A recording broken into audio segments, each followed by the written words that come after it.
This boy at only 6 years old was already beating up 15-year-old kids, and calling his older brother was useless because he would get embarrassed too. Even those annoying teenagers at school who liked to bully others, none of them would be spared.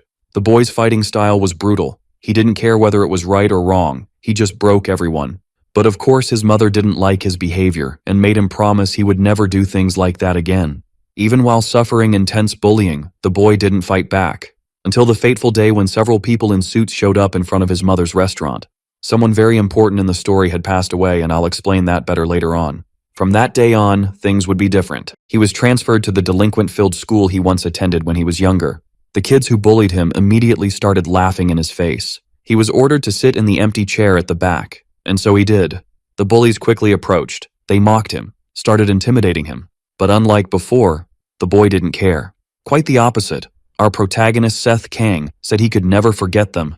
They got furious and the fight was about to start. But Super Saiyan Goku beside him told everyone to shut up. He was furious that the guys weren't letting him sleep. Obviously the bullies took off. They weren't willing to take a Kamehameha. Sometime later Goku wakes up, notices Seth is sleeping like Sleeping Beauty, and leaves. This opens the way for the bullies to come back. Did Goku do that on purpose?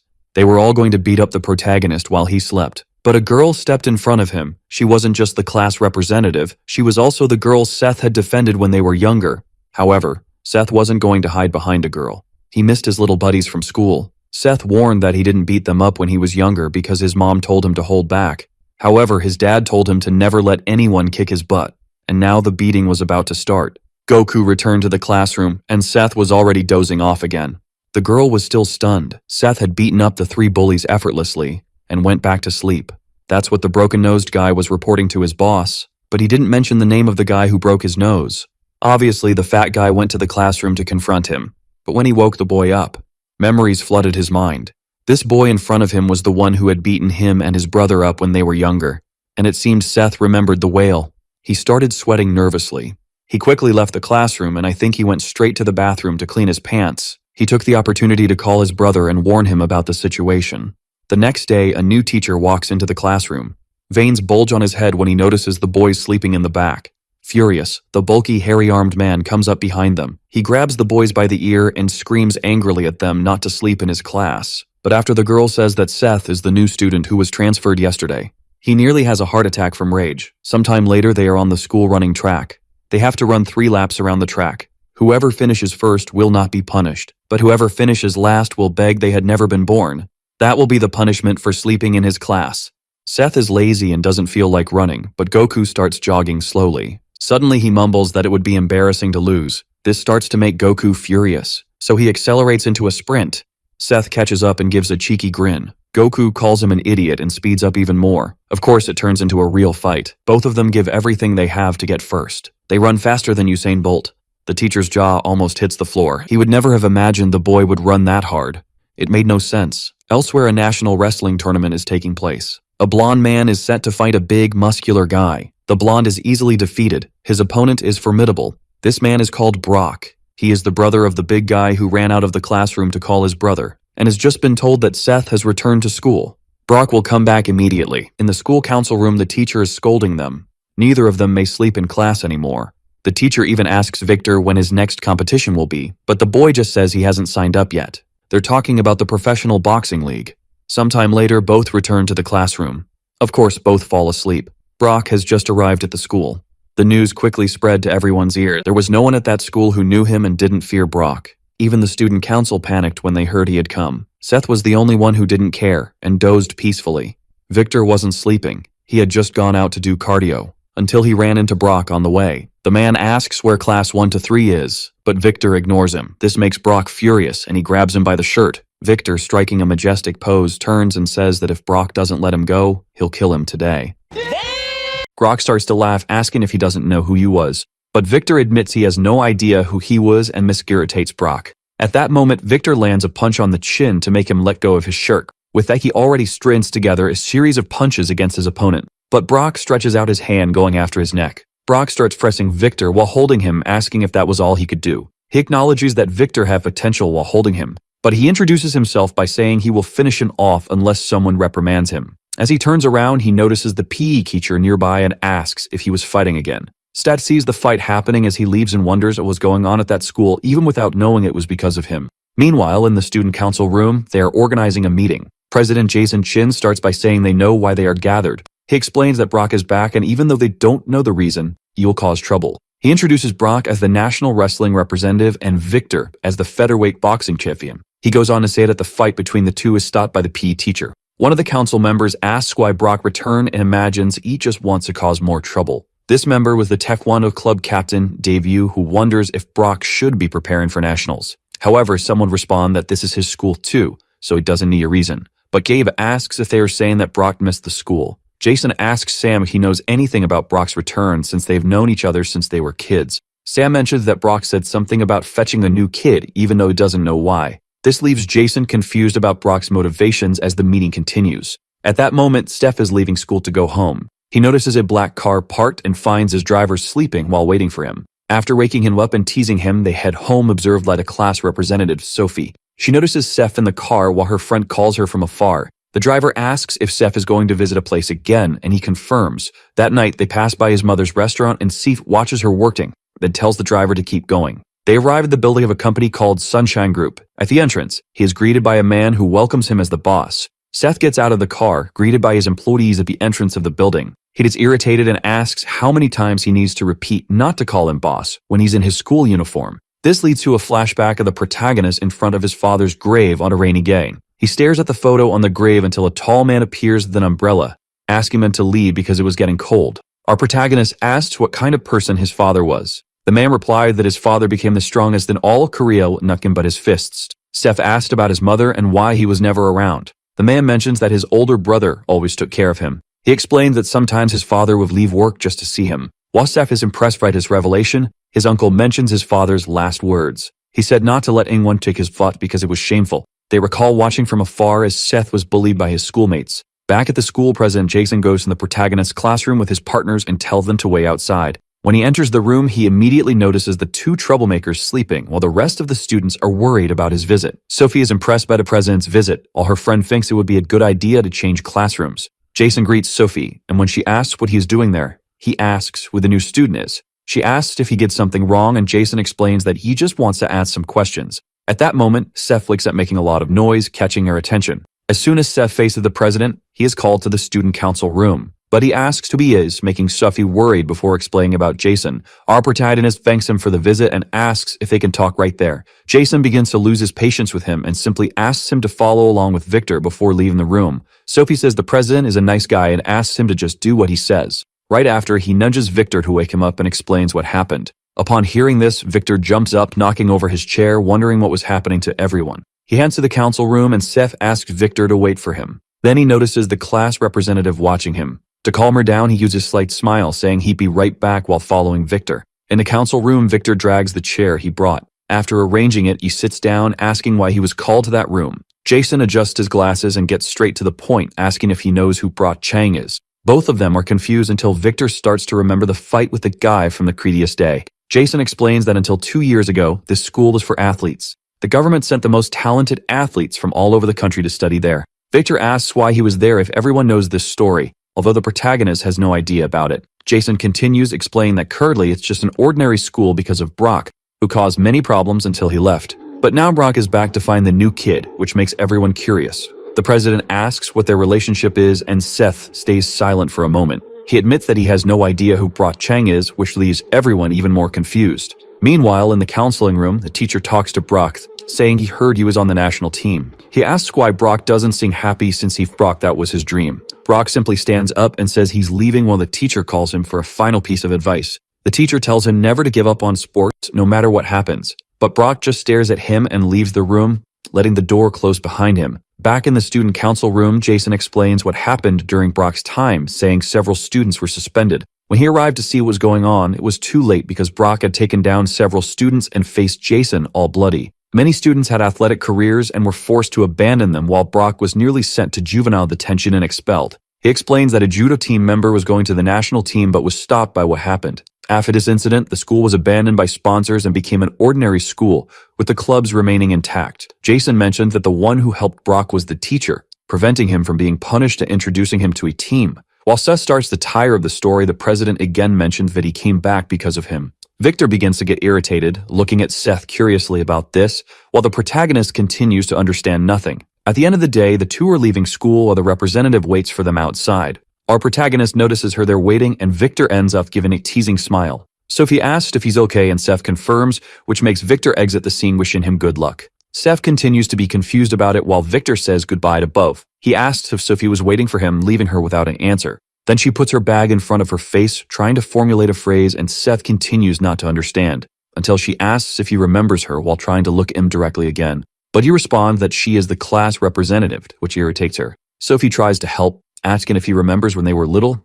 and he says he knew. Seth mentions that he remembers her from spring daycare and that they were very close friends at the time. The representative gives a slight smile while Seth continues talking about how they used to play a lot at his house, which makes her smile. They remember various moments together, from playing in the trees to her kissing his face. Then he says she doesn't need to worry because he wouldn't tell anyone she kissed him while pointing to his face. Seth explains that they were children, but then she becomes quite disheartened while he asks if she waited so long just to ask that. At that moment, the student council members start to leave, and she complains, asking if she was waiting for him. She follows the president and leaves with the council members, leaving Seth alone. Seeing the two talking, the protagonist believes they get along very well and just smiles.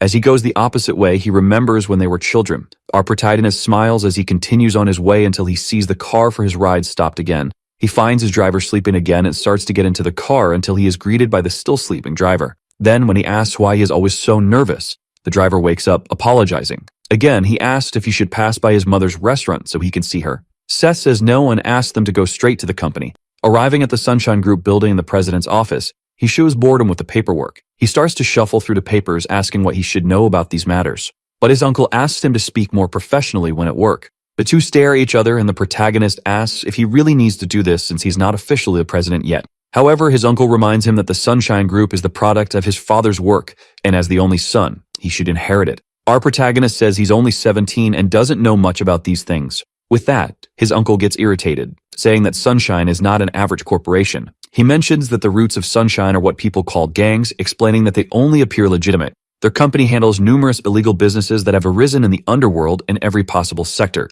His uncle calms him, acknowledging that he still has 2 more years before he truly takes over the business. But he already advances that this means nothing for the business because he is the son of the boss whom all the executives have accepted. Our protagonist sighs until they receive a call. Then Seth's uncle answers the call, and someone says that the people from Busan were there. The call is dropped. He is deeply irritated until the door is kept open, and the uncle asks what they think they were doing. At that moment, the boss of the Busan group, Derek Paik, invades the room, asking if he wasn't welcome there. While the uncle says that it was betrayal, Derek responds angrily that he doesn't accept Seth in power because he's just a boy. His attitude irritates the uncle so much that he needs to be stopped by Seth, who intervenes in the conversation between the two.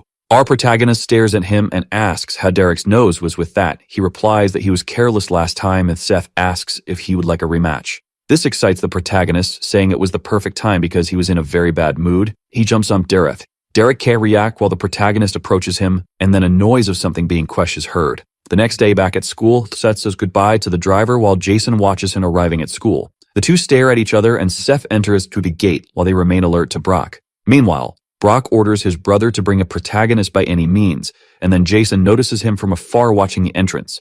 In the council room, the president explains the situation and asks them to avoid fights with Brock. Dane gets irritated by this, asking who he thinks he is and why they should be careful with him. Sam explains that since Brock is a national representative, he has no reason to fight with them. But this only irritates Gade even more because the current situation of the school is his fault. The president puts an end to the discussion, saying they couldn't do anything about it. This phrase makes Gade lose his head, remembering that they all went there because it was an athlete's school that lost everything because of him. Everyone acknowledges that it was true, although they can't do much about it. Dade gets furious and kicks the chair, complaining that he needs to recover what Brock took from him and that he would do it at all costs. Meanwhile, Goblin goes to Seth's room and finds him sleeping again. Very carefully, he wakes him up, calling him to talk outside the room. Seth says he's sleepy and Goblin says it's important, which makes the protagonist agree and go with him. Our protagonist asks if he wants to talk outside, and he confirms while Victor watches the two leaving the room. As they leave through the corridors, Sophie worries about what will happen. Back in the schoolyard, Brock is bored after defeating all the students Gade called to help him. Brock asks if that was all they had, and Gade gets angry with him. The athlete delivers a kick against Brock, who blocks with his arm. But at that moment, Brock grabs his leg, saying he hopes he has said his prayers. Then he pulls Gade by the leg and throws him hard against the ground. After defeating him, he still feels bored while observing his unconscious body on the ground. Then he says he will make sure he never walks again. However, he is stopped by the council president who appears to end the fight. Brock recognizes him and Jason asks why he was there since he had no grudge against the school. He explains that he indeed had no problems with the school and just wanted to talk to the new kid. Jason tells him not to cause any more disorder within the school area. With that, Brock says that although nothing can scare Jason because he comes from a wealthy family and is the council president, he is superior. The president stands firm, saying that he cannot let the entire school get into trouble because of him. Suddenly, our protagonist arrives, brought in by Goblin. At that moment, the two stare at each other and Seth realizes that he is the Brock they talk so much about. Remembering Goblin's brother's face, he gives a huge smile, saying he hasn't changed a bit. But then Brock is ready to face him and approaches the protagonist. Seth notices his intentions and starts to tremble his hands until he clenches them, preparing his fist. Until Jason intervenes between the two, preventing Brock's advance. He warns Jason not to interfere if he doesn't want to regret it. However, the president remains firm in his decision, ordering them not to fight at school. Rot finally loses patience with the president and decides to attack him. With that, Seth asks Jason to get out of his way while pushing him aside. Our protagonist believes he came to see him while the two remain unresponsive to his attitude. Jason tries to threaten Seth so they don't cause more problems for the school, and the protagonist assures that he won't let anything happen. He asks to go fight in a gym as there were many people there. He also mentions that they can choose any form of fight they want because he doesn't care. Brock remains silent, staring at him, and Seth says he's not afraid of him. Then Brock raises his hand to attack him and Seth asks if he looks like someone who is afraid of a fight. His look surprises both spectators until Seth says they will fight the sportsman and asks where the gym is. With that, rumors of a fight begin to spread throughout school, saying it would take place near the boxing club. In the boxing ring, the two face each other while waiting for the fight to start. Seth begins to stretch while smiling at Brock, and Brock takes off his shirt, warming up his arms. Then the council girl approaches Jason and starts to provoke, asking if he wasn't going to resolve this. In the gym's upper bleachers, Nathan is surprised to see the fight about to start. But then a physical education teacher appears, shouting at everyone. Everyone worries about what will happen, and the council girl starts to blame Jason for it. However, upon reaching the ring, the teacher just leaves a pair of gloves for Seth and says they need them for the fight. He mentions that he will be a referee and that they would fight under MMA rules with 3 rounds and 3 minutes per round. Seth observes the teacher and lets out a confident smile. Meanwhile, in the classroom, a boy bursts in shouting that they would be fighting in the boxing gym. At that moment, Sophie worries about it while Victor wakes up hearing Brock's name. Both stare at each other seriously until the teacher reminds them that this is a sport. Our protagonist decides to ask Brock if all this was because he was knocked down by him as a child and calls him a sore loser. But this only makes Brock even more impatient with him. Brock explains that was the only time he lost a fight and asks if that's reason enough for him. The teacher sounds the dawn, and with that, the fight begins. Brock tries to grab Seth's face, who dodges but notices something in that movement. Then Seth grabs Brock's arm, already preparing his strike. He lands a knee against Brock's belly while lowering him by holding his neck. After being knocked down, he tries to get up with much effort and difficulty breathing. But Seth doesn't hold back and lands a blow against his neck to knock him down again. All spectators are impressed with what they just saw while Seth remains standing after defeating Brock. Our protagonist turns to the teacher and asks if he isn't going to start the count. But he hears that there's no need to rush, which worries Seth. When he turns around, he sees Brock trying to get up and almost standing. Brock manages to stand up completely out of breath while staring at Seth. This makes the audience go crazy because the fight was just beginning. At that moment, the class representative arrives at the gym while Seth watches his opponent. The big guy charges at Seth, which is sighs, saying he should have stayed down. In a quick move, he dodges Brock's attack and grounds his head.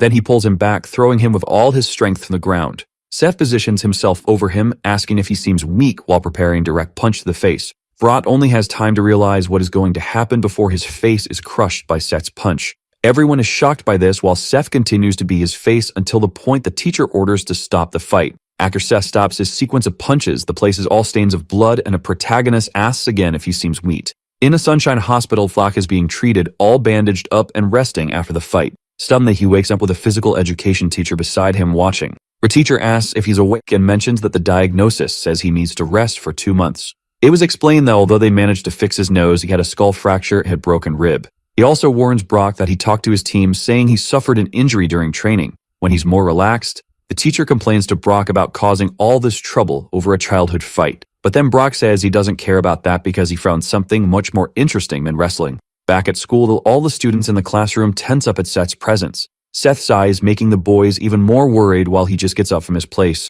Observing the corridor, he notices the fear stamped on everyone there, worried about his next action. Arriving at the bathroom, he finds a group of boys discussing what was happening. One of them explains that all this is because the new kid defeated Brock and his friend can't believe it, until the two classmates get worried looking at the bathroom entrance. Seth approaches them and kindly asks them to move aside of it. At that moment, they get rid of their cigarettes and leave immediately. Victor enters the bathroom and stops next to Seth, asking if he's free after school. He turns angrily to Seth, saying that Brock was his target and calls the protagonist for a fight in a boxing ring alone. That night at school, Victor waits in front of the boxing ring for Seth. Throwing his things under the ring, he pulls boxing gloves from his backpack. He remembers how he was humiliatingly defeated by Brock and how Seth finished him off as if it were nothing. Victor gets angry with himself, realizing he was afraid of Brock. Hours pass and Seth doesn't show up, which further irritates Victor, who continues to wait for him. Meanwhile, at the Sunshine Group building, Seth is trapped with piles of documents. He tries to get out of it, saying he has to meet a friend. But his uncle says he can't, and Seth explains that his friend is waiting for him.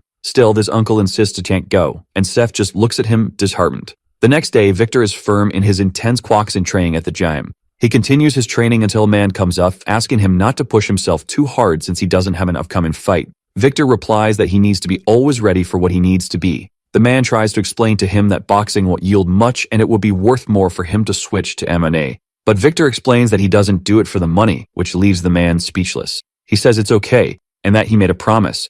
The promise that he would become a world champion and that he wouldn't give up until he achieved it. After that, he tries to calm the man down, saying they should get a fight soon and heads to school. As Victor leaves the gym building, a black car appears. Several men get out of the car and talk to the man, asking him to sell the building, saying they will pay what it's worth. Arriving at school, Victor goes to his classroom and finds Seth lying on the table. Seeing him, Victor gets irritated, remembering Seth and Brock's fight the day before. He takes Seth's chair, making him get up all sleepy. When he looks at the clock, he complains that it's not even 7 o'clock yet. Seth turns around and sees Victor behind him, complaining if he thought it was funny to have left him waiting. But he explains that he had a lot of work to do, and that's why he didn't show up. Victor is confused by this work story, and Seth just yawns from tiredness. He tries to threaten Seth in case he thinks of running away from him again that day. But then a protagonist gets excited as he stands up, asking why he thinks he arrives so early at school. Our protagonist explains that he's not the type of person who runs away when someone challenges him to a fight.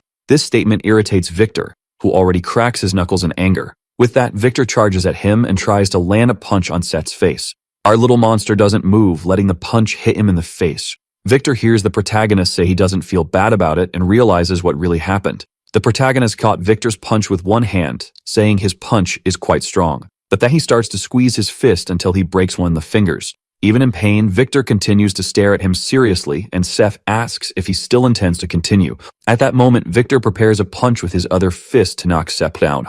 All his punches are dodged until he corners himself against the wall. Victor charges at him, taking advantage of the situation, and prepares a direct punch to the protagonist's face. But Seth simply slaps his fist down, dropping Victor's arm, which impresses him. Trying to continue the attack, Victor prepares his other fist to strike. Our protagonist gets tired of being on the defensive and goes on the attack, until a boy arrives in the classroom and is shocked by what he sees. At that moment, Seth was almost being hit by Victor while he was about to land a punch on him. When Victor notices the student behind them, he decides it would be better to leave it for later. During classes, everyone looks at the two curiously about what happened earlier. The two live a sullen face throughout the class. Hours pass, and they continue trying to avoid looking at each other, until Sophie arrives calling Seth to go to lunch. At that moment, he feels excited, saying they can go together, which confuses her. Victor sits down and complains about him, saying they will soon find out who will win. But then he lowers his head and goes back to sleep on the table. When the two return, they see Victor sleeping and Seth lies down to sleep as well, while Sophie goes to her desk. At the end of the day, Victor gets up from the table and calls Seth to follow him. As they leave the school premises, he continues to tell him to follow, and Seth tries to ask something until Victor interrupts him. Still, he asks if they have arrived, and then Victor turns around just to see him entering a black car. Seth says he doesn't have much time and tells him to get in the car. After they get into the car, the driver asks, all uncomfortable, where he should take them. That night, the driver lights a cigarette to wait in front of Victor's boxing gym, asking if he can go home. At that moment, the black car returns, and the men who came in the morning come back armed. They walk towards the gym while the driver just smokes his cigarette. Meanwhile, inside the gym, Victor calls Seth to the ring. Then Seth looks to the side and sees a photo hanging on the wall of the fighter with a child. But Victor gets impatient and tells him to hurry up since Seth said he was busy. When Seth enters the ring, Victor admits he's been interested in him since he was transferred. Our protagonist still teases his opponent, asking how he managed to see him if he was sleeping. Victor gets irritated by his comment, and Seth tells him to just hand over gloves. With that, Victor explains that this time he will fight without gloves because this is his sport. The two stare at each other seriously and Seth pulls his tie to take off his shirt. At that moment, Victor is impressed to see the number of scars on Seth's body. He continues to provoke Victor, asking if he was scared, which irritates him even more. The fight begins with Victor charging at him with his speed. The moment he intends to land a punch on Seth's face, someone yells out for him. His coach appears, panting at the door, and disrupts the two's fight. He asks who the people outside the gym are, which makes the two curious. When Seth goes out, he sees his driver subduing the vandals who wanted to invade the giant. He asks what happened, and the driver explains that they intended to attack. Our protagonist asks who they were and why they did it. The driver says he has no idea why, and Seth decides to take one of them to ask better. Back at the Sunshine Building, they hear that the gym has unpaid debts, and that's why they were going to settle accounts. He asks if the idea was to forcibly take over the gym building with that, but the man says they intended to buy the coach's gym. Seth asks his uncle if they should do what he asks what the protagonist would like to be done. Back at school, the teacher says Victor hasn't arrived and asks if anyone would have any idea where he was. Everyone starts to suspect that Seth did something to him the day before and Sufi turns around. Then the teacher just ignores the absence and decides to start the class anyway. Hours pass and Victor still doesn't show up in the classroom. Suddenly, he appears in the room and goes to the table to talk to Seth outside. The two leave the room and leave Sophie even more worried. On the side of the school building, Victor stands in front of Seth holding an envelope. He shows it and asks where that envelope was, explaining that he received it the day before. Victor comments that his and his father's debt were paid with interest and Seth questions what he means. This irritates him and he asks if this was Seth's doing, but Seth asks what the problem would be with that. With that answer, Victor tells Seth not to meddle in his family's problems, but the protagonist asks if that's how he protects his pride. His phrase irritates Victor even more, who grabs his collar, but Seth tells him to return the money if he doesn't want the help. But Victor explains that the collectors disappeared and asks what he had done with those collectors. Seth frees himself, telling Victor to just focus on his boxing. He also reminds Victor of the promise he made to his father to become a world champion. Then Victor steps back when he realizes that Seth knew about it and Seth warns that he can call him out for a fight whenever he wants. As Seth walks away, Victor can only watch him leave, which again disturbs him. Back in the classroom, Sophie stares at a door waiting for her beloved to return. But when he arrives, she gets startled asking what she was doing. She tries to make up an excuse, saying she thought he had gone to fight again. Seth teases her, asking if she was worried about him. Then she blushes and comes up with a class representative speech, saying she feels responsible for them.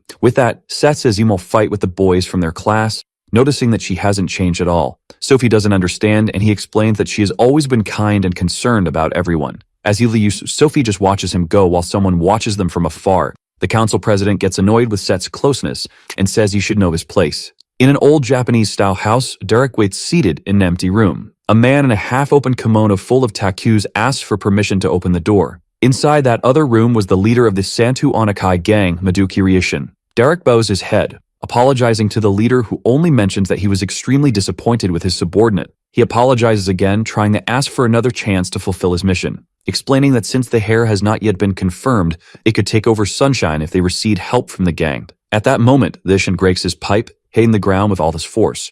Ryushin praises having heard that the hair was very young. He remembers that even being very young, he was still the hair and he should be more cautious. Then he explains that they should look for what the hair's weakness is because as he is not an adult, he must have a weakness. Derek begins to remember moments he saw Seth with his mother after his father's death and believes he knows what his weakness would be. But the gang later already advances that he must work calmly and make sure not to fail this time. A group of boys appears in the protagonist's room led by Gabe, who is still recovering. He already yells at everyone, asking who the new kid was, and Seth introduces himself. Dade looks at him angrily, asking if it was him who defeated Brock and calls Seth out of the room. But this time Seth stays in place and asks if they think he's a dog to go when called. This irritates Dave until Victor arrives, telling him to get out of his way. When the other boys notice who it was, they become worried. Dade gets angry at that, and Sam appears in the room, telling him not to touch the new kid. Sam mentions that he would join the judo club, leaving everyone confused. The two argue in the room while Seth continues to be confused by this whole story. But then another person approaches the room thinking they had guests. At that moment, he observes the corridor, noticing a group of people approach him. The head of the Moon Club, Damien Shaw, complains to the boy who was approaching for going there too. That boy was the head of the Kendo Club, Scott Choi, who also brought a group of students. With that, Seth's eyes ask him what was happening while fixing his hair. Seeing the mess this was becoming, Sophie calls everyone's attention. She says that because of them, the whole class was uncomfortable. Each of them gives their excuses for why they were there, and Sophie simply expels everyone from the room. After closing the door, she turns to Seth, saying he can be more at ease now. Except she forgot the main door where they try to re-enter. Ignoring Sophie, Everyone comes back to surround him to call him to the sports clubs. While Seth thinks about what he should do with these people, Sophie just tries to expel them from the room. At that moment, the physical education teacher appears, complaining to everyone. After everyone stares at each other, the teacher says he understands what happened and sends everyone to their rooms. Seeing that they wouldn't have much to do, everyone leaves the room with Gabe warning that he would come back to talk to him later. The teacher calls Seth to the counseling room when he doesn't understand what happened. In the counseling room, the teacher remembers that they were an athlete's school and tries to ask him to join a club. Seth is confused by the request until the teacher remembers about Brock. He explains that Brock was like him in the first year, with all the clubs wanting to call him to their teams until he got involved in the fight. Our protagonist understands that the teacher wants to prevent him from causing problems, replying that he's fine. But he already advances that he doesn't have time to dedicate himself to sports. The teacher gets irritated, asking how busy he could be being a first-year boy. He believes that Seth was just joking around, and the protagonist says he's more than he seems. He also advances that those who should be there were the students, not him. With that, the teacher is left without an answer, and Seth asks him to tell the students not to bother him anymore. Seth completes, saying that he doesn't run away from a fight. Meanwhile, Jason listens from behind the door, returning to complain about him for finding him arrogant. Jason heads to an abandoned building of the school where a group of boys gather to smoke. A boy is impressed by the presence of the council president there. He asks what the president wanted, and he replies that he would like their help to give it of someone. At the end of the day, Seth is leaving school and heading to his car. As he passes through a gap in a wall, a guy emerges from behind him with a piece of wood and hits him. Some time passes, and Seth begins to regain consciousness in front of the guy Jason was talking to. The boy smiles and starts talking to him while Seth stares at him with his injured head. When he manages to stand up, the boy with a piece of wood hits him in the back. Then Seth stares at him seriously and gets annoying with a protagonist look. One of the boys from the classroom says he seemed very weak for someone who defeated Brock, and another boy tells him not to be rude. As he stands up, Seth says he's in an interesting situation. The group leader is impressed that he isn't scared of the current situation. At that moment, the boy with a piece of wood tries to hit him again. But this time, the protagonist is prepared and ducks, aiming a punch in his hand. This blow returns the attack and disarms him, sending the wood flying into the air. With that, the group leader is impressed with the move while the boy screams in pain from the blow. His hand was completely destroyed, and Seth just says he was being too noisy. But then he lands 2 punches on him, knocking him down before asking who those people were. While the reader is speechless, Seth says he doesn't care much about who they were and just wants to resolve this quickly. The leader says he's arrogant and orders everyone to go after him, making the group surround the protagonist. Seth observes his adversaries well, and when the leader orders them to attack, they all charge him. Our protagonist lets out a slight sigh, preparing to fight, and when he's ready, he starts knocking down his adversaries. One by one, they are knocked down by Seth's blows, while one of them tries to catch an off guard with the chain. Seth manages to free himself, hitting his face while another henchman tries to grab him from behind. But the protagonist pulls the chain boy, throwing him against his other sneaky adversary, knocking them both down. At that moment, he grabs the chain, saying it was fun while showing a sadistic smile. The leader gets angry again, ordering his henchmen to finish Seth off quickly. Then they go to get the bats to end the fight once and for all. As soon as they start trying to hit him, Seth dodges the first attack. With that, he strings together and blows on each of the aligned henchmen, getting rid of all those in his way, until he is caught by surprise, becoming immobilized while another boy approaches with the bat. As he prepares to hit the protagonist, he quickly lands a kick to the face while throwing the other against a wall. After freeing himself, the protagonist turns against the boy who immobilized him, landing a series of punches. Another boy tries to catch him off guard with a bat in hand to finish the fight. He manages to hit the protagonist's head, who stands up feeling the pain in the blow. When he sees his own blood, he simply loses his head as he turns to his adversaries. At that moment, he charges at the remaining boys from the group. Their leader is simply without reaction to what he just saw. His entire group was completely defeated by Seth, who remains standing. With that, he notices that the protagonist was the same boy who finished off his friends with a brick when they were younger. When he charges at the leader, he cowers in fear of the protagonist. Seth grabs him by the neck, asking him to tell who was the guide who sent them to do this. After settling things in the abandoned building, he returns to the school building. Meanwhile, in the council room, the president waits with 2 other members. Jason wonders why he hasn't received news from the group while Seth approaches the council room, until the protagonist opens the door of the room, leaving the president surprised. Seth approaches him slowly while Jason stands up, facing the protagonist. He asks what Seth was doing in that room, and the protagonist just smiles at him. At that moment, he grabs the president's neck and hits him against the table. Our protagonist asks why he was attacked on his order. But then Sylvie arrives in the room to talk to Jason and finds Seth interrogating him. Seth lifts the president back up, saying he was a lucky guy. After releasing him, he heads for the door while Sophie watches him frightened. He understands what the situation was and simply heads for the door, leaving Sophie behind. The next day, she sits disheartened at her desk. Still remembering what she saw the night before, it tries to turn to Seth. At that time, Seth's car arrives at the school with his uncle saying he wouldn't question what happened, but he says he would provide some bodyguards for him. Even with Seth insisting nothing happened, his uncle doesn't believe it because his face was cut from the blow he received. The two argue a bit about the situation until Seth puts an end to it, telling him not to do that. But his uncle reminds that they are having problems with the leaders of Busan and Poan. He only advances that it's better for Seth to be prepared while he asks only that they stay out of sight. When he arrives at the classroom, Sophie is startled to see him. Arriving at his desk, Victor kisses him, saying it was a shame while asking if they had beaten him up. Although Seth explains that it was 11 against 1, Victor just says it was nonsense. An announcement comes over the loudspeakers calling Seth to the principal's office, which makes Sophie and Victor curious. Victor asks if something happened with Jason because his uncle is the principal and his father is the real owner of a school. Already advancing also for him to be careful because it's not well known what he is capable of. When he opens the door of the room, he sees Jason with several school employees. The principal, Calvin Shin, confirms the protagonist's name and mentions that he has caused many problems since his transfer. At that moment, Jason lets his slight smile escape, knowing the outcome of this conversation. He begins to list Seth's cases of fights, including the assault on the council president. With that, he concludes by mentioning that Seth was expelled from school. The president keeps smiling until he notices that Seth just looks at that comment of a smile, asking if that was serious. Right after that, he pulls out his cell phone to make a call. In a few seconds of conversation with his uncle, he orders to buy the school he attends. Several cars start to appear in front of the school, which makes the students curious.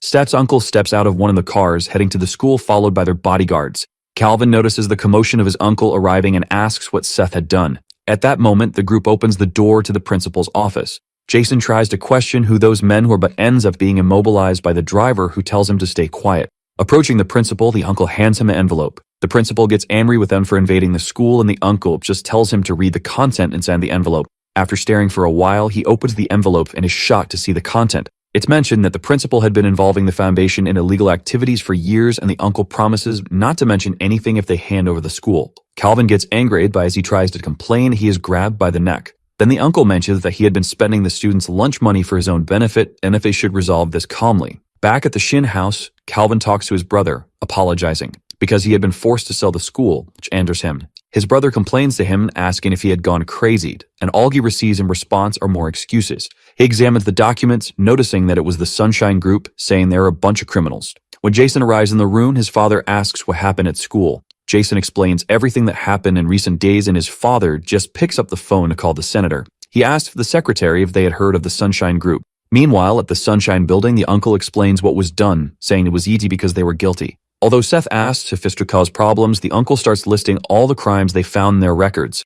Our protagonist is impressed with how much he discovered in one day, and the uncle remembers that since he went to bad school, they were prepared. But then the uncle asks who will be the new director of the Youngjin Foundation because he believes Seth would choose the new director. However, although he believes Seth had someone in mind, he simply hadn't thought about it yet. The next day, Seth arrives at school, heading straight to his desk. As he sits down, Victor watches him curiously, who ends up noticing the look and starts watching him back. After staring at each other for a while, Victor gives up and turns his head down again. Sylvie watches Seth from afar and gathers the courage to approach him again. She asks if something happened because she didn't see him after he went to the principal's office. Seth asks if she was worried about him even after seeing him that way, and she says he's a classmate. Our protagonist gives a light laugh and smiles at her, saying she didn't need to worry. But at that moment, Jason arrives in the room, bursting through the door, calling for Seth. Everyone is impressed with the president's visit while waiting for him to say something. Jason asks if Seth believes she would be afraid of a pathetic criminal like him. But as soon as Seth stands up to go to him, Jason simply slams the door shut, running away, which leaves him without reaction. Back in the principal's office, the physical education teacher knocks on the door and a man gives permission to enter. Seth's uncle asks him to sit down while he continues to look out the window. He asks if the uncle was looking for him and tries to find out how he could help. Then he requests that the teacher become the new principal of the school as it was the order of the new owner of the school. Again of that day, Seth prepares to leave and Jason waits for him in the alley with his friends. He explains that they were supposed to have been a protagonist in. One of the boys is impressed that it was just about capturing a high schooler while remembering that he needed the money anyway. But when he sees who it was, he is shocked while Seth gets into the car. Jason is confused and the boy gets angry, saying that he wanted them to catch him throw the money in his face. All the boys run away, leaving Jason behind, which angers him even more, wanting to know more about Seth. Looking at the street, he sees a line of black cars taking Seth away, which oppresses him even more. Back at Seth's mother's restaurant, she mentions that he was having fun. He explains that so far it has all been very entertaining. But when Seth asks why they don't live with his father, it makes her tense. Seeing her reaction, Seth says she doesn't need to answer, it's too difficult. His mother forces a smile, saying she will tell him another time. With that response, Seth just excuses himself from his mother, leaving the restaurant while she watches him worriedly. Then she remembers the moment Seth's father asked to separate for a while when Seth was a baby. She revolts, asking to stay together while his father says he wouldn't want to put the two of them in danger. Seth's mother looks at her son and understands her husband's concern. Back in the present, Derek arrives at her restaurant saying it's been a while since they saw each other, which worries her. On the way to school, the uncle explains that the physical education teacher would be the new principal. While analyzing the school's data, seeing that it was in poor condition, Seth asks if they can use the company's money. The uncle's plan was to invest $3 million or more with the intention of making it an athletic school again. Steph wonders if it's possible, and the uncle explains that the students could help with that. He emphasizes that in Korea, money is power, and Steph remembers that they have money. Back at school, the two classmates were sleeping during the old teacher's class, until suddenly, Steph's cell phone receives a call from the head of the Huizhen group. When he answers the call, he hears Derek trying to provoke him, but gets annoyed that Seth doesn't recognize him. When he tries to explain the reason for calling, Seth warns that he was in class time and hangs up the call. Seeing that Yu would insist on calling back, Seth turns off his cell phone. Meanwhile, in a building under construction, Derek hears the notice that the foam is not available. This irritates him greatly while Seth's mother just sits in front of him. Derek orders his henchmen to go after him, thinking that this time he will finish Seth off. At that moment, the protagonist was dreaming about Victor's spiky hair, imagining he would get hurt trying to touch it. At the end of the day, Seth leaves school, finding a silver van stopping in front of the school. Derek's henchmen get out of the van, stopping in front of Seth. Our protagonist asks who those two were, and the henchmen ask him to follow them. At that moment, the driver arrives and asks what they thought they were doing. When the henchmen turn around, they recognize the driver Rod, who gets angry with them for trying to boss his boss around. Seth talks to them again, asking what they wanted, and then one of the henchmen pulls out his cell phone from his suit. They explain that it was a request from Derek, and Seth takes the cell phone from their hands. As soon as Seth looks at the cell phone, he is startled to see his mother sitting in a chair in a kind of captivity. The henchman casts in to follow them again until he notices Seth's furious expression. Using the hand with the cell phone, Seth lands a punch on one of the henchmen. When the second one thinks of retaliating, he throws at the cell phone to distract him and land a blow. Taking advantage of the punch, he pushes the henchman to the ground, still in fury, embedding 2 teeth in his fist. He holds the henchman's head and orders him to tell where they were keeping his mother. Upon finding out, all the bodyguards' cars follow to the location while Seth calls his uncle, who tries to keep him calm. Our protagonist yells, remembering that they kidnapped his mother, but his uncle tells him not to stoop to their level. Back in captivity, Derek is again trying to make a call with no success and doesn't understand why. He looks at Seth's mother, saying he has nothing against her, but he doesn't think it's right for a child to be running Sunshine. However, his mother says that Seth will do a better job than him, leaving Derek irritated. She says he's just a delinquent as she stands up from her chair to tower over him. The protagonist's mother ends up losing her smile and stares at him with a serious and aggressive look. Then the uncle reveals something to Seth that leaves him completely surprised. The protagonist is inside the car, very irritated about what they did to his mother. His fleet of cars arrives at the designated location. Seth starts to get out of the car and his uncle is waiting. Adjusting his tie, he asks where his mother is. The man turns his face, indicating that she is inside. Without thinking twice, the boy starts running. Then he goes up the stairs. Arriving forcefully, he kicks the door. His mother is serene as if nothing had happened. Surprised, Kang calls for his mother. Looking around, he realizes that all the men are lying on the floor while the woman is standing. Derek is being held by his shirt. In the background, the boy asks what's going on. Seeing that it is his mother standing, he is in shock. Suddenly, his uncle arrives, apologizing to the woman, saying that he will leave the rest to her. Terrified, the man starts screaming, begging the boy to save him. Hurt and trembling with fear, he keeps repeating for them to save him. Then the woman walks away. Bowing his head, the uncle shows his respect for her. Leaving the place, she tells her son to go as they need to open the cafe. Frightened, he looks at his mother while she remains serious. Sometime later at the cafe, Seth asks about what happened. Dodging the question, his mother asks what he means by that. Curious, he asks how she managed. Smiling, she replies that it is a secret, which leaves the protagonist even more confused. However, she makes it clear that she will tell him everything when the right time comes. But the boy says he doesn't understand. Happily, she says that he doesn't need to understand because she is still his mother, no matter what happens. After her response, he just stares in silence. Outside, the driver is smoking calmly. Getting out of the car, the uncle arrives. Quickly, the driver bows. The uncle is watching the two. Suddenly, he starts getting very angry. Remembering the past when Seth was still a baby, his mother was playing with him using a yo-yo. However, she hit the boy's head hard. He falls to the ground, startled. He starts crying in despair and keeps crying a lot and screaming. His mother tries to calm the baby, playing with the yo-yo again. She almost hit him, but the boy manages to dodge. But as he has no control over his body, he falls to the ground again. Picking him up, she begins to hug her son. His father shakes his head watching the scene. In the background, the uncle observes everything in silence, as if he had a secret. Back to the present, he is with the driver outside the cafe. Breaking the silence, he calls Rami, the driver. He reveals that the Yakuza were behind all the rebellion that happened in Busan. After the answer, the man remains silent. Irritated, he curses the Yakuza group deeply. The uncle tells Ronnie to take better care of the boss, and the man bows, saying that he will, and says that he can keep the gun in his hands. Laughing, the man is happy with this news, thanking the uncle for that. Changing the subject, he asks the driver if there is someone they can send to the school. He explains that the leader of Santu Onikai, named Megaki Ryushin, is going after the boss, and that they need more bodyguards. This catches the man's attention. Then he continues saying that he needs to find someone capable of pretending to be a new student. Sometime later at Sophie's house, she's a little upset while eating. Her father watches his upset daughter. Curious, he asks if something happened to her. The girl responds that it's nothing. Concerned, her father says that if someone is bothering her, she just needs to say, "And you will handle it." Laughing, she says that he is a prosecutor and shouldn't say such things, and her father replies that the most important thing is that his daughter is okay. But the girl says it's not a problem, so he doesn't need to worry. This catches the man's attention. Staring seriously, he says that it seems like something happened. Sophie says nothing happened and asks to finish eating. Annoyed, the man remains silent, while his daughter fills herself with yogurt. Sometime later on the girl's apartment balcony, her father is on the phone. Talking to Jason, he says he is Sophie's father. On the other side of the line, the president of the council says he was about to call the man. Then he explains that there have been some issues with the new student, and he was wondering if he should inform the father or not. Quickly, the man becomes irritated, gripping a balcony. With much anger, he asks him to tell everything that happened. Meanwhile, in front of the cafe, Kang's mother asks where her son is. The man responds that he's at home. On the ground, she asks if he wants anything, and the uncle says no, he just wanted to say he's sorry. Standing up, the woman tells him not to worry, and the uncle says they will take her home, as it's still not safe. Smiling, she asks if he has already forgotten. Then she comments that she will stay away from her son out of love, and that the man just needs to focus on Seth. After that comment, he remains silent. At his home, the boy is sleeping,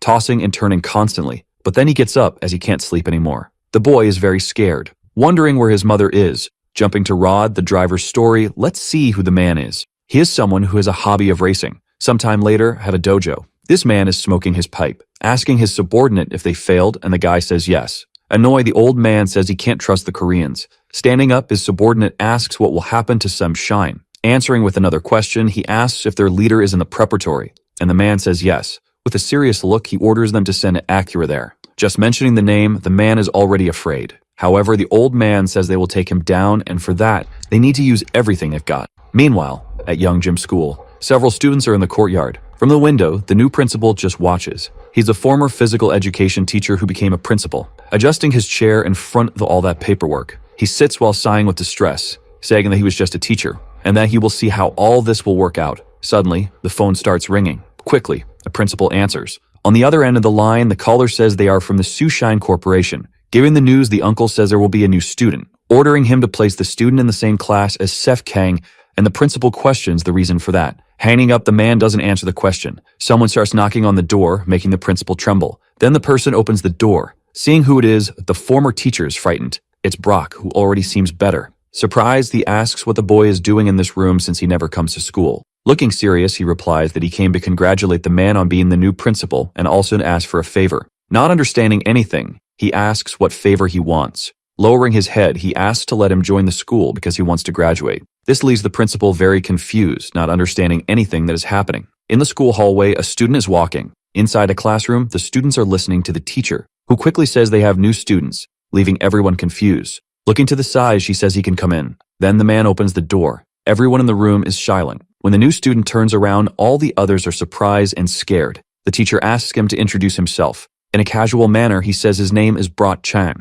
leaving all the students in shock. Annoyed by the noise, the teacher tells them to be quiet and asks the other new student to come in. The other new student begins to enter, standing side by side with Brock. Introducing himself, he says he is Jun Kim, saying it's a pleasure to meet everyone, and the girls fall in love with the new student's appearance. Jealous, the boys in the room are bothered by this. Nervous, the teacher adjusts her glasses while asking if E students are really in high school. Turning to the front of the class, she tells the students to take the empty seats at the back of the room. Brock goes first, and as he walks, many students are frightened. The two new students walk towards the back of the room, leaving everyone uncomfortable. Arriving in front of the protagonist, the man just stares. but Seth doesn't feel intimidated at all, letting out a very sadistic smile. Sometime later at school, suddenly, a classic car arrives. The driver tells Miss Akira they have arrived. She seems to be speaking another language and asks if he's going to the school. Fixing her hair, she says she can't wait to see the protagonist soon. Meanwhile, inside the school, Victor and Seth are sleeping as usual. The two new students are beside them, leaving everyone in the room very scared. The teacher asks if everyone in the class is going on the graduate trip.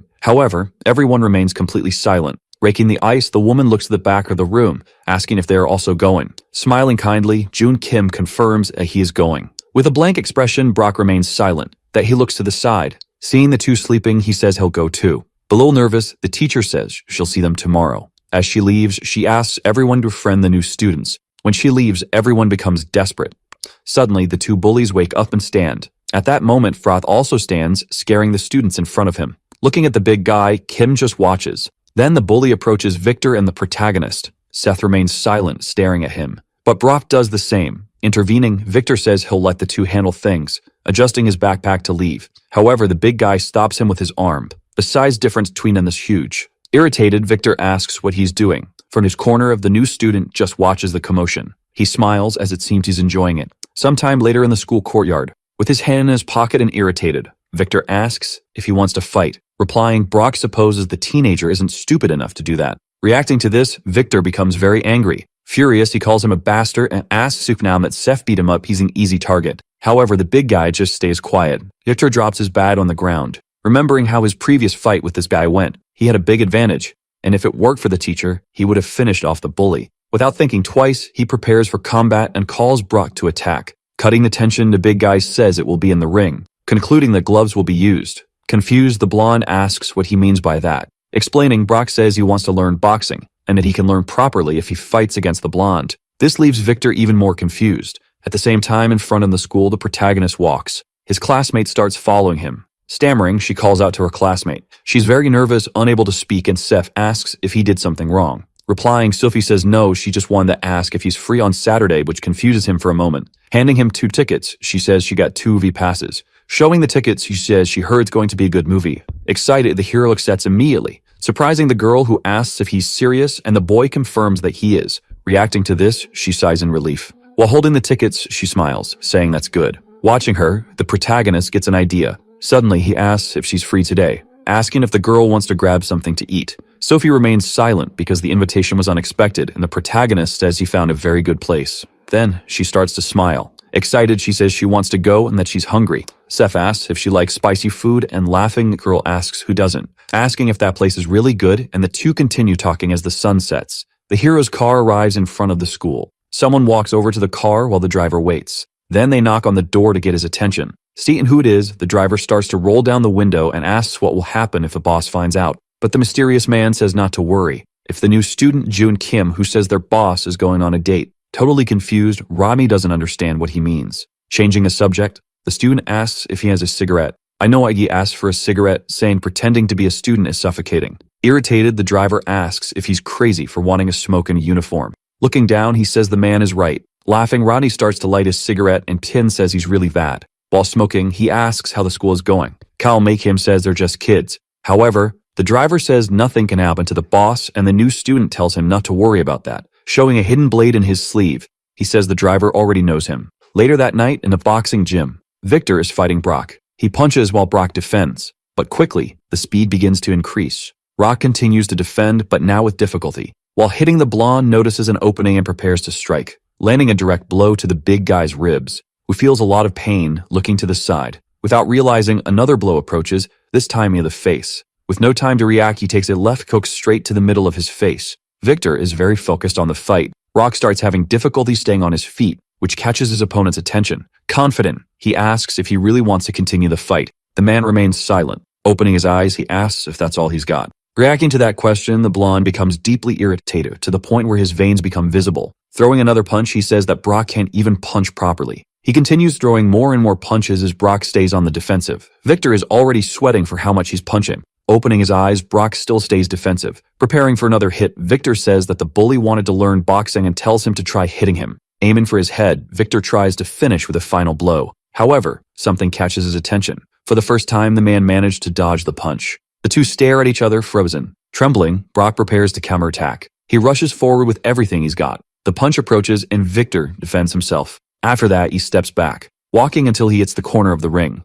He prepares himself as the big guy gets ready to attack. Brock tries to land another blow, but Victor dodges by ducking. Quickly, he lands a perfect uppercut. After the punch, he returns to his stance, and the man just keeps watching. Annoyed, the blonde wonders if the guy will ever manage to hit him even once. Interrupting his thoughts, Brock asks what he's doing and tells him to attack. Hearing this, Victor becomes deeply irritated and calls him a bastard. The two rush at each other with full force. Meanwhile, in the movie theater, the potential couple is watching what seems to be an action horror movie. Sophie is trembling with fear. She grabs onto the protagonist's jacket. Cleverly, he places his hand over hers. Noticing a physical contact, the girl looks down. In response, she pulls back shyly while the boy just laughs. Sometime later, the movie ends. Everyone starts leaving the theater. Seth and Sophie are leaving the room as well. He asks if the girl liked the movie, and she says yes. In turn, the protagonist says he liked it too. Smiling, she says she's glad to hear that, and if she's heading home, but interrupting her, the new student asks if she doesn't want to grab something to eat. After the question, she seems confused, and the boy asks if it's not normal to eat after a movie and if that's not how gates work.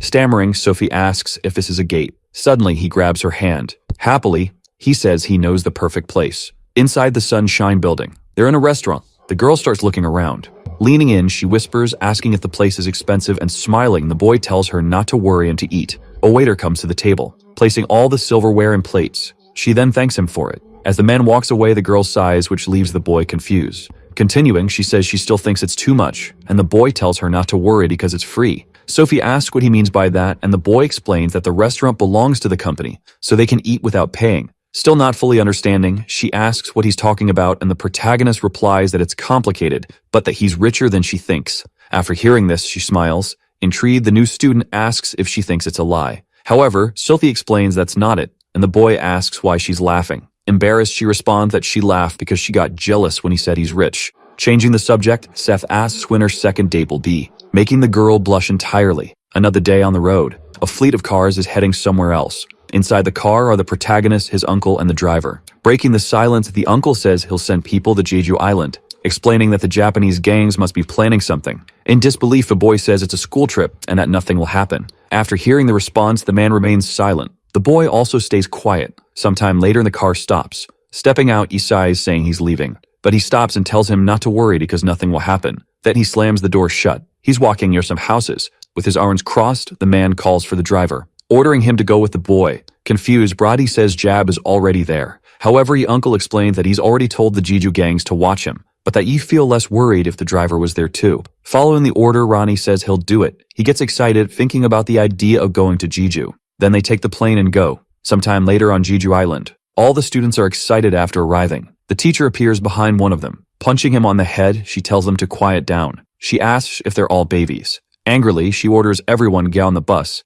After they board, the teacher asks if everyone is there and the driver confirms. Soon, the bus sets off. Some time passes, and they arrive at the Jeju Tours Hotel. They begin to get off the bus. Among those on the trip are Sophie, Brock, Victor, Kim, and Seth. After gathering everyone, the teacher asks if all the students have disembarked. Flipping through a sheet of paper, she mentions that the class is on the 8th floor and that their names are on the doors of their rooms, giving them 1 hour to unpack. After explanation, the buses start to leave. Inside the hotel, the students begin searching for their rooms. The new student finds his room door. In the same room will be Seth, Victor, and Brock, and with that, the protagonist says that they make a great team. Walking down the hallway, Kim mentions that he'll be staying in the room next to the boys. Entering the room, the hero says it looks nice. Suddenly, he claims one of the beds. In the background, Victor calls out to Brock, questioning why he took the big bed. But Brock asks if he has a problem with that. The two stare at each other. An hour later at Juzing Jolly, all the students are gathered, talking among themselves.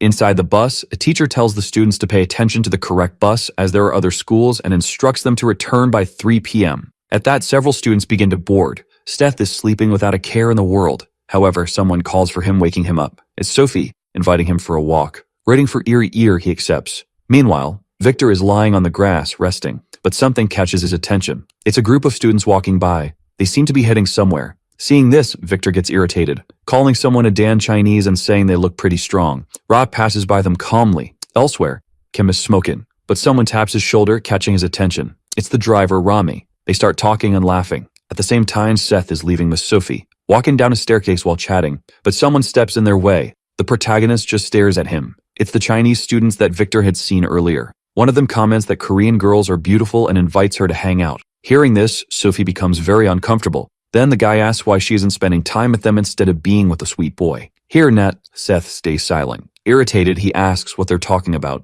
In response, the students remain silent. Without saying a word, the boy watches them with an expression of anger. Suddenly, Sophie steps in, surprising everyone. Speaking in Chinese, she asks what they want. This shocks the boy. Even the Chinese students are surprised to hear this. Continuing, she tells them not to give Koreans a bad impression of Chinese people because of their behavior. Smiling, one of them asks if she knows their language and the other asks if the skinny boy is her boyfriend. Ignoring them, Sophie just turns around. Placing her hand on the hero's arm, she asks him to leave. Calmly, he obeys. Then the two begin to climb the stairs. In the background, the three mock them, leaving the protagonist deeply irritated. They head to a park. Surprised by the news, the boy asks if she speaks Chinese. Responding, she says that when she was little, she lived in China for a few years because of her father, and that she continues to study it to avoid forgetting. Impressed, he says that's amazing. However, he asks what they said. She replies, telling him not to worry because those guys didn't say anything important. Standing up, the hero announces that he's going to the bathroom. With a frightening look, he says he'll be right back.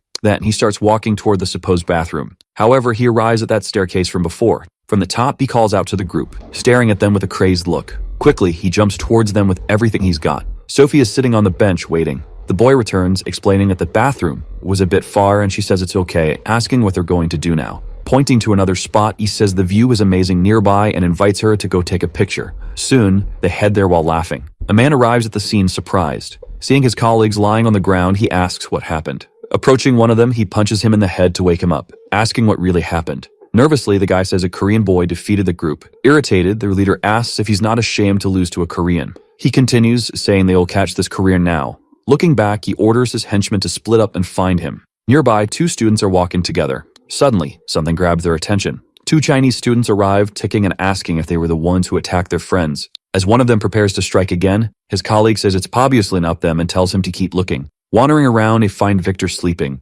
Confident in his find, the man says there's a Korean boy right here. The group begins to approach and surround the boy. Quickly, one of them kicks him. Waking up, Victor asks what they're looking for, but the man says it's probably not him. Standing up, irritated, he asks again what they're looking for. He questions who they think they're staring at. Smiling, he asks if they want to fight. Excited, the blonde begins to get up. However, the Chinese student tells him to sit back down. He keeps repeating it, but a fist approaches. He's cut off mid-sentence by a punch right to the face. Because of the punch, he crashes to the ground hard. His classmates surround him, and Victor asks what that guy just said. Elsewhere, Rock is sitting on the grass, looking at the scenery. Someone calls him, making him look back. It's a Chinese student asking if he was the one who beat his boys. Concluding that he looks pretty strong. Staring, Rock remains silent. Suddenly, the guy charges at him, throwing a punch, but the big guy blocks it. Still with his back turned, he blocks the punch by grabbing the opponent's hand. Trembling, the guy says nothing. Breaking the silence, Brock thanks him, saying he was starting to get bored. Gritting his teeth, the man calls him a kid. Preparing for another hit, he tells Brock to release his hand,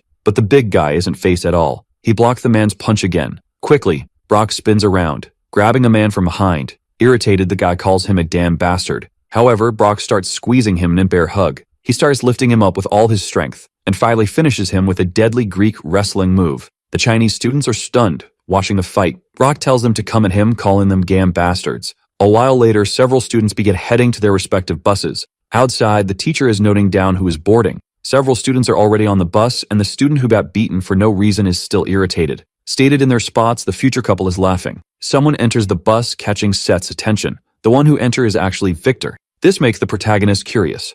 As he walks by, the blonde passes near their seat, then sits down behind the two. Brock also enters the bus. He starts walking, and a hero becomes confused as well. The two latecomers have arrived. Seeing them both, the protagonist stays quiet. Then it shows how Victor defeated his opponents. And the same happened when Brock faced them. Some time passes, and the couple continues chatting. Entering the bus, the teacher asks Sophie if everyone has arrived. Standing up and looking around, she checks. However, she says the new student, Kim, isn't there, and irritated, the teacher comments that she had warned everyone to return on time. Meanwhile, in that same place, Kim is smoking with the driver and the two are talking. Suddenly, a woman approaches, making the driver nervous. Turning his face, Kim gets ready. Quickly, he starts pulling a weapon from his sleeve. However, the one who arrives is the teacher, the killer Oro. With a vacant stare, she asks what the new student is doing in this place. Nervous, the man thinks he's screwed now. Later that night at the hotel, Rock is looking at himself in the window. Sif is lying on the bed listening to music. Victor is training, doing push-ups.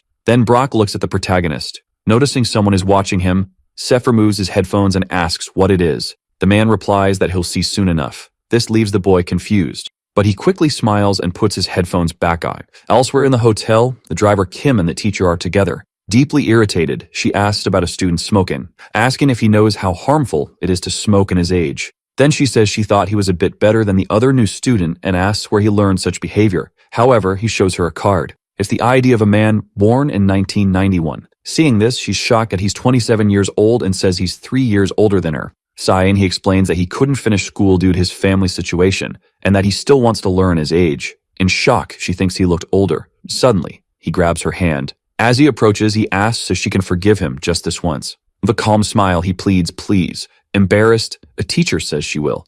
Outside, the driver is watching, wondering if everything is going well, while a child tells their mother that the man looks strange. Later that night, at a place in Jeju. This is a karaoke minibar. A man is drinking and complaining that these Korean drinks are as weak as his henchmen. Nervous, the three say nothing. The leader is eating at a table in front of the trio. One of them says they underestimated those kids.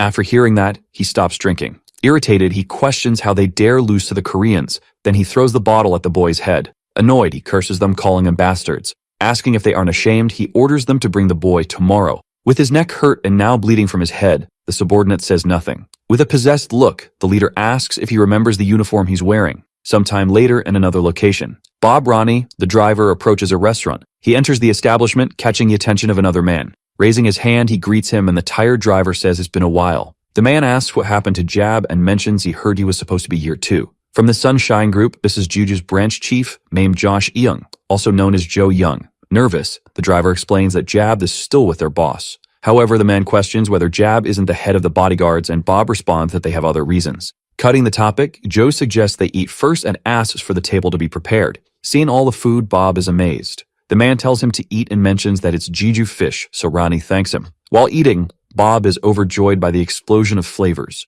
Seeing this, the man is pleased too. Then he comments that it must be tough helping such a young boss, but the driver replies that it's not. The man in turn says he heard Derek brought the boy in. Bob says nothing as his mouth is full. Smiling, the man says there's something else. He mentions that Derek said he was beaten by the driver, which makes Bob start choking. Calming the situation, the man says it must be tough, that he should eat while he can. After eating a lot, Bob sighs. Almost bursting, he thanks him for the meal. Then he says that it must be nice. The man doesn't quite understand what he means. Continuing, Bob says it must be nice living in a place with such good food. Hearing this, the man is confused. Suddenly, he begins to smile. Sigh, and he says that Jeju used to be great, but now it's being invaded by the Chinese, and there's a lot to do.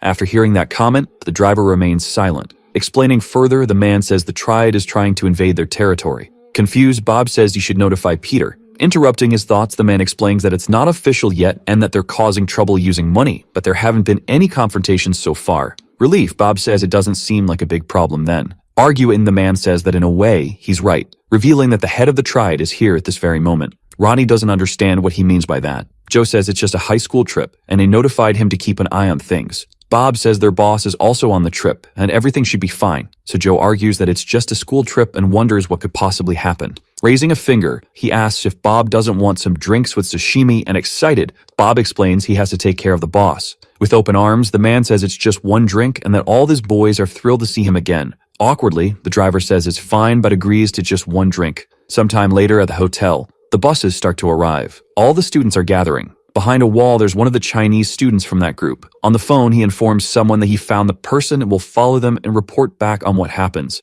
Then the buses start to leave. The teacher says they will hike Mount Hellesen and that it will be a great 5-hour trek to the summit and back. Hearing his plan, the students start to groan and the teacher tells everyone to calm down. She explains that if it gets too difficult, they can head back down, that they are strictly prohibited from going anywhere else. The bus arrives at the location. As they get off the buses, one student stretches while another looks downcast. At the same time, a car pulls up. Inside, a man observes the students. On the phone, he begins relaying the location. After getting off the buses, the students start walking. Soon, everyone is having fun, including the protagonist, Sophie, and the other classmates.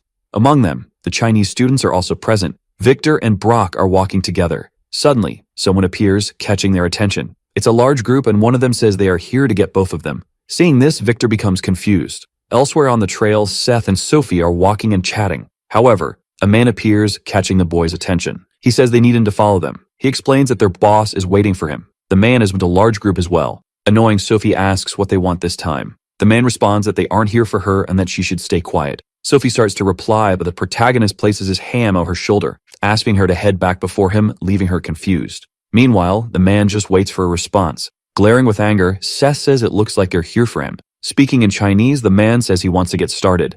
Seth wonders what he's saying, not understanding Chinese. The two stare at each other and Victor prepares for the attack. He tries to throw a right punch, but the big guy quickly dodges. The blonde is shocked by his reflexes. Quickly, the man lands a direct punch to his stomach, not giving him time to dodge. The punch is strong enough to throw him back. However, he manages to prevent himself from falling, starting to feel intense pain in his abdomen. As a result, he drops to his knees and tries to call the man a bastard. But before he can finish the sentence, he collapses on the ground. This catches Brock's attention, leaving him surprised while the protagonist grows furious at sight. Excited, the Chinese man keeps talking. This disgusts Brock. Then the new student steps forward and begins to walk. With a maniacal look, he calls the man a piece of trash. He quickly charges at the big guy, attempting a kick, but the guy ducks and dodges. The new student is surprised by his speed. He immediately repositions himself for another attack. However, a fist approaches his face. He barely manages to dodge the blow. Right after, he prepares to counterattack. But before he can act, the big guy kicks him straight in the chin. In disbelief, the protagonist realizes that the opponent is too fast for his size. After the hit, the man shows a lot of excitement, while the new student readies himself to block the next attack. Deciding to jump back, quickly the big guy throws another kick. But this time, Seth manages to block it, sending him flying back. He and Sully stands firm in the fight. Seeing that he didn't fall, the Chinese man is surprised, and the protagonist comments that he's having fun. Elsewhere, Sophie runs to the teacher. Catching her attention, she begins to explain something, leaving the woman in shock. Nearby, two people are sitting and talking. It's Kim and the driver who are smoking while chatting, but they soon notice something happening. Looking back, the driver asks what's going on. Kim responds that it seems something is happening now. With that, the driver puts out his cigarette, saying he hopes nothing serious has happened. Both of them get up and decide to check out what's going on. In the woods, the fight between Seth and the Chinese leader continues. The hero tries to throw another punch, but the opponent dodges. Next, he attempts a counterattack with an open palm, but the new student manages to dodge again. The two continue fighting intensely, but neither can land a direct hit. Brock watches the fight in shock. The Chinese students also can't believe what they're seeing,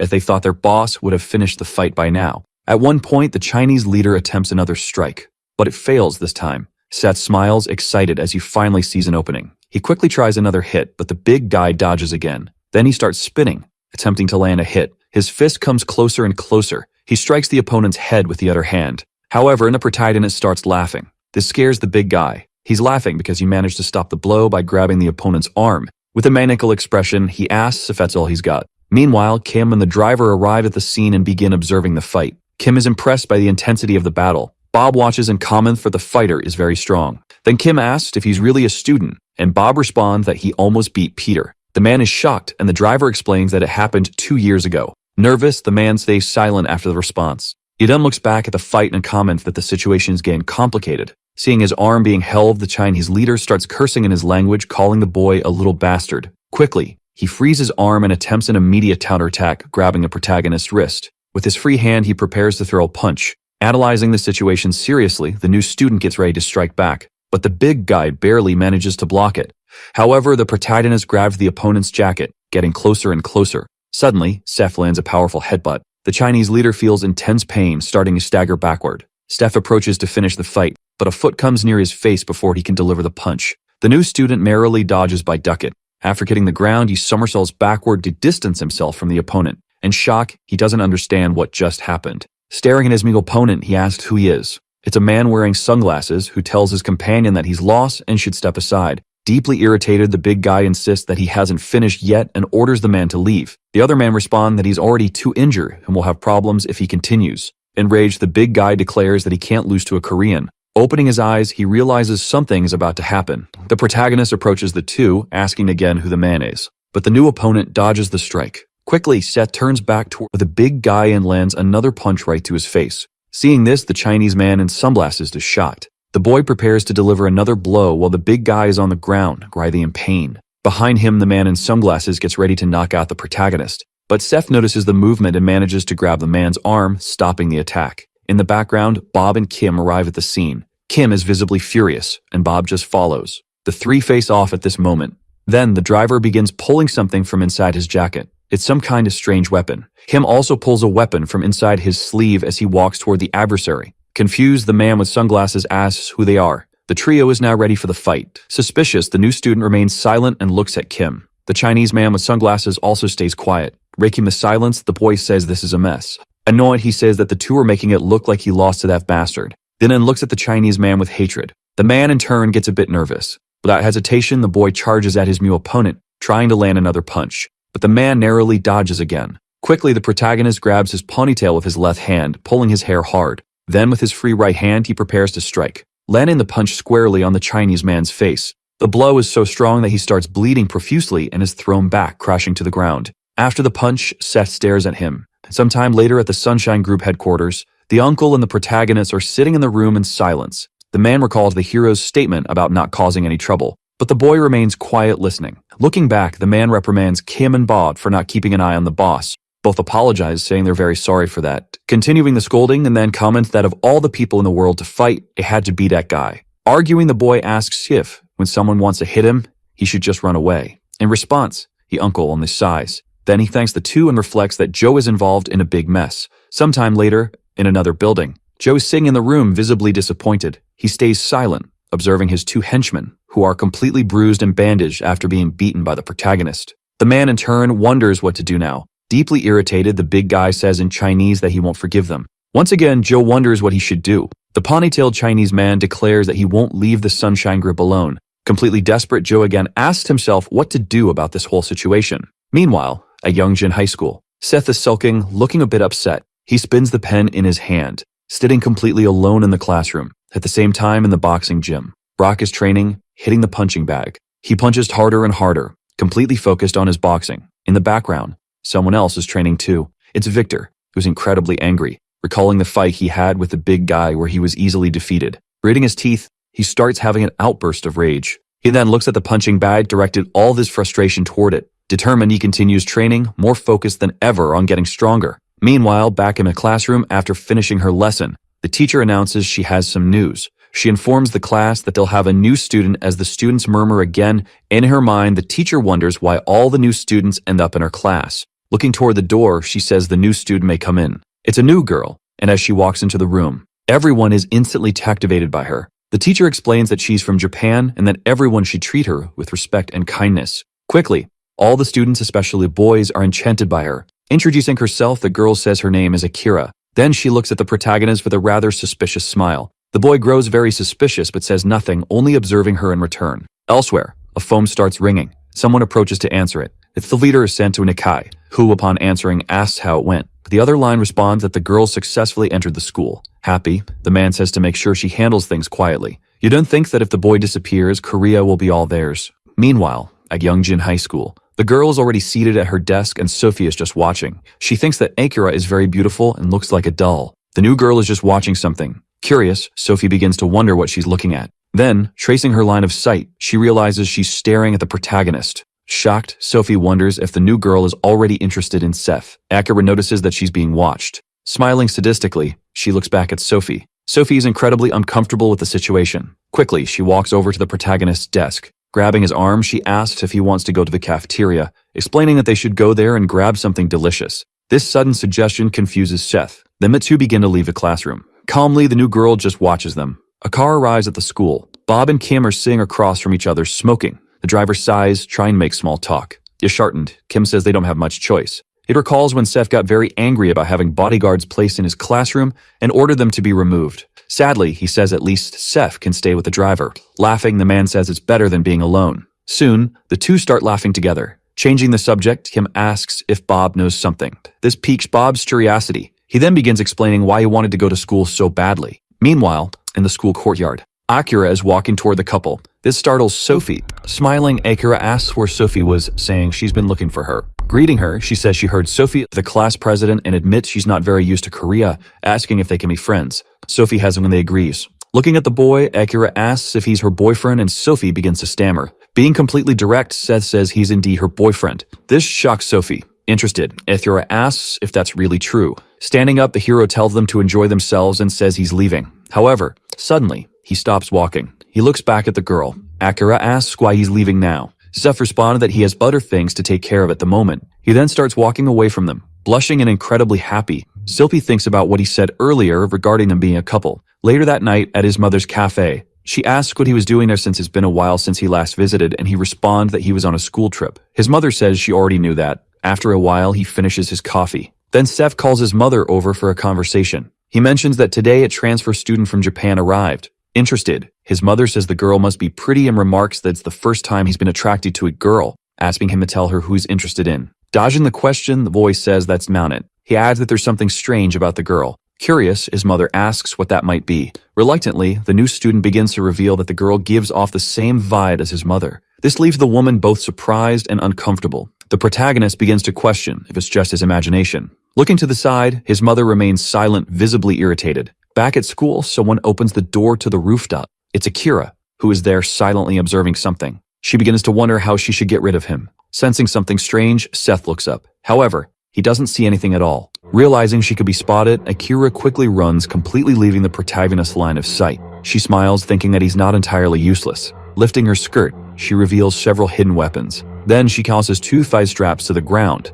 Approaching them, she begins to pull out a weapon. It's some sort of bizarre needle. With a terrifying look, she mutters that maybe she can explore a bit of Korea if she finishes this mission quickly. Suddenly, someone appears in the background saying the lineage continues, startling Akira. The woman says that if Akira leaves now, she'll pretend nothing happened. Seth's mother asks the girl what she thinks of that offer. Quickly, Akira turns around. She throws her needle toward the woman. The weapon slowly approaches her head. Without concern, the woman catches the needle, sighing, "It was too easy." Seeing this, Akira begins to sweat nervously. The woman says she'll also let this behavior slide. With a terrifying gaze, she says Akira looks quite young and asks what she plans to do. Very nervous, Akira asks who this woman is, reaching the conclusion that she needs to get out of here quickly. Her needle fits closer to her head. She barely dodges the object, but it still grazes her cheek, leaving a small cut. Looking to the side, Akira notices something coming her way. Seth's mother charges at her with full force. She's about to land a kick. The blow hits Akira, but it only grazes her hair, leaving the girl in shock. The woman says nothing, only observing.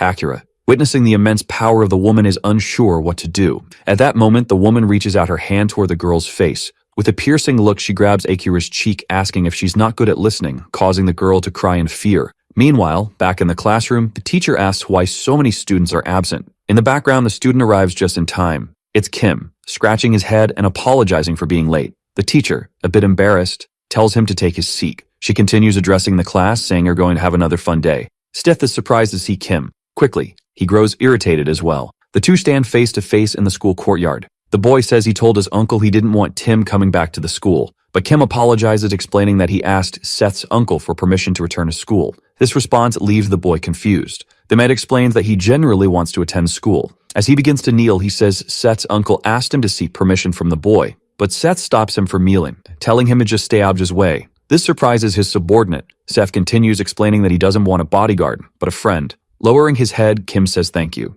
However, Seth grabs his jacket, telling him that if he's going to be so formal, you should disappear. Nervous, the man begins to sweat profusely. Then the boy tells him to relax. After the conversation, Seth begins walking away. The man just watches and eventually smiles. Back on the rooftop, Akira is very nervous. She starts to look behind her. The woman tells her not to even think about running. With a chilling aura, she orders Akira to take her to the leader right now. In the classroom, the teacher is explaining the lesson. In the back, the boy is just trying to catch some sleep. Later, he lifts his head. Bored out of his mind, the time slowly passes. The teachers switch, and the lesson continues. Finally, the day comes to an end. Seth is exhausted from the monotonous routine. He stands up to finally leave. In the background, Sophie watches him, worried about how he's acting. Outside, the protagonist heads toward his car. Bob welcomes his boss, asking where he'd like to go, and the boss responds that he wants to head to his mother's cafe. Sometime later, they arrive at the location. However, Seth sees something that leaves him slightly confused. It's a sign saying the cafe is closed due to personal reasons. With that, he quickly grabs his phone. He decides to call his mother, but she doesn't answer, with a message saying the number cannot be reached at the moment. The boy thinks so something doesn't seem right. Back with the two, Akira is very nervous about the woman's presence. She then takes her to the place where her leader is. The lady tells her to stay here without thinking of escaping, and she simply obeys. Upon arriving, the woman begins to open the door. She sees 2 men in formal attire. One of them says this area is restricted, and she replies that she's here to see the boss. The bald man then asks which gang she belongs to. Annoyed, she says she can't waste time talking to him. Then she glares at them angrily. Both men are startled by her expression. The bald man begins to reach for something inside his jacket. However, There's no time and the lady quickly knocks both of them out. It both fall hard to the ground. After the blow, the bald man is badly hurt and irritated. He quickly pulls out a device from his jacket and presses a red button. The lady continues walking to meet the boss. She reaches a room and opens the door. Inside, she sees a man in a fully tattooed kimono who asks who she is. The lady remains silent. Irritated, the man asks if she's going to answer. In response, he snaps his fingers to call his associates. Several men armed with blades appear. On either side, there are also several men, but this time with firearms. He questions what a woman is doing alone in a place like this. Reacting to his comment, the lady just sighs. With a murderous aura, she says that anyone who attacks her with those weapons better be prepared to die. Just that response leaves the man completely terrified. The conversation continues and she reveals who she really is. She tells him to pay close attention because they're after her son. The tattooed man stays silent, listening. Frustrated, the lady starts adjusting her tie, asking if they're ready to begin. Sometime later at the boxing gym, Victor and Brock are training. Both seem tired from the workout. Moving in, the big guy prepares to throw a punch. He tries to land a right hook. The blonde dodges. He readies his counterattack with a left punch. The big guy manages to block it as well. However, quickly the blonde's right arm moves toward his head. He lands a punch on his face, but Brock also manages to hit the blonde's face. It feels like a tie. Victor steps back after the hit. Both stare at each other, wondering what to do next.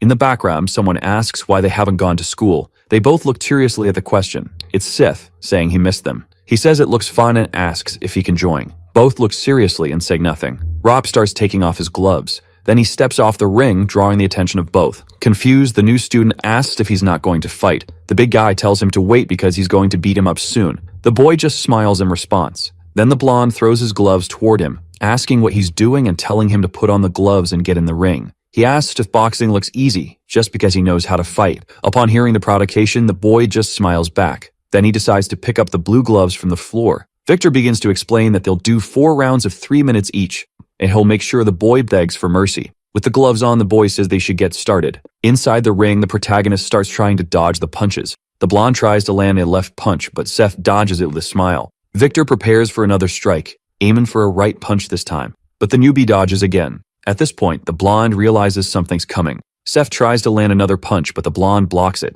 In his mind, he wonders what this kid is. After the punch, the boy steps back. They're somewhat distant for each other in the ring. The blonde is starting to get out of breath. He questions why Seth is so strong. Staring at him, the hero remains excited by this. However, Victor begins to get angry, saying boxing isn't the same as a street fight, calling the boy a bastard. He quickly charges forward and the fight continues. Meanwhile, back at the dojo, suddenly a group of men goes flying, breaking through the doors. Seeing this scene, another group starts sweating nervously.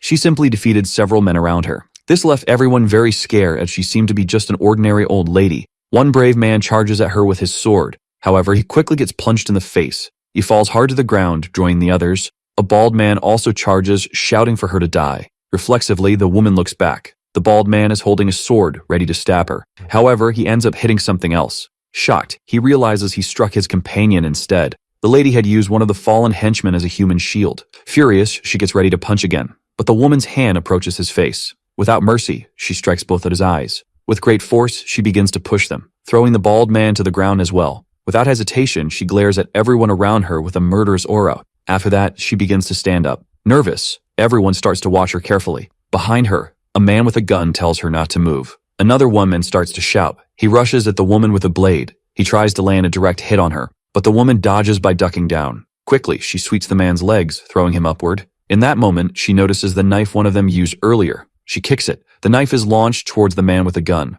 With great force, it strikes him straight in the chest, piercing him. Meanwhile, the lady has already taken down another one.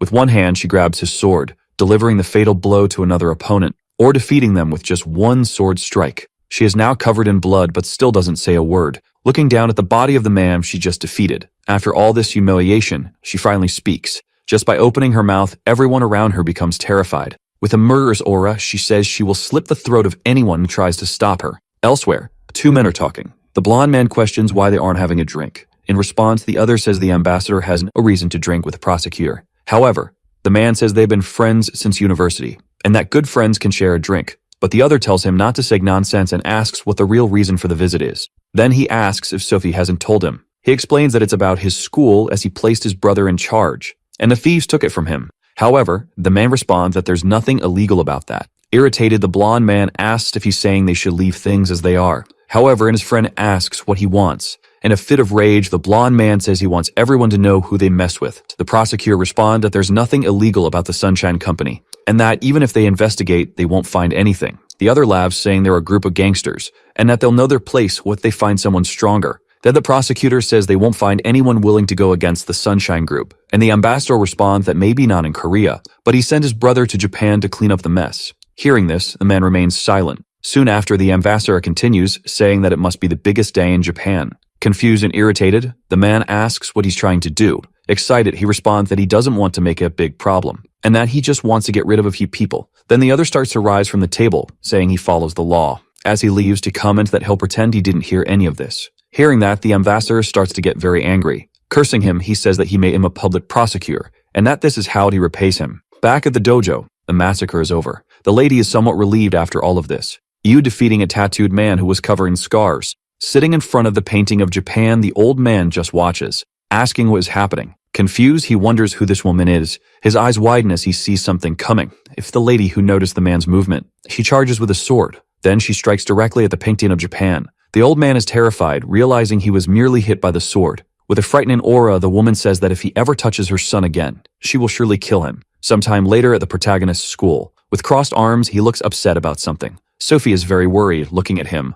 At that moment, the bell signal in the end of class starts ringing through the megaphone. Seth begins to rise from the table, and Sophie heads toward him. She calls for his attention, saying that he doesn't need to go to school today, that asks if he wants to eat something. With a friendly smile, he replies that he's sorry, but he needs to go somewhere else right now. He begins to leave, and the girl's left confused. He tells her that he'll buy her something nice next time, and that he's sorry. In silence, she just watches him without saying anything. Outside the school, Seth walks to his car. Then his driver asks if he wants to return. The protagonist tells them to head to his mother's cafe. Upon arriving, the boy steps out of the car. Entering the cafe, he's surprised to see his mother doing well. She says hi and asks if he had fun at school. Perplexed, the boy asks where she was. She responds, saying she had some things to take care of, then asks if he was worried, and the boy says it's obvious he was. Soon he notices someone else in the place. He points a finger and asks if she is who he thinks she is. His mother, explaining, says that the girl will be working part-time, and that she heard they were classmates. But Seth just leaves, staring without understanding anything. He looks at the girl in a friendly way. He asks if she'll be back tomorrow, and she confirms that she will. Seeing this, the protagonist can't believe the coincidence.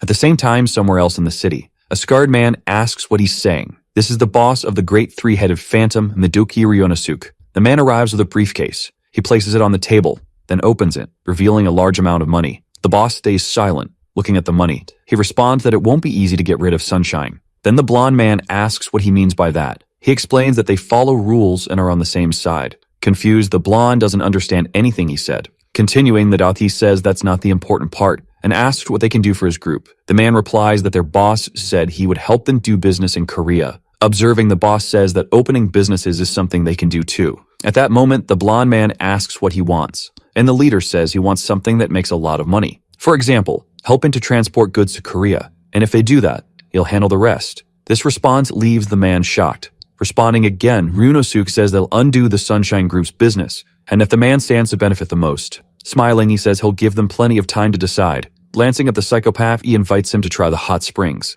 Meanwhile, in Jeju, someone is beating Josh Young. He's been beaten in every possible way, completely battered and exhausted. Suddenly, someone arrives at the scene. This is the branch manager of a black group, Mandoy, whose name is John Lee. John just stares at the man, completely broken. John tells him that even though he's from the black group, he asks if it isn't boring to do this all the time. And his man responds that if that's how he feels, he should have said so. He quickly states that he's not here to negotiate with the group, and asks again where the man who hit his brother is. At night, at the Sunshine Group, inside the president's office, the uncle is watching. He seems somewhat thoughtful. Suddenly, the phone starts ringing. He goes to it and picks it up. Answering, Joey starts to contact him. At that moment, the uncle is surprised by the call. Lying on the ground, he held by a bald man. He begins to speak. One of the men from the brute takes Joey's phone, then orders them to bring the man who hit his brother, because if they don't, they'll destroy the group. Hearing this, the uncle starts to get angry. He then asks who's speaking on the other side of a line. The man says he's the leader of the Mando's group, named John Lee. In response, the uncle says that from now on, if he dares to lay a hand on Julie, he won't leave Korea alive. Hearing this, the man asks what he's talking about. At the same time, a little bird perches on a tree near the school. Seth watches calmly. Few people have arrived in the classroom so far. Opening the door, Aethra enters the classroom. Looking at the protagonist, he suddenly stands up from his desk. walking in her direction. As he approaches the girl, he says he needs to talk to her. They both start climbing the stairs. Meanwhile, Sophie follows them, because it's Seth and Akira, and she asks where the two are going. She is hiding behind the door leading to the rooftop. Peeking through the crack, she says she should be following them. Annoyed, he asks what she's looking for. Nervous, Akira questions what he means by that. The protagonist explains that it's strange and asks how she ended up at his mother's cafe. The girl replies that it just happened. Not believing her, he asks if he looks like an idiot, asking what relationship she has with his mother. Corner, she says nothing. And that alone irritates the protagonist a lot. Trembling all over, the girl begins to answer. Crying, she says it's because his mother is causing trouble. Still peeking through the cracks, Sophie is shocked. Besides her, the hero himself is also in shock. Appearing on the rooftop, Sophie calls out to the boy. When he sees who's there, he's also very confused. Meanwhile, back at the dojo, Rigo arrives and opens the door. He wonders why no one is guarding the gang's entrance. Then he opens the door, calling for Ryujin, but he's shocked when he sees. Sitting on the ground, the old man is silent. As he walks in, the man asks what happened. Smiling, the old man questions what he's doing here. Ryunosuke responds that he has a favor to ask of the Chan gang, because they need to get rid of Sunshine. Sweating and nervous, the old man responds that not here. This response leaves the man very confused. Trembling with fear, the old man tells him to do whatever he wants, because they've finished with him. Annoyed by the response, Miduk just stays silent. At the school headquarters, all the students are leaving. Sophie walks calmly. However, she comes across something that catches her attention. It's the captains and club leaders who want to recruit. A captain of the Taekwondo club, the head of the judo club, Sam Choi, the head of the wrestling club, Damien Shaw, and the head of the kendo clubs, Scott Choi. Irritated, he asks what they want. Yu calls him arrogant, telling him to just be quiet and follow. Hearing this response, the protagonist starts laughing. Them got to the crazy expression. Watching everything from the window is Jason, the student council president. Deeply irritated, he asks if the protagonist thinks he'll let things stay like this. Sometime later inside the gym, even surrounded by the four tactons, the protagonist remains calm, asking what they want. Annoyed, Gabu calls him an arrogant bastard. Buttered by the comment, Seth asks why he's being called arrogant and asks if he did something. In response, the man says he has a big mouth and is acting arrogant just because he beat Brock. Entering the conversation, Sam Choi says things are quite complicated and that the upperclassmen hold grudges against the new student. With crossed arms, he reveals that there are rumors the upperclassmen are very scared. Unfazed, the boy asks if they're all going to gang up and fight. This makes you even more irritated, asking how the newbie dares speak to a superior like that. Changing his expression, he says he's warning them. If they keep bothering him, he warns that he might kill their superiors. Yu calls him a bastard. Suddenly, Scott steps in, telling his companion to wait. At this point, the protagonist is already annoyed. Smiling, the head of the kendo group says they won't attack together because they're not bad guys, suggesting that the newbie face him first.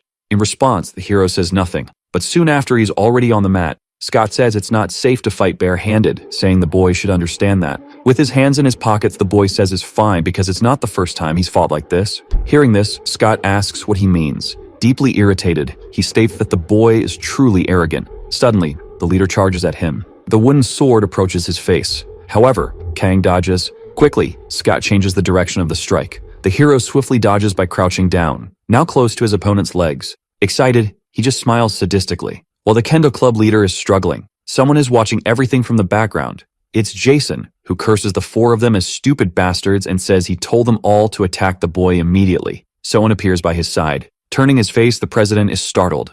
Looking at Kim, he asks who he is. With arms crossed, Bob says this is the June where the boss was, and that scares Jason. Continuing the conversation, Kim says that fights are always fun to watch. Confused, Jason starts to get even more irritated. Back to the previous fight. Kang manages to land a solid punch on his opponent, strong enough to break the wooden sword. After the hit, the opponent begins to fall. At that moment, the newbie senses someone coming. It's Yu from Taekwondo arriving with a flying kick. However, the boy easily dodges. Then he bumps his back into someone. It's Damien Shaw, the head of the wrestling club, who grabs him forcefully, saying if they didn't call him here to play sports. Looking back, Kang gets irritated. Dave approaches, saying you're going to mess him up badly. Excited, the boy says that sounds good. Quickly, he headbutts Damien's nose with the back on his head, grouting the blonde by his jacket. Surprisingly, when he throws in towards Yu, who reflexively dodges his companion's body. Yana put in a lot of effort to avoid it. Suddenly, he realizes the hero's coming. Seth moves in to deliver a powerful punch, letting a punch right in the middle of Gabe's face.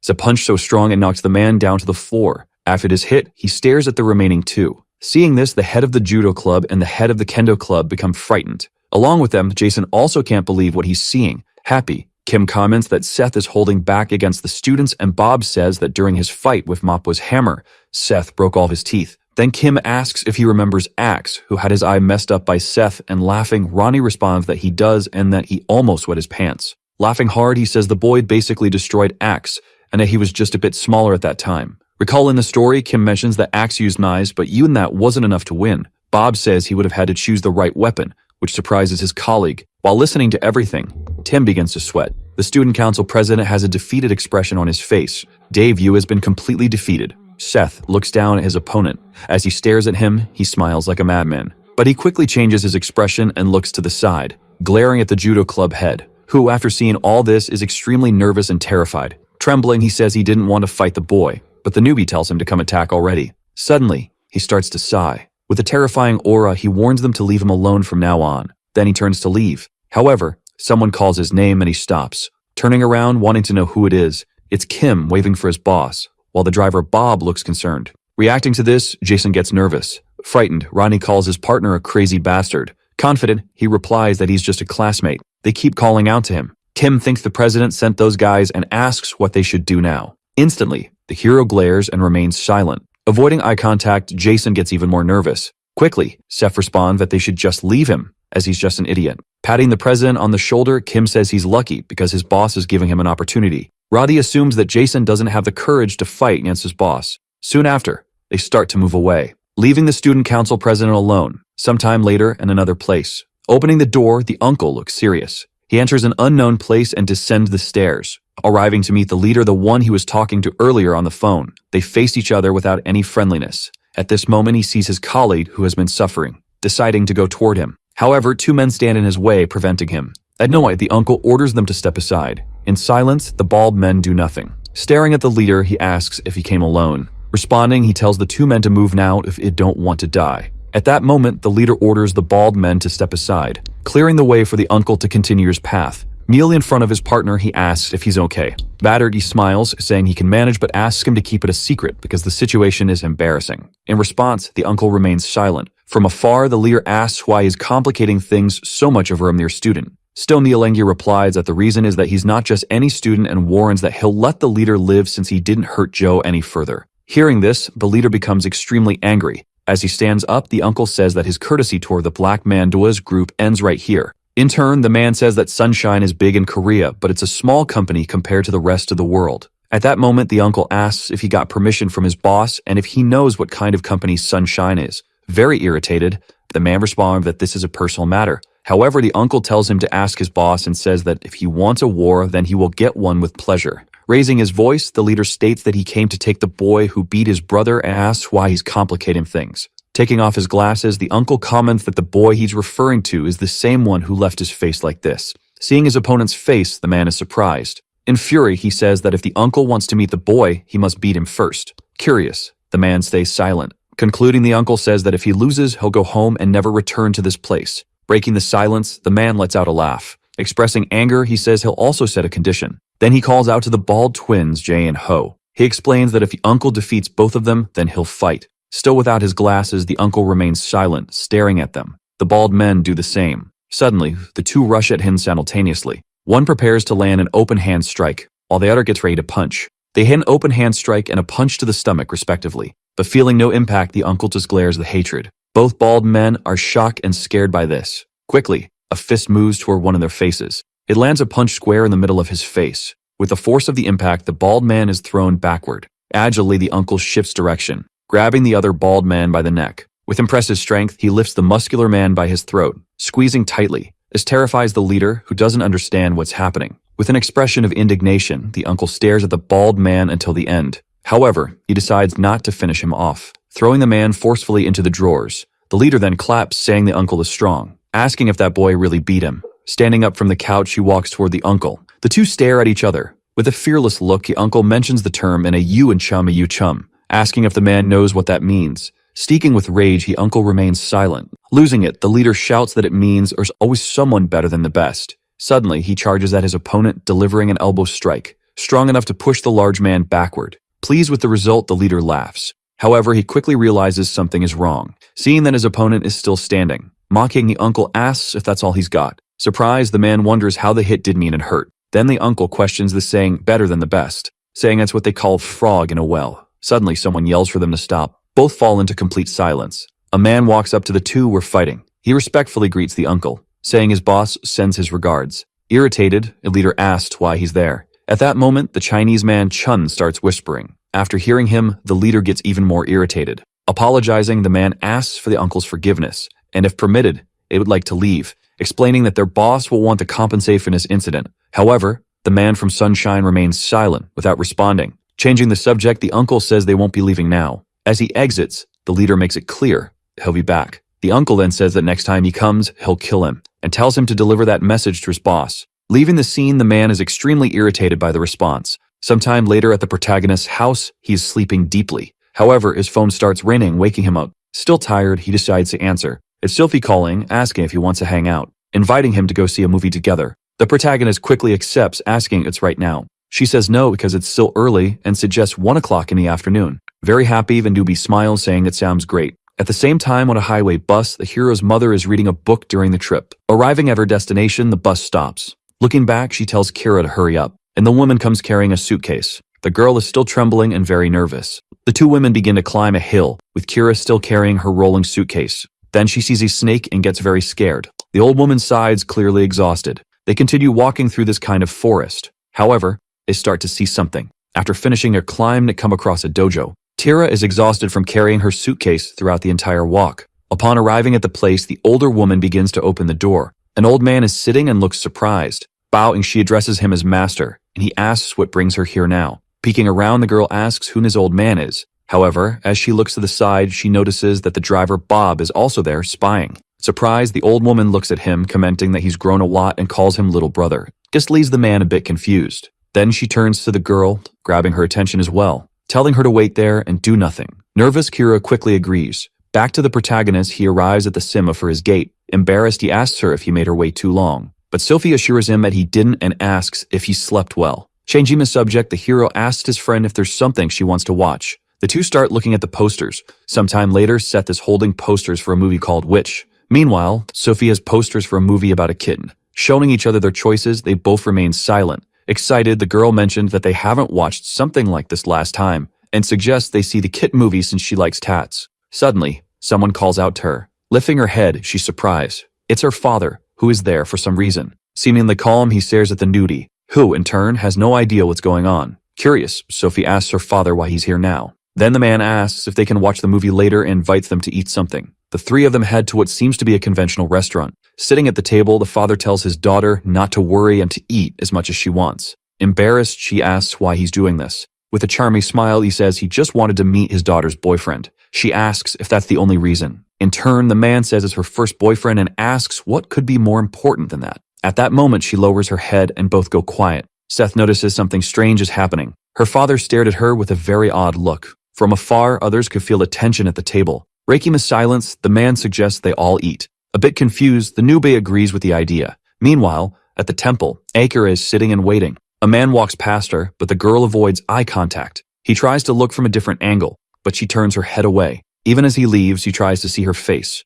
Nervous, the girl asks what's going on. Soon, she notices someone approaching. If that same man who came to see her again, already bothering her. Frightened, she asks where she is. At the same time, inside the temple, the old man says the girl outside has killed many. Then the woman says she has human powers as well. Surprised, the man asks if that's true, and a lady says she was hoping to lead the girl in his care for a while. Annoying, the man responds that he had a purpose. Arguing, she says that everyone has the right to protect the power they were born with. Mocking, the man says the one who said that is the same person who gave up being hair for a man. Hearing this, she remains silent. Bowing, she apologizes. Stroking his beard, he explains that she's the best in training in every way, and that no one is better than her, so she should take care of it. At this, the woman asks if he intends to send his student away from the temple. However, he questions how he could keep it in the mountains. Again, the protagonist's mother says nothing. Staring at her, he says she can go and he will watch over the girl for a few days. Receiving his positive response, she begins to rise. Thanking him, she bows to her master. Back to the meeting between the future son-in-law and father-in-law, both remain quiet at the table. Irritated, the nudie says if he has something to say, he should just say it already, mentioning that he didn't send Sophie away for nothing. In response, the father says that the boy knows what he does. This leaves the boy completely confused. Smiling, the father explains that what he does isn't that important. Getting irritated again, he makes it clear that the protagonist's identity is far more important. Sophie stays completely silent after the comment. Continuing, the father says he heard that Seth is the heir to the Sunshine Group and that 90% of Korea's companies work for his company. The newbie is somewhat surprised, but still says nothing. Surprisingly, the man says he won't reveal this to his daughter, which leaves Seth completely shocked. However, he explains that if his daughter stays with him, she could be in danger. At that moment, he pulls something out of his jacket. It's a photo, which he places on the table. The photo contains 3 individuals, and he explains it was taken at Incheon Airport. He comments that he's only helping for one reason and that this will be the last time. Standing up, he says that if there's even the slightest chance his daughter is in danger, Sunshine will disappear without a trace. After saying that, he simply leaves. Holding the photo, the protagonist looks at it. Something feels very wrong about this situation. Sophie arrives, noticing that her father is no longer there, and heads toward the newbie, who calls her over. At that moment, he crumples the photo so she can't see it. Curious, the girl asks where her father went. Trying to stay polite, Seth explains that her father said something important came up and he had to leave. Saying this, he hides the photo in his pocket. Completely irritated, she questions why her father embarrassed her, and then left, as now they can't watch the movie. Quickly, Seth suggests they go watch it now. Delighted by the comment, she asks if they really tan, and the boy replies yes. Taking her hand, Sophie tells him to hurry. Both are very happy with the date. However, the protagonist still feels something is off. After the movie, they're walking and she asks if the film wasn't wonderful, to which Seth responds that it was good. At that moment, she blushes and starts to laugh. Then she says she can go home alone from here. Feeling very happy, she thanks him for watching the movie together. In response, the boy says he had fun too. Sophie says goodbye, telling him she'll see him tomorrow. They wave at each other. Soon, she heads home. Quickly, his ride arrives. Trembling, the boy grabs his phone. He decides to call his uncle. At the hospital, his uncle is watching over Joey, unaware of his phone ringing. He's staring at his companion, who is severely injured. However, it's impossible to see his reaction because of his sunglasses. The call goes unanswered. Frustrated, the boy calls for his driver. Throwing the crumpled photo to him, he asks him to identify who the people are. With great skill, Bob catches the photo, opening it and smoothing it out. Upon seeing the picture, he is startled and shocked. Not understanding, Seth asks if he recognizes these people. Bob confirms that he does. Very irritated, the newbie questions who they are. Beginning to explain, Bob says they are part of one of the biggest gangs in Japan, called the Three-Headed Phantom Gang, and that the people in the photo are the worst of the 3 heads, including the leader of the main gang. His name is Maduki Ryunosuke. At the same time, elsewhere, an old man is deep in thought. Those 2 Chinese leaders are completely defeated. Turning around, the elder explains that he had already told them not to be reckless. This is the head of the Black Group, part of the Mandu gang. His name is Manhwa. This leader is in fact his son. He explains that his brother was humiliated. Retorting, Manhwa says that this stupid incident isn't enough for him to attack Sunshine. Confused, his son asks if this is just a stupid incident. Suddenly, his father yells, calling him an idiot, which leaves him completely startled. He asks if he doesn't know why the gang has left Korea alone all this time. Perplexed, the man asks if the Sunshine Group is really that big. His father then explains that the Sunshine Group isn't the real problem. The problem is that she is there. Returning to the past, he begins to explain. He has gathered around many people. As he stares at another man, likely his opponent, suddenly, someone appears atop the shipping container. Looking up, the man becomes very nervous. Then a woman arrives along with his opponent on a night with a full moon. She has a very strong presence along with a dangerous look. Just remembering this makes the old man tremble nervously as he runs his hand over a scar, which was likely caused by her. After that, he begins pacing around the room, placing a hand on his son's shoulder, who was previously irritated. With a serious look, Mumlai suggests that his son avoid stepping foot in Korea for now. This suggestion leaves his son very confused. After that, Mumlai begins to leave the room. At the school, the big guy apologizes to his brother, saying it's his fault. But his brother reassures him that it's not his fault at all. Still feeling beaten and regretful, the big guy expresses his anger and says he'll do whatever it takes to get revenge, telling him to trust in him. The next day at school, Seth seems a bit troubled by something. He's sitting on the couch talking to someone. In his mind, he recalls his father-in-law's words. If there's even the slightest chance she's in danger, Sunshine will disappear without a trace. Remembering that phrase makes him extremely irritated. Selma is outside that room, just observing. It's the person who's been deep in thought. In a flashback, Bob tells Kim that some guys are following their boss and Jake isn't answering, asking Kim to keep an eye on Seth until Jake returns. Fidgeting with his weapon, the man thinks about this. Quickly, he gives a strange smile. Casually, he says he always does this. Back in the present, he continues watching his boss. However, the boy seems to have improved and noticed. Looking out the window, Seth comments that the weather is really nice today. Outside the school, 2 men are walking. Victor asks if he's alright and says he can handle it if he can't. Brock remains silent. Both have very serious expressions as they walk. Inside the school in the principal's office, he doesn't seem to be doing anything. Suddenly, someone starts mouthing on the door, startling him and snapping him out of his trance. Opening the door, it's Brock and Victor. The former teacher, now the principal, is surprised by their arrival. The big guy gets straight to the point, saying they're here to ask for a favor. Back in the protagonist's room, the principal is calling to a phone. Hearing this, Seth is extremely confused. The same goes for Sophie, who also doesn't understand anything. Continuing the call, the principal tells him to come to the gym before lunch ends. Hearing this, the protagonist feels uneasy, suspecting something is up. He quickly gets up from his desk as the girl watches. She seems very worried about what might happen. However, the newbie keeps moving forward. With a murderous aura, he's deeply irritated, walking past Kim without saying a word. His subordinate, however, continues watching in silence. Ethangia and the principal is also there and sees Kim arrive.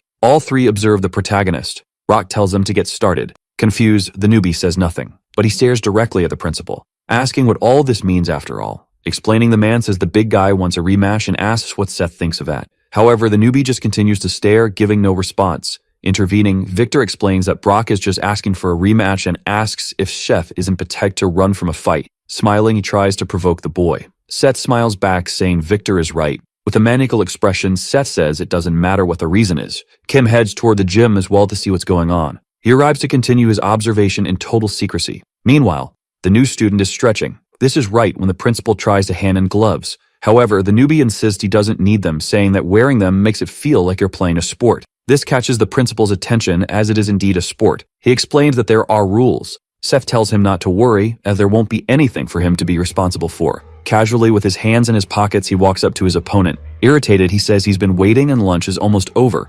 Focused, Rock stares back, ready to start the fight. Quickly, he goes for the first strike. However, the new student has been patiently waiting for this very moment. He dodges with ease. Seeing this, the big guy is very surprised. Trying to counter, the new student also throws a right punch, but his opponent manages to dodge it. At that moment, the two stare at each other. Then they continue their seemingly ruleless fight. Elsewhere, a man in a trench coat and tie tells his boss that they found the person. His boss smiles, saying it's time for them to go, stating that they can't waste any more time. Back to the fight, Brock is very focused, charging forward with everything he has against Seth. Quickly, the boy lands a punch on him, completely altering the trajectory of Brock's strike. He's very excited about this fight. Swiftly, Seth lands a left punch on his opponent's face. The impact sends Brock stumbling backward, losing his balance. However, he still hasn't fallen to the ground. Seeing this resilience, the newbie is surprised. A clenched fist approaches him. Rock attempts a downward punch trying to hit him, but the newbie manages to dodge. The two were in a somewhat balanced fight. Nervously, the principal continues analyzing the fight. He remarks that Brock is indeed strong. Recalling the time when Brock was a first-year student, he managed to defeat all the upperclassmen who came to challenge him. However, the principal grows even more nervous as he thinks about Seth Cam, wondering who the hell he is. Both prepare to throw their next punches. The big guy tries to land a punch, but it's dodged. Step tries to hit Brock's head, but it's also dodged. With his left hand close to his face, he stares at his opponent. Suddenly, Seth raises his right hand for a punch. Alarmed, Brock notices the movement and tries to do something to defend himself. Kane lands a punch with his left arm, but Brock manages to defend and block it just in time. While blocking, Brock simply observes him. His opponent has a psychotic expression on his face. Suddenly, the bell rings, catching the former teacher's attention. However, Kang continues throwing punches while Brock blocks. Seth is clearly excited about a fight. Intervening, the principal tells them to stop immediately, explaining that lunch is over and they should finish after class. However, Seth doesn't like the idea at all. They lock eyes and Brock is visibly exhausted. Turning away, the newbie begins to leave. Then he calls out to Brock with a smile and says that he'll hear from him soon. This statement leaves Brock shaken. In the background, Victor silently observes their fight. Though quiet, he's certainly nervous about what he's seen. Elsewhere, a man with a scar on his face is on the phone, saying that they're ready. On the other end of the line, the person says they'll take care of the rest, so there's no need to worry. Once it's done, they'll be generously rewarded. A gangster says it's time to get to work. He's sitting in the back seat, with his driver accompanying him. He's in a black car that looks a lot like the protagonist's. However, behind him is a fleet of buses. Holding a cigarette, he says they need to finish this job as quickly as possible. Sometime later at Ancient Airport, the defeated leader starts leaving, accompanied by his brother, who got beaten earlier, along with his brother's henchman, who also took a beating on the same occasion. Holding the photo in his hand, he asks where Alvin is, and the Chinese man with sunglasses responds that he was at a school with a team. Shaking, he looks at the photo of the protagonist. Filled with anger, he mutters, "We lost this time."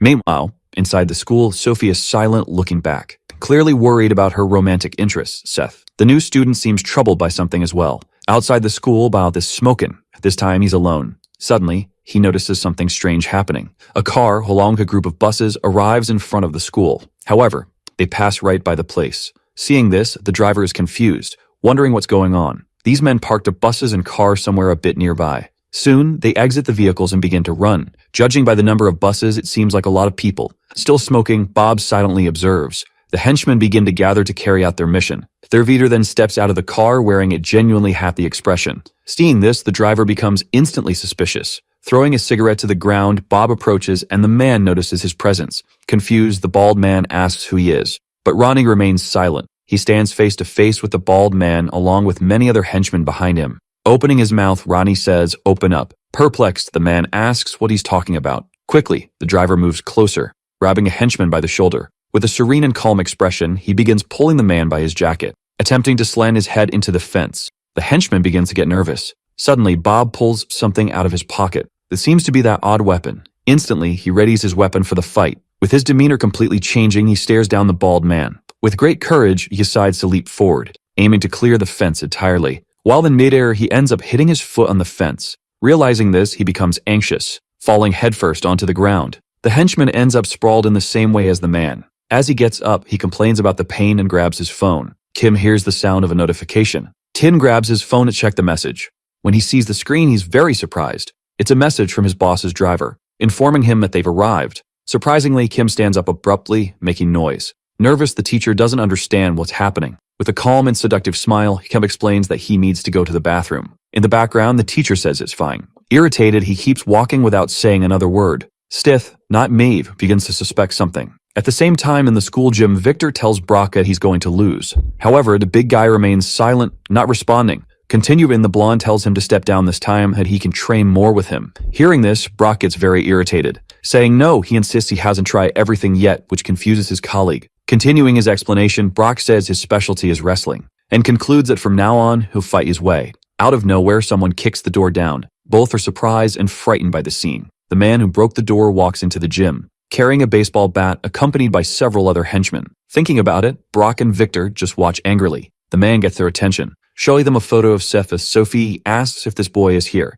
The man next to him says that obviously Seth isn't here and suggests they search elsewhere, and offers a reward of 10,000 for whoever finds him. The man agrees and they start to leave. However, one of the students calls out. Turning around, a man asks what they want. Brock asks why they're looking for that boy. Confused, the man with the Vegeta-like hairstyle doesn't understand the question either. Looking to pick a fight, Victor and Brock move toward the men. The henchmen are searching all over the school for the newbie. Many of them are gathering on the first floor. They begin splitting into smaller groups to make the search more efficient. One of the groups starts heading toward a staircase. However, someone shows up to block their path. If Kim, the now loyal subordinate and friend. Annoyed, he asks what the three-headed Phantom Dan is doing here. One of the bald men asks who he is. Without hesitation, he replies that he's from Sunshine. Suddenly, Kim leaps into the air. Clearing all the steps in one bound, he lands in front of the henchmen. They're standing very close to each other. Ken comments that he could get expelled from school for this. Quickly, he stabs one of the bald men in the stomach with a knife. Then he gets ready to strike again. Without any mercy, he lands multiple stabs with his weapon.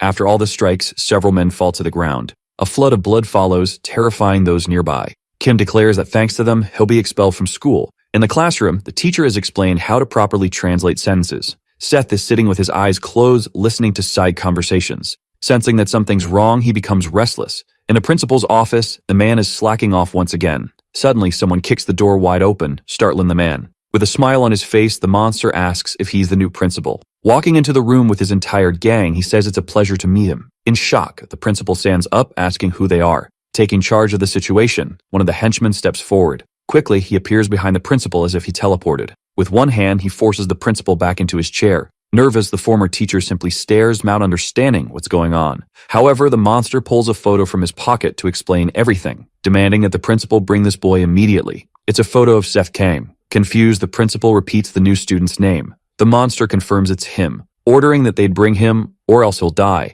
The principal responds by saying he'll call the police. His trembling hand reaches for the landline phone. Stalking nonchalantly, the monster asks if the principal knows what will happen if he does that. At the same time, in the Youngjin Jin School boxing gym, Brock asks again why they're looking for the boy. The man with the Vegeta-like hairstyle seems to have heard nothing. The two students remain silent. Suddenly, the man charges forward with the baseball bat, cursing. Without hesitation, Brock lands a punch right in a crazy man's face. Instantly, the man is knocked off balance. Without a second thought, Brock finishes him off with another punch to the face. Seeing this, the other henchmen are in shock. Even Victor is surprised by the strength of Brock's punch. Without fear, the big guy glares at everyone. The henchmen, armed with knives, rush toward the high schooler. Frustrated, Brock yells at them. He grabs one of their faces, squeezing it. Then he starts pummeling everyone around him. Seeing this, Victor gets nervous. He also joins the fight, saying he hates being dragged into this kind of mess. Soon, the two of them start beating down the thugs together like a duo. Back to Kim, who just defeated a lot of henchmen. The remaining ones are getting very irritated. They rush at him, yelling that they're going to kill him. One of them, holding a sword, gets ready to attack. However, Tim dodges easily. He counterattacks, stabbing the man in the neck with his knife. It turns out to be a fatal blow, as the man doesn't get back up. Irritated, Kim wonders when his colleague Ronnie will arrive. Outside the school, Ronnie, the driver, checks in on the situation. After being attacked by several people, he says they just keep coming. He expresses concern for Kim, but is also worried about Seth, their boss. Suddenly, he starts laughing like a madman, yelling that Kim shouldn't worry about that. Quickly, Ronnie charges toward the rest of the henchmen. In the classroom, Seth hears the sounds of the chaos outside. The noise echoes through the room as well. Suspicious, he's eager to find out what's going on. Back to Kim, he prepares to counterattack. One of the men attempts to stab him, but Kim dodges and throws his knife into the man's arm. The thug ends up stuck and hanging from a locker. Moving swiftly, Kim grabs the man's knife. Charging forward, he delivers the final blow to the man's chest. Kim appears slightly fatigued from all the fighting. More henchmen arrive at the scene, and Kim starts to feel the pressure. A camera monitoring the situation catches a thug yelling or cursing. Suddenly, a blonde thug kicks Kim in the face, sending him crashing to the ground with a flying kick. In the classroom, Seth stands up, confusing his teacher. Sophie looks at the protagonist, curious about what's happening. As he heads for the door, he says nothing. Looking at the teacher, he tells her not to let anyone leave the room. With his hands in his pockets, he descends the stairs. Soon, he spots something. Someone is lying on the ground, defeated, and he realizes there's a fight going on. A group of men is surrounding his subordinate, Kim. Sweating, Tim is left with only a knife to defend himself. The newbie silently observes. However, as he glances to the side, he notices something useful. It's a fire extinguisher. The thugs are closing in on Kim with their weapons, but something catches Kim's attention. His boss is approaching from behind the thugs. Seth hits one of them with the fire extinguisher. The impact is so strong that it makes a loud noise. The thug slams his head into the lockers. After the hit, Seth seems thrilled. Nervous, the leader orders the henchmen to get the boy. Excited, they all charge toward the young man. Without a hint of fear, Seth faces the situation with a psychotic smile. Quickly, he opens the extinguisher, spraying it directly at the thugs coming at him. As they can't see anything, he takes advantage of the situation,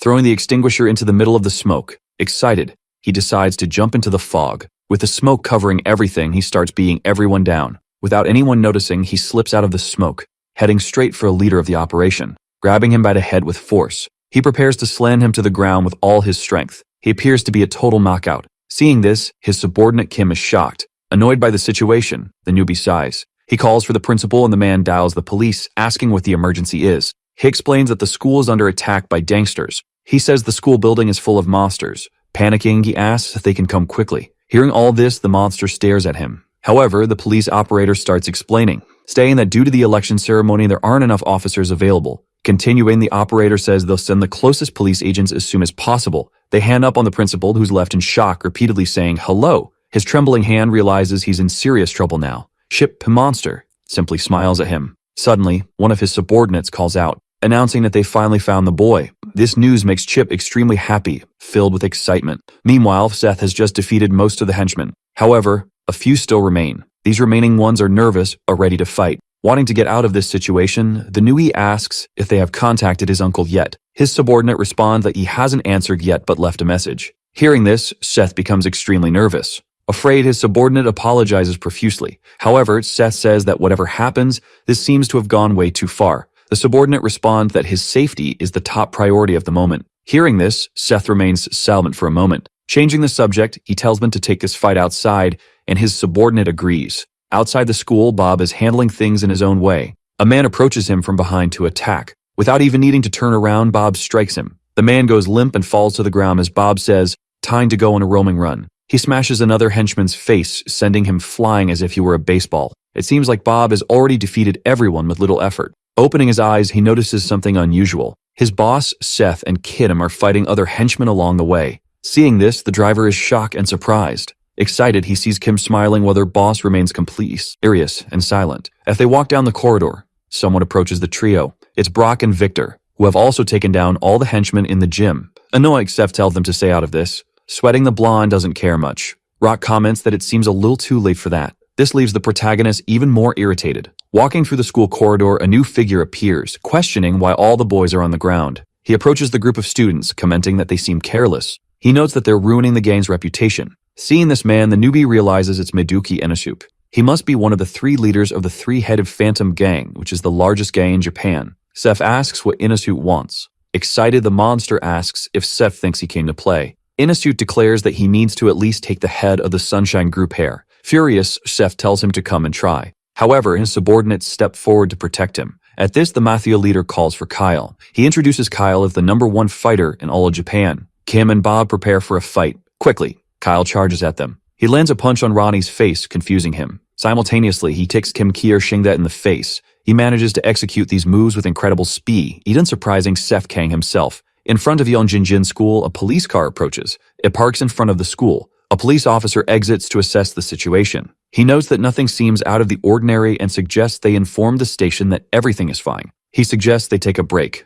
However, his partner notices something strange. He asks what it is. Surprised, his colleague asks what's happening. Quickly, he sees a bald henchman lying near the fence. Seeing this, he's taken aback. Sweating, he looks around. Soon he sees multiple men lying on the ground. He's shocked while his partner asks again what's going on. Grabbing the police radio, he reports that they are at Yeongjin High School. However, he stops reporting when he hears a noise. Looking behind him, he notices something strange. A black plane has just arrived at the scene. The back door opens. 3 men emerge, with the one in the middle being the leader of the Aenium branch of the Sunshine Group. His name is Gated Lee, also known as White. Quickly, several vans arrive at the scene as well. Many people exit the vehicles, heading toward the officers. The 2 police officers become increasingly nervous.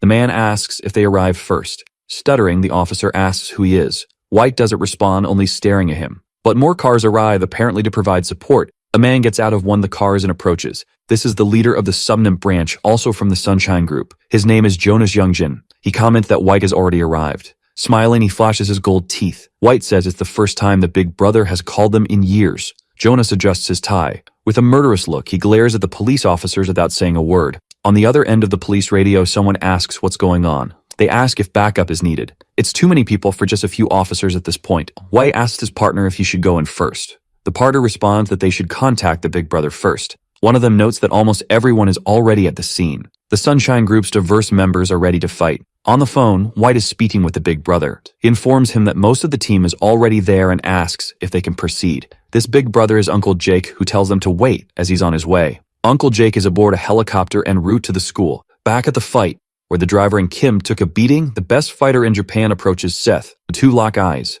In the background, Seth's subordinates call the guy a bastard. The fighter looks back, giving him his attention. Irritated, they ask him who he thinks he is. However, their boss shouts their names. Startled by his shouting, they quiet down. Smiling, Seth tells them not to interfere. He's going to deal with this fighter now. The half-bald man prepares to fight. Excited, the newbie tells him to come at him. Quickly, the fighter's hand moves towards Seth without him even realizing. It's close, but Seth manages to dodge, only grazing his cheek. Realizing how fast he is, Seth's expression becomes serious as he repositions himself, preparing for the next strike. The fighter tries another attack, but Seth dodges again. Despite trying various attacks, the fighter doesn't give up. Meanwhile, Seth continues to dodge, but with great difficulty. Surprised, Victor comments on how fast the man is. He wonders how Seth can avoid all those strikes. Rock watches the fight silently. Kim and Rodney, though beaten, aren't nervous because they trust the boss. In the classroom, the students watch the fight unfold. The teacher tells them to stop and get back to work. One student is recording everything while another says that the police are also on the scene.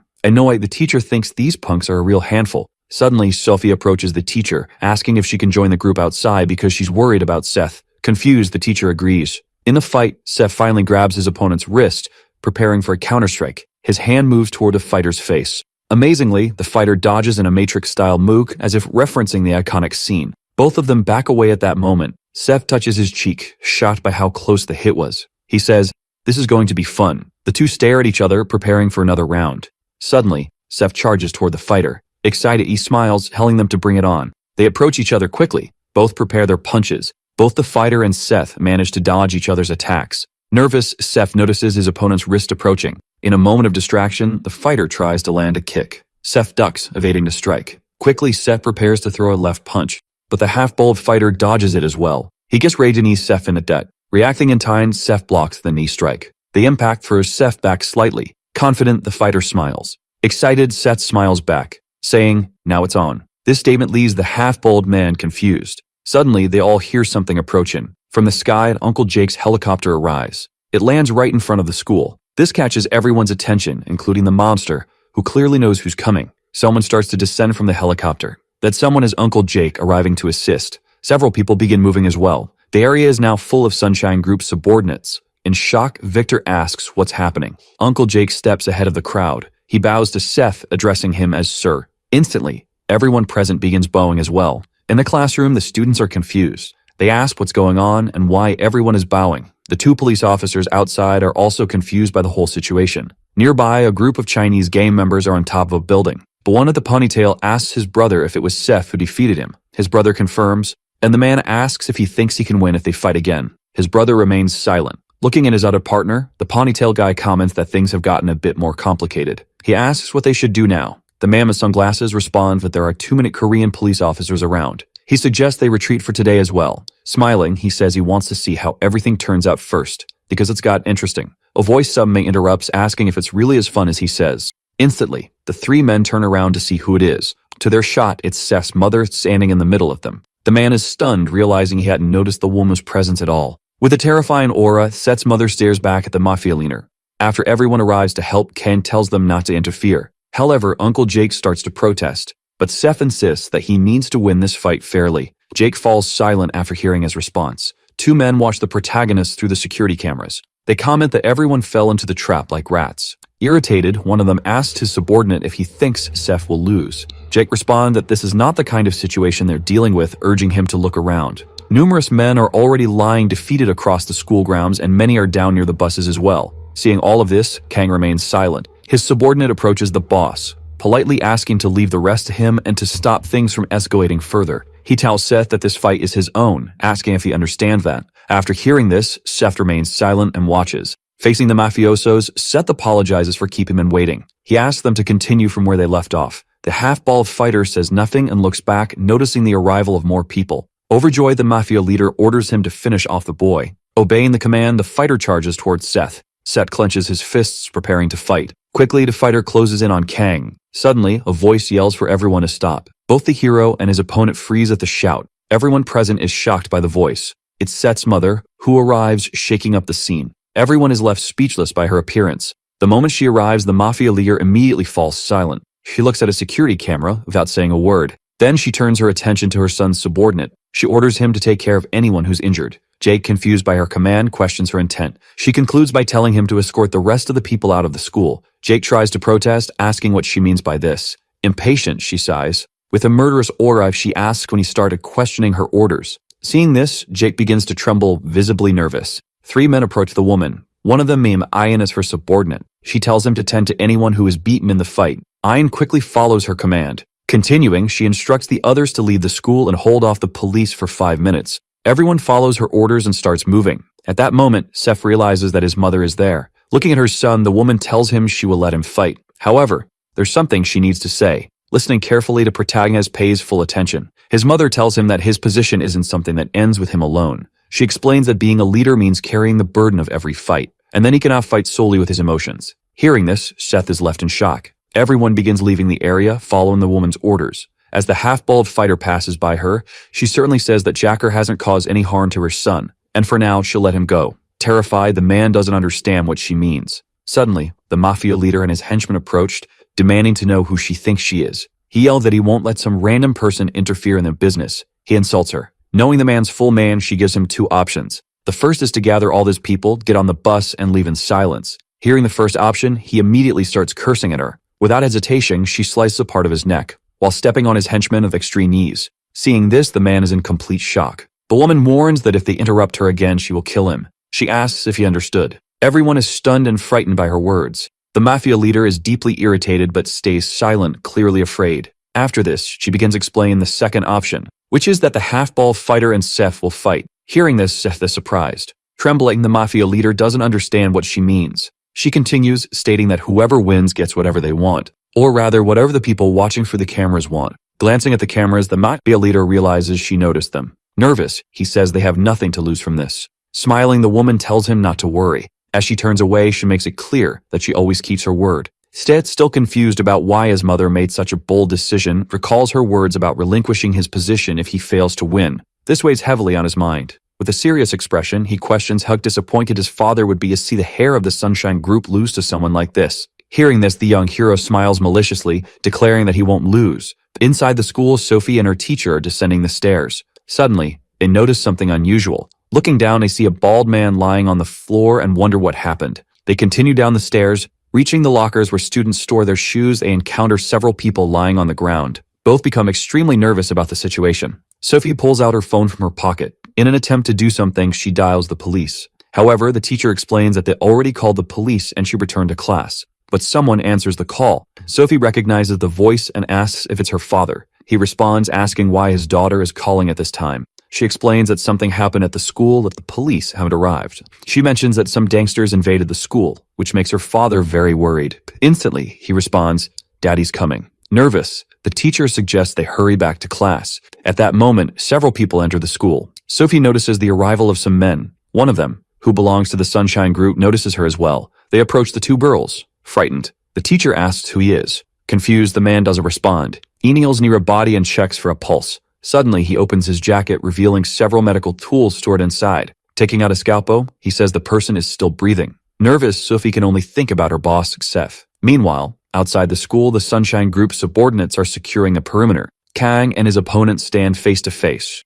All their fellow fighters watch intently. From a distance, the Mafia leader yells Kaido's name, startling the half-bald man, who turns around. The leader orders him to destroy the boy. Kaido begins pulling something from his jacket pocket. It's a dagger, which he clearly intends to use in the fight. Seeing his opponent armed with a blade, Seth becomes furious. This also catches the attention of his mother, but she remains silent, merely watching. Kaido starts twirling the dagger in his hand. With a maniacal grin, he suggests they begin. Bob arrives at the scene, eager to speak with his boss. Handing over his strange weapon, Seth looks extremely excited. But Seth yells that he won't need that kind of thing. On the rooftop, the Chinese gang member asks his brother what they should do. The brother responds that for today, they don't stand a chance of doing anything. Watching the fight below, they both think about the Sunshine Group's power. Both fighters, Seth and Kaido, are ready and excited. They prepare for a direct clash. Steph is unarmed, while his opponent wields a dagger. Sometime later at the school's assembly, the principal is addressing the entire student body. He welcomes the new students to the Youngjin Public Athletic School. Continuing his speech, he expresses hope that they can transition smoothly during their time at the school. Inside the school, students are chatting with one another. One of them is looking at something on his phone. Calling his friends over, he asks if they've seen this. One of them asks what he's talking about. The boy replies that it's the legendary school video. The video shows the fight between the protagonist and the half-bald man. In the video, Seth is landing a punch on his opponent's face, but at the same time he's also getting slashed by the dagger. As they watch the fight, one student says it's fake, thinking Seth must be acting. Another student argues that it's 100% real, calling the first one an idiot. Quickly, more students join in, debating if it's 200 against 1, revealing a time skip. One of the students mentions that 2 years ago, Safe was the school's boss and took on the Japanese gang. Another student is skeptical, but the boy holding the phone yells that it's real. Suddenly, someone enters the classroom. Everyone turns to look at the person who opened the door. Introducing himself, the bald man says his name is J.K. Lee. He used to be a head of the school and says a donkey vlogger shouldn't believe in fake videos. However,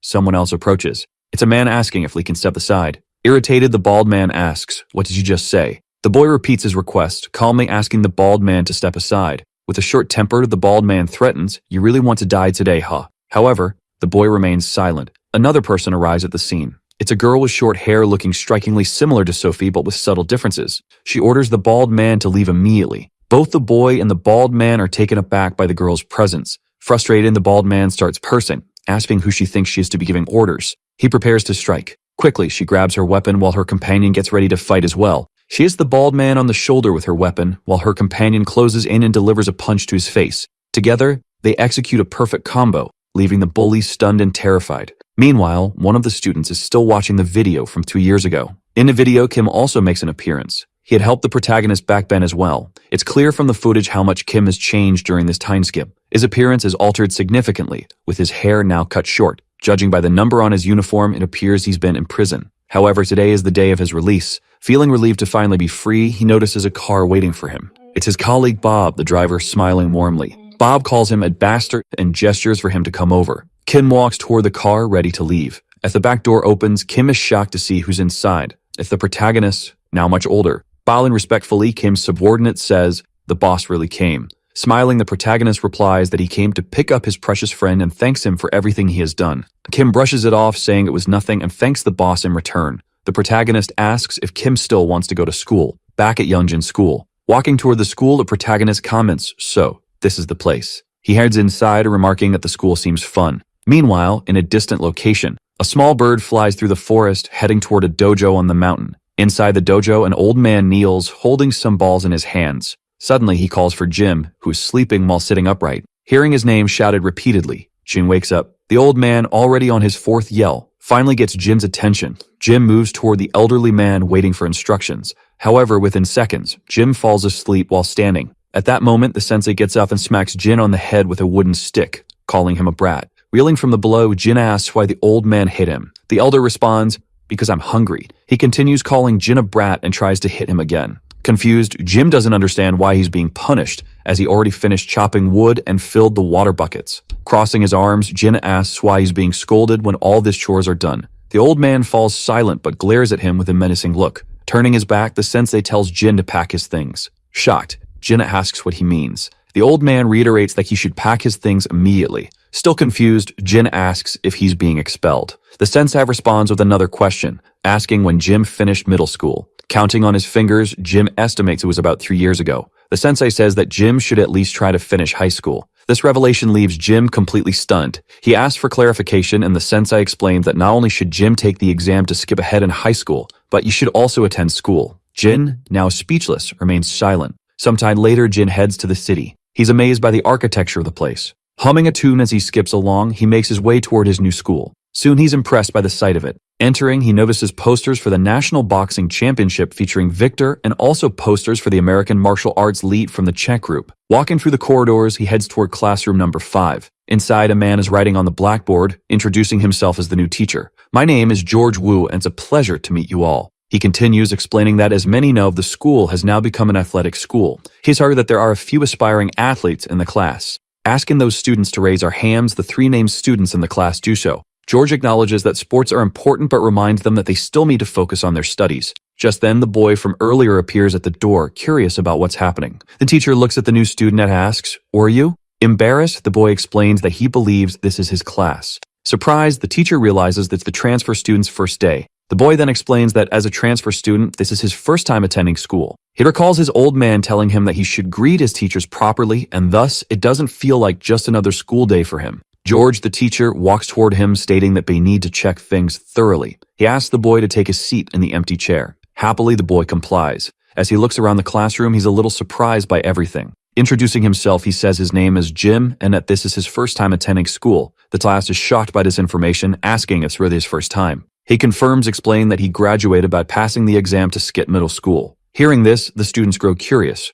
Jin smiles. He holds a piece of paper with something written on it. Glancing around to ensure he's in the right place, he heads toward a 2-story house. Confident that this is the right location, he rings the doorbell. The intercom grants him access. The door opens and he steps inside, spying a woman. It's the protagonist's mother, who smiles and says, "You've arrived." The man is overjoyed to see his sister. She jokes that after all, he didn't get lost. With his arms crossed, he retorts that while he may have come from the forest, he's not stupid. His sister laughs, telling him he did well. She leads him inside as he removes his shoes. They calmly ascend the stairs. Curious, she asks how school was, and he responds that it was fun. Surprised, she says that's wonderful. When they reach the 2nd floor, she opens the door to her room. She tells him that this will now be his room. Jin is amazed at the room his sister has given him. She explains that it used to be her son's room, though he lives elsewhere now but attends the same school. Jin is puzzled by this news. As she leaves, she tells him he'll seek her son soon. Smiling, she suggests that he put his things away and follow her. In the house is a passage leading to a basement, resembling a secret cellar.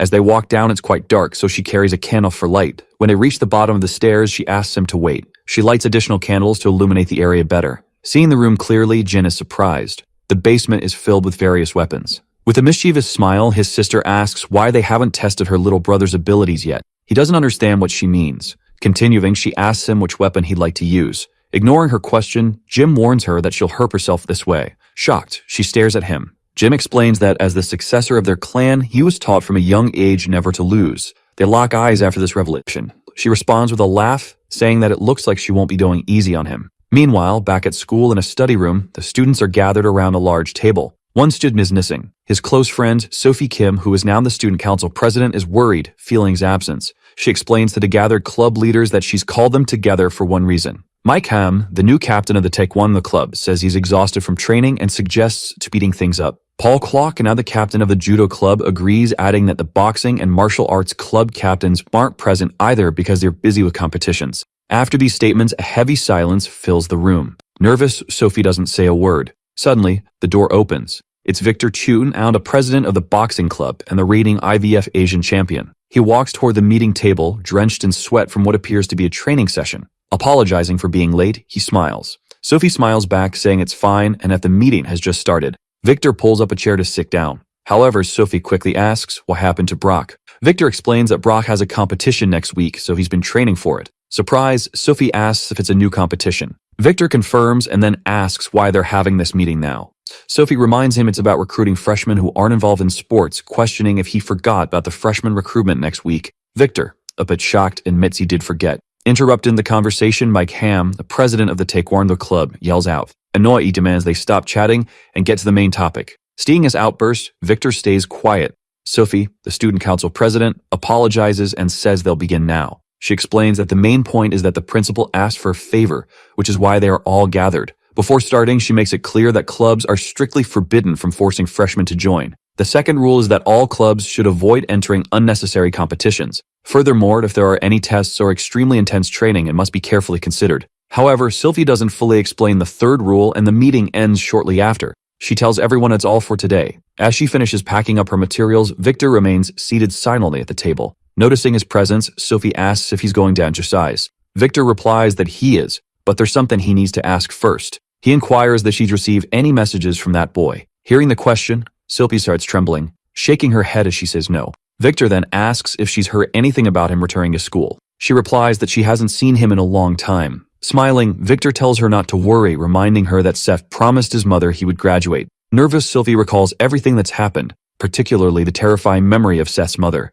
She remembers how violently she was saved by Seth's mother. The memories of that event cause her to tremble more, breaking out in a nervous sweat. In the background, Victor notices her anxiety and asks if she's alright. She quickly responds that she's fine and hurriedly excuses herself, saying she'll leave first. Watching her leave, Victor sighs, sensing that something even stranger is going wrong with her. He begins to recall the final fight. He remembers when Seth saved Sophie from a gangster, ruthlessly being the man. Steph was in the middle of delivering a brutal beating to the leader, but his mother stopped him from finishing the job. Victor had witnessed everything personally. These memories are somewhat bitter for him. His expression hardens as he clenches his fist. Later that night, Jin is staying at Seth's mother's house. He stares at an egg in his hand. Meanwhile, the lady is washing the dishes. Looking at her brother, she asks if he didn't like the food. Rubbing the egg on his head, she responds that it's not that. Curious, she asks why he isn't eating, and he explains that this is the first time anyone has ever cooked for him. Hearing this, she smiles. She tells him to get used to it because he no longer lives in the forest. Laughing, Jin agrees and thanks her for the meal. He takes some rice and seems to enjoy it a lot.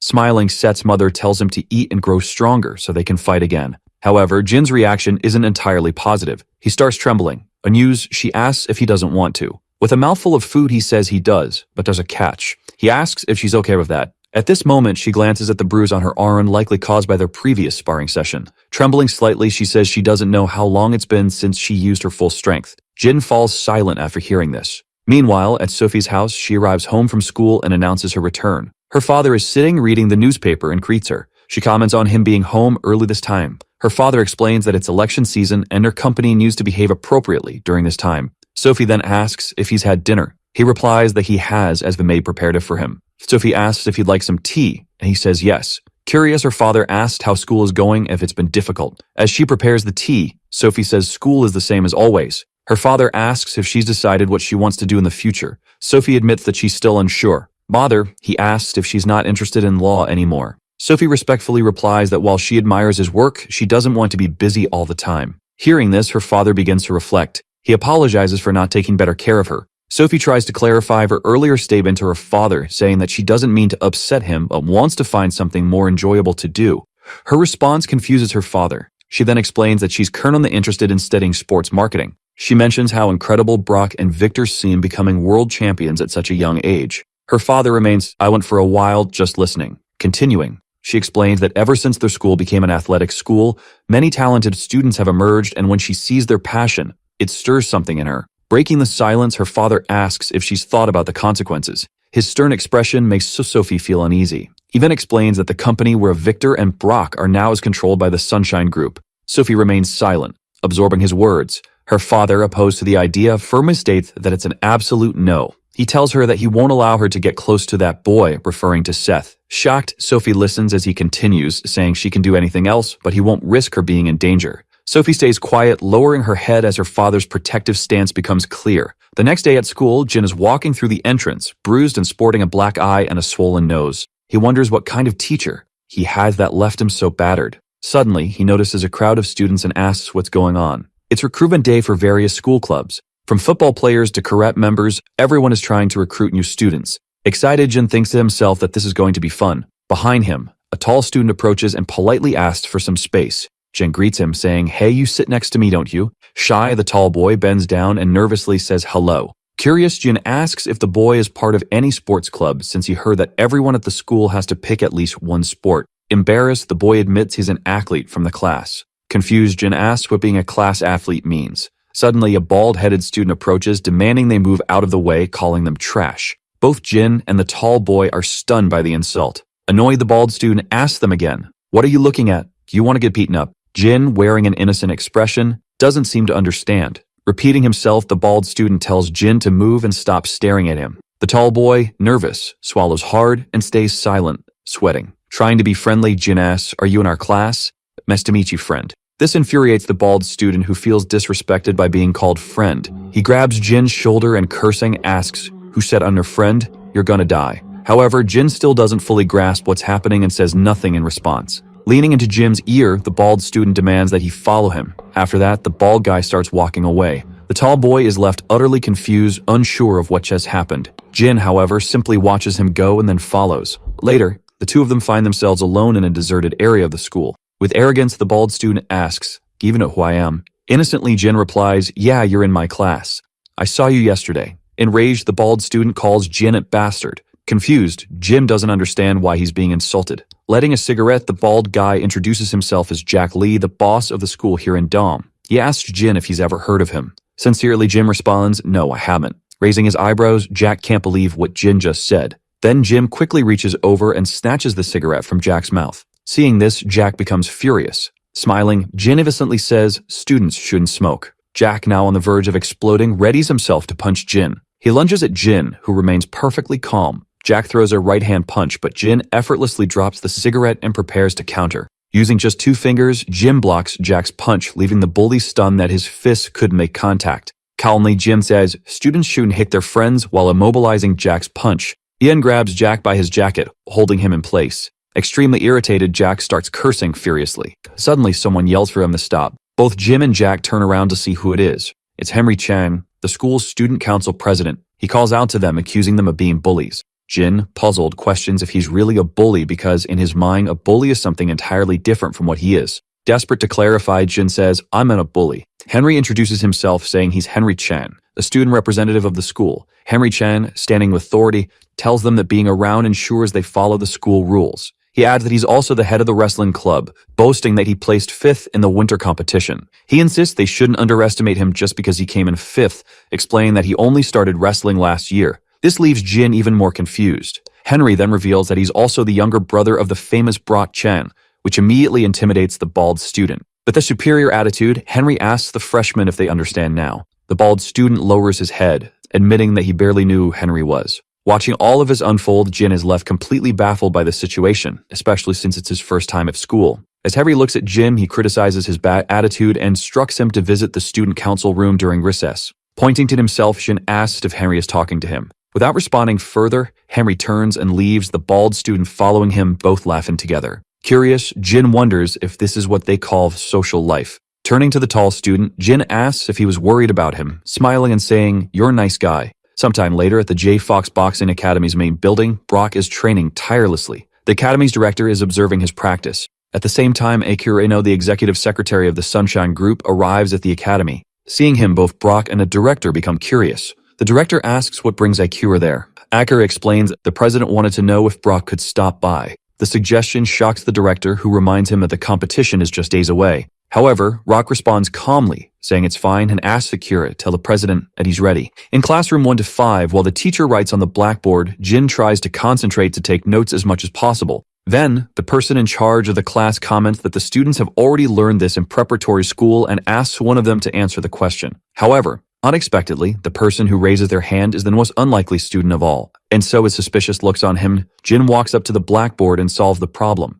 leaving everyone impressed. The teacher is also one of them and praises the boy for studying, to which Jin responds that there isn't much to do in the mountains. Obviously, this topic of the mountains sparks curiosity, but the boy simply comments that he studied in advance to finish high school, all laughing a little. Later, another class begins and the teacher asks if someone will stand up to present as usual. However, once again, Jim raises his hand before anyone else, and so he introduces himself, saying he has lived in the mountains his childhood with his wonderful master. In this case, some look at him strangely, but the teacher finds it interesting. At lunchtime, a group of people surround the boy's table, saying that he is very smart, like some kind of nerd. However, Jim remains humble, surprising everyone, and then the biggest student approaches and asks if the boy is going to the student council room. Then Jin looks at the wall clock and panics, realizing that he is late, which makes him run like never before, simply disappearing from the room. 10 minutes later, the student ran to the student council room, but he still didn't know where it was. However, at a certain moment, a door noise was heard, and as he turned around, the boy noticed that it was a very beautiful woman. Striking up a conversation, the girl asks why a freshman is there. Soon he realizes that, coincidentally, this is the student council room. In this case, she informs her of what he needs, and the girl directs him to the last room. Then the boy thanks her, and since he had just entered the school, the girl asked him not to cause any trouble. However, this makes Jin shout that he is not a bad student, and naturally, an interest grows in her. Anyway, the two turn their backs and the boy enters the room, but when he takes a look inside, he realizes that no one is there. Outside, while a big guy is eating a hot dog, a collie helps by offering a milk carton, which appears to have a playing card in his hand. However, a student that catches attention, and the colleague warns the strongest one that this is the freshman who joined the boxing club. In this case, the colleague calls out to the boy, making him turn around, and then what seems to be the boss asks for his name. From the armband on the big guy's arm is clear that he is from the student council, so the boy introduces himself as James Gu and asks if something is wrong. That man had heard that James was the champion of Korea, so he wanted the boy to follow him. Clearly, the boy doesn't understand the reason for this, but he soon hears that they intend to impose authority over him, which does not please him at all. In the student council room, the big guy opens the door, finding the bald man inside. Very scared, Jim comments that he is not a bad student, but the big guy had forgotten that he had called him. Anyway, he comments that it's good that he is there and soon tells both of them to sit near the blackboard. Although the two show different expressions regarding the order, they comply with the request. Then the council member asks the newcomers to listen carefully because this school has strict rules regarding violence. And as soon as this topic is brought up, the boys begin to take it seriously, as both have probably heard about the incident 2 years ago. Since then, the council has approved a new rule together with the administration. Therefore, today, if they want to fight, they need the student council and the athletic captain to approve a match in the ring. And it turns out that the person in front of them have the authority to approve these fights. That is, if the reason for fighting is legitimate, but before he can finish, James interrupts the council member's speech. And while trying to understand the situation, the boys suggest that the big guy fight him because he hates it when people talk too much. Obviously, everyone is surprised and the boss's friend comments that James is being very rude. In this case, the boy asks if the meddler wants to fight in the leader's place, which makes him furious.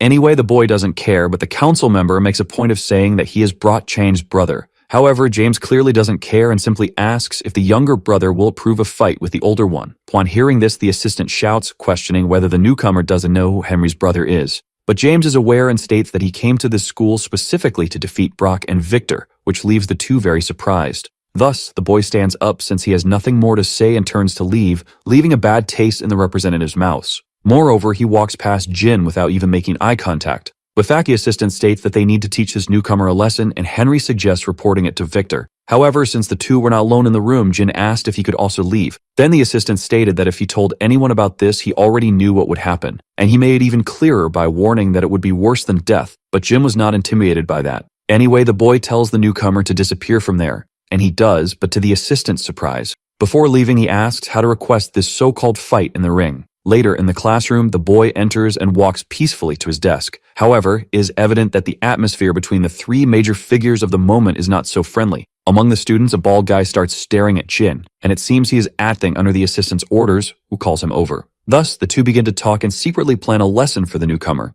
Later in the gym, young Jin, the boy everyone is talking about, is training in boxing as usual. But while he is pushing himself, his companion appears to report everything that happened, which inevitably leaves him in disbelief. The report was about a freshman joining his boxing club, and that freshman was James, who, while walking, heard his name being called. When he turned around, he noticed the intimidating presence of the club leader, who asked if he knew him. Since James seemed at a loss for words, the boxer commented that if the boy had come as an athletic student, he should attend training, but the newcomer remained silent. In any case, the leader didn't mind if the boy left as long as he didn't say he was in the club to cause trouble, especially since he was the representative and against school violence. Thus, he turned to leave, but James finally broke the silence, asking for permission. That was because he decided to reveal his true intention by asking if he could face him in the gym. Then the leader got excited, stating that as long as they were in the ring, they could always fight. And since James seemed excited about this, the boxer commented that he was easy to read and, in any case, invited him to train the next day. After this tense moment, James noticed other people nearby, and among them, the bald guy asked if the boy was going home, because the idea was to invite him to relax a little from school together. However, Jim was also nearby and managed to see the whole scene unfold. At the same moment, at Narita International Airport in Japan, 5 important figures leave the room, each displaying a more intimidating presence than the other. Until in the end, with everyone looking at each other in front of a car, Seth calls his colleagues to hurry up. At another moment at his job, Sophie's father rewatched the legendary video of the school confrontation, where the protagonist fought with all his strength in a long and drawn-out battle, and even having to deal with an opponent who used bladed weapons. He not only managed to dodge, but also retaliate with bare hands. Thus, the fight went on for a long time, with both suffering damage from kicks and punches, until Seth's opponent came up with an idea to handle the situation more easily by looking at Sophie. Then with a smile, he used his cowardice to take her hostage, and at that moment, the hero lost control. Pausing the video, the father asks over the communicator if this young man has been found, and he is informed that he landed in Japan at Narita International Airport. Regarding the reason, cooperation was requested from the police department, and as soon as it is discovered, it will be reported. In this case, things calm down for now, but the father's mind continues to recall the past. That day, the traffic was heavily congested, and by the time he arrived, the commotion was already in full swing. Despite showing his badge at first, no one paid attention because the police were already struggling to contain the troublemakers. Thus, the man ran to the place he thought would be the worst, and now he saw Seth with the delinquent defeated in front of him. And worse than that, he saw his daughter lying on the ground in a fragile and defenseless position. As a good father, the man spared no effort to try to comfort her, offering his coat and showing compassion. However, even at that moment, Seth's gaze toward him was terrifying enough to put him back on alert. Back around the school, Jin walks calmly until he turns the corner and comes across a situation quite different from the usual. In this alley, several bullies are being defeated one by someone who seems to have no mercy. However, as soon as it ends, the person turns around and it becomes clear that it is James Boo, who immediately questions what the boy is looking at. In this case, Jim doesn't want to bother him and turns to leave, but his attention is called. James Gu asks why the bald-headed guy keeps following him around, so the boy expresses his concern about the teachers finding out about the fights. Moreover, Jim states that his colleagues shouldn't pick on guys weaker than him. Naturally, the boy can tell that Du is strong, but even so, he needs to learn the art of patience. Obviously, the bully newcomer gets irritated by all this moral lecturing and charges forward to land a punch, calling the boys hillbillies. However, without worry, all the bald boy does is block the punch with a knee strike, demonstrating incredible flexibility. Thus, James begins to understand who he is dealing with, and Jin's expression does not waver. However, that seriousness soon turns into a kind of happiness, which only irritates Bu even more. For that reason, he tries to reposition his center of mass to attack again, but the mountain weller closes the distance between them, and so he warns that he doesn't mess with weaker students while only threatening to perform the inch punch. Since he has already demonstrated his superiority, Jim turns away and tells Bu to send those guys to the hospital, and so he leaves, leaving the bully behind, utterly confused. Later, the boy continues walking until he eventually reaches his home and can relax a little. With his suitcase, he begins to climb the stairs and later sits down for his routine training, revealing the unbelievable muscles on his back. Facing many Chinese bladed weapons, he closes his eyes and begins something that appears to be meditation. In his meditation, he imagines a fictional opponent with whom he fights, dodging all his strikes until finally landing a hit, which makes him wake up instantly. Having the ability to immerse himself in these simulations, Jim stands up, exhausted but determined to correct the simulation's mistakes. Later, at a conference, several important figures from the Sunshine Group are gathered, sitting and waiting for an explanation or instruction. And in front of his captivated colleagues, the protagonist thanks everyone for their presence. However, the vice president of the black group Gang Mando named Joan Lee states that he will always come when Kang calls. And with a smile, the CEO of the Sunshine Group, Seth Kang, announces that he is finally ready. Beside him, Atiro presses a button on a remote, and soon a projector begins to work, displaying an image of a certain place. Obviously, everyone present is impressed by the speed, so the hero announces that from today, the Osaka stage has finished its preparations. For this reason, he expects them to send some competitors as there should be no problems with the first match. Thus, Joan Lee asks if the hero will participate, and with a smile, he reveals that he will. And the boy questions how the athletes on his side are doing, and Seth comments that they will need 4 more. In this case, Joan stands up, thinking of this as something fun, because even without knowing about the others, Seth alone is enough. To leave no doubts, the boy asks if there are weight limits or any rules related to bladed weapons. But since the hero does not make any comments, Joan is satisfied and states that they will see each other in 3 months at the stadium. Meanwhile, one of the gang leaders, Taikyo Midoki Ryoshin and Midoki Ryonosuke, remains silent. The old man asks if they need to be there, and Ryonosuke reminds him that this is his home. Sometime later, still in training, Jim's sister asks if he is ready and if they can start. Then the boy confirms that he is, and soon the woman charges at him with a training spear, though it is very dangerous and fast.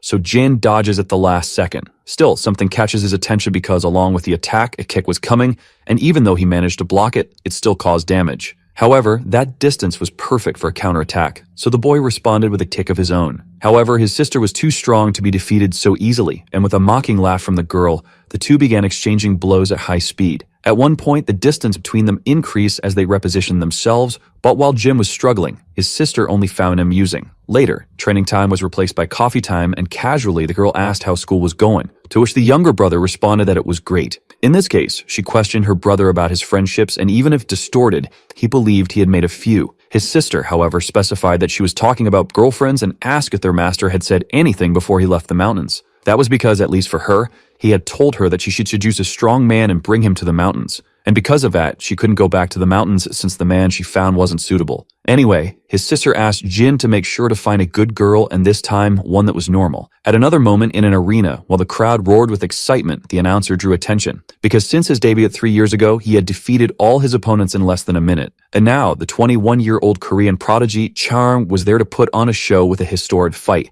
However, his opponent for the night was ranked 7th in the featherweight division with 25 fights minus 20 wins and 5 losses. John Krischer introduced himself. Since this was the first time the Korean was facing someone in the top 10, his coach advised him not to get nervous. However, the boy was sure that no one was stronger than Seth, and so as he put in his mouth guard, he stated that he had no reason to be nervous. The two stared each other down, and as the gong sounded, the blonde fighter confidently rushed forward only to immediately stagger after taking the low kick from his opponent. The low kick created an opening for another strike, and with his head unprotected, Brock seized the chance to land an uppercut. Then with another downward punch, he slammed John Krischer into the ring floor with ease. Naturally, the crowd went wild, and to further humiliate the blonde fighter, Brock spat next to him before walking away. Then, as his final request, the boy asked his coach to move him up in weight class because the fights were too easy. This entire fight was being broadcasted on a TV in the protagonist's hall. So Seth called Akira over and with a satisfied smile, asked for the boy to be added to the list. At Yeonju Public Athletic School in the same classroom 1 to 5, a few boys were talking about Brock's fight from yesterday.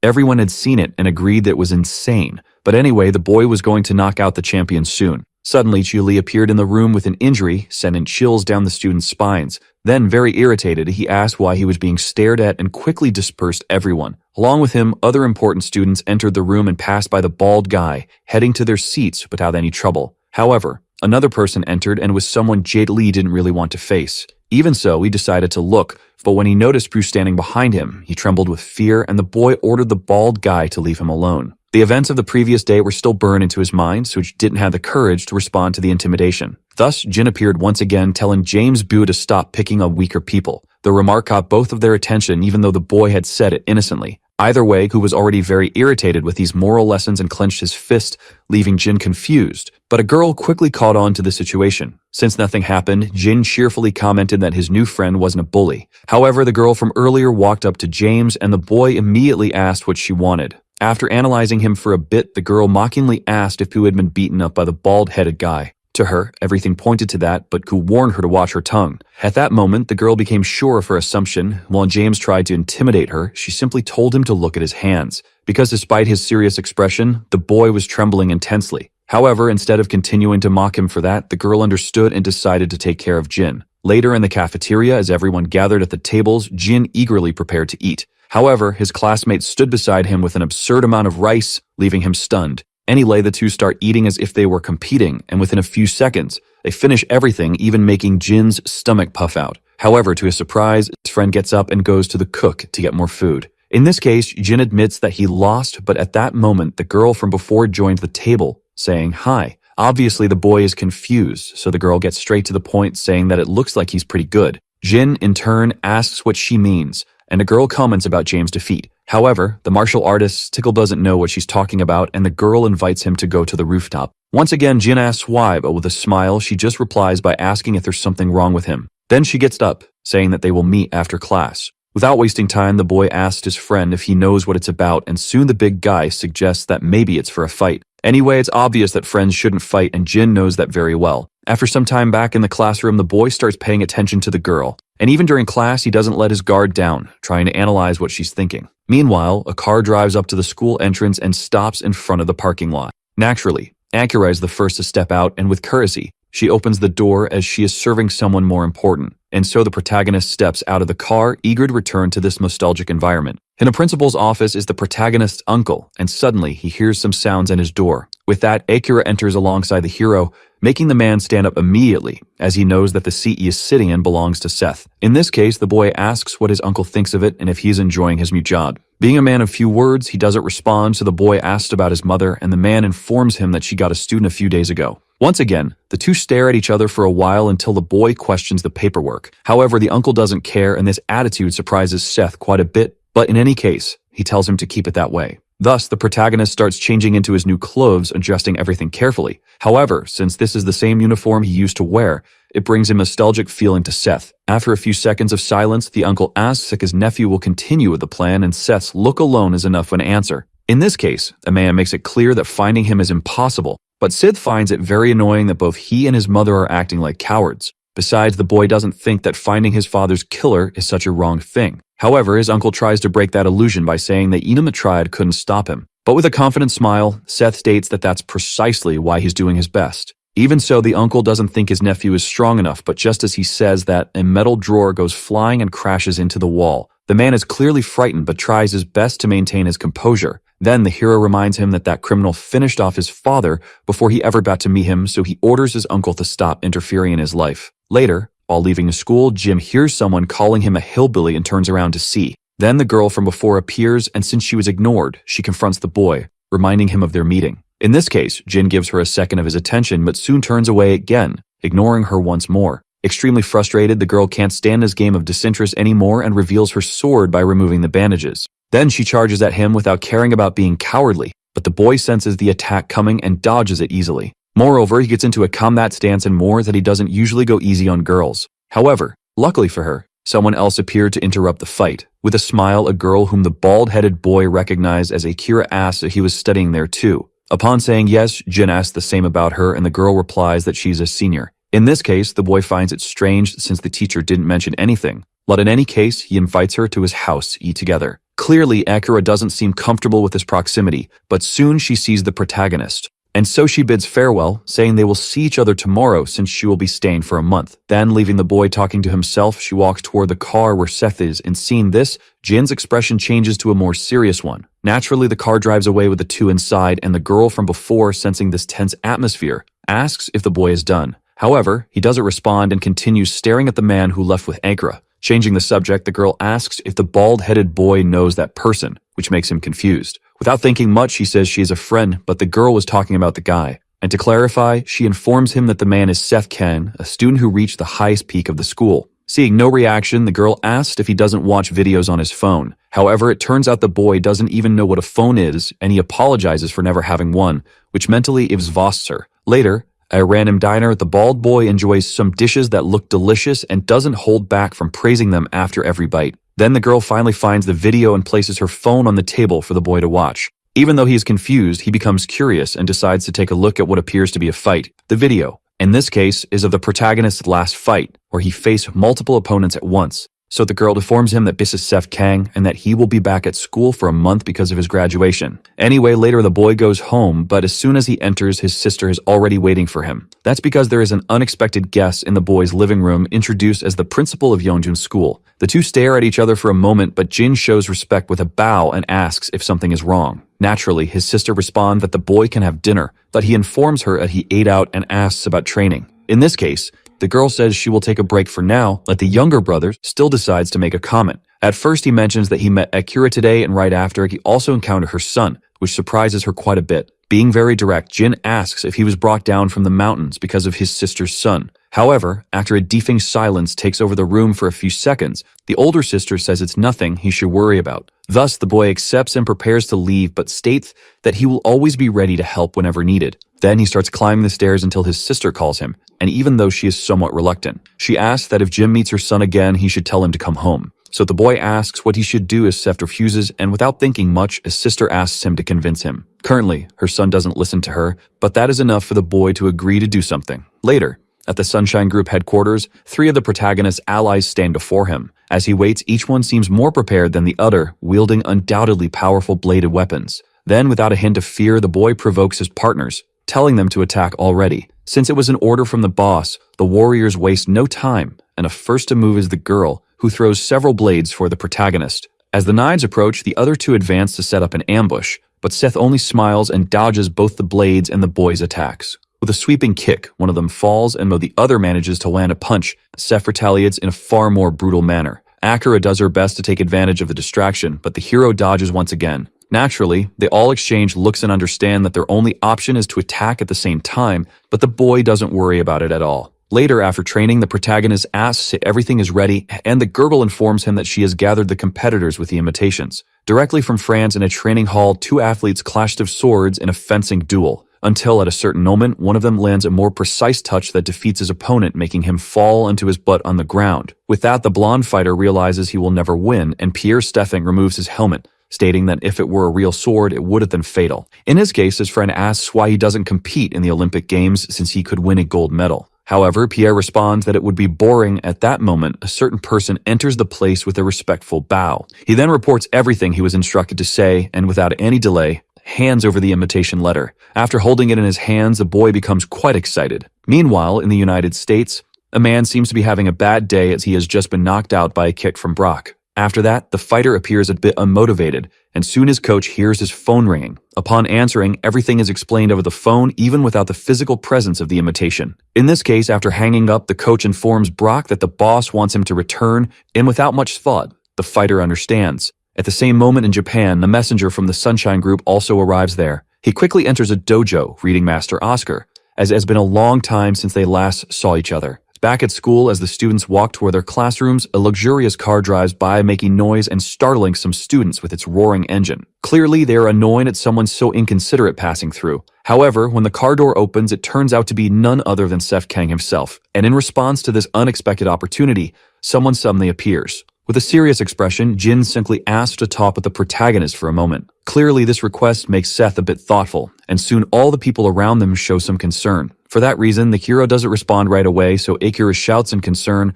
questioning what Jin is trying to do. Additionally, she explains who this boy is to satisfy everyone's curiosity, which only leaves Seth even more surprised. As the 2 stare at each other, a crowd gathers around them, and Seth asks if the boy is a student of his mother. Jin informs him that she sent him there to take him home, but then turns away, simply advising the hero to listen to his teacher for now. In this case, before the bald boy leaves, Seth shouts, catching his attention, and questions how he dares to cross the line. Akira, in turn, tries to calm her boss down because many people are watching, and the boy realizes that a real commotion has gathered around them. Thus, Seth simply asks what the bald-headed boy will do if he doesn't want to go home. Then Jim responds that he intended to hold back for the sake of his master, but he couldn't anymore. And without the slightest fear, he states that he will have to teach the boy a lesson for his sensei. Suddenly, Sophie arrives at the scene, shouting the protagonist's name and panting from exhaustion. Then as he looks at the girl carefully, a protagonist calms down a little. However, the bald boy doesn't back down and calls out to him because he heard that this school has a rule about fighting whoever you want.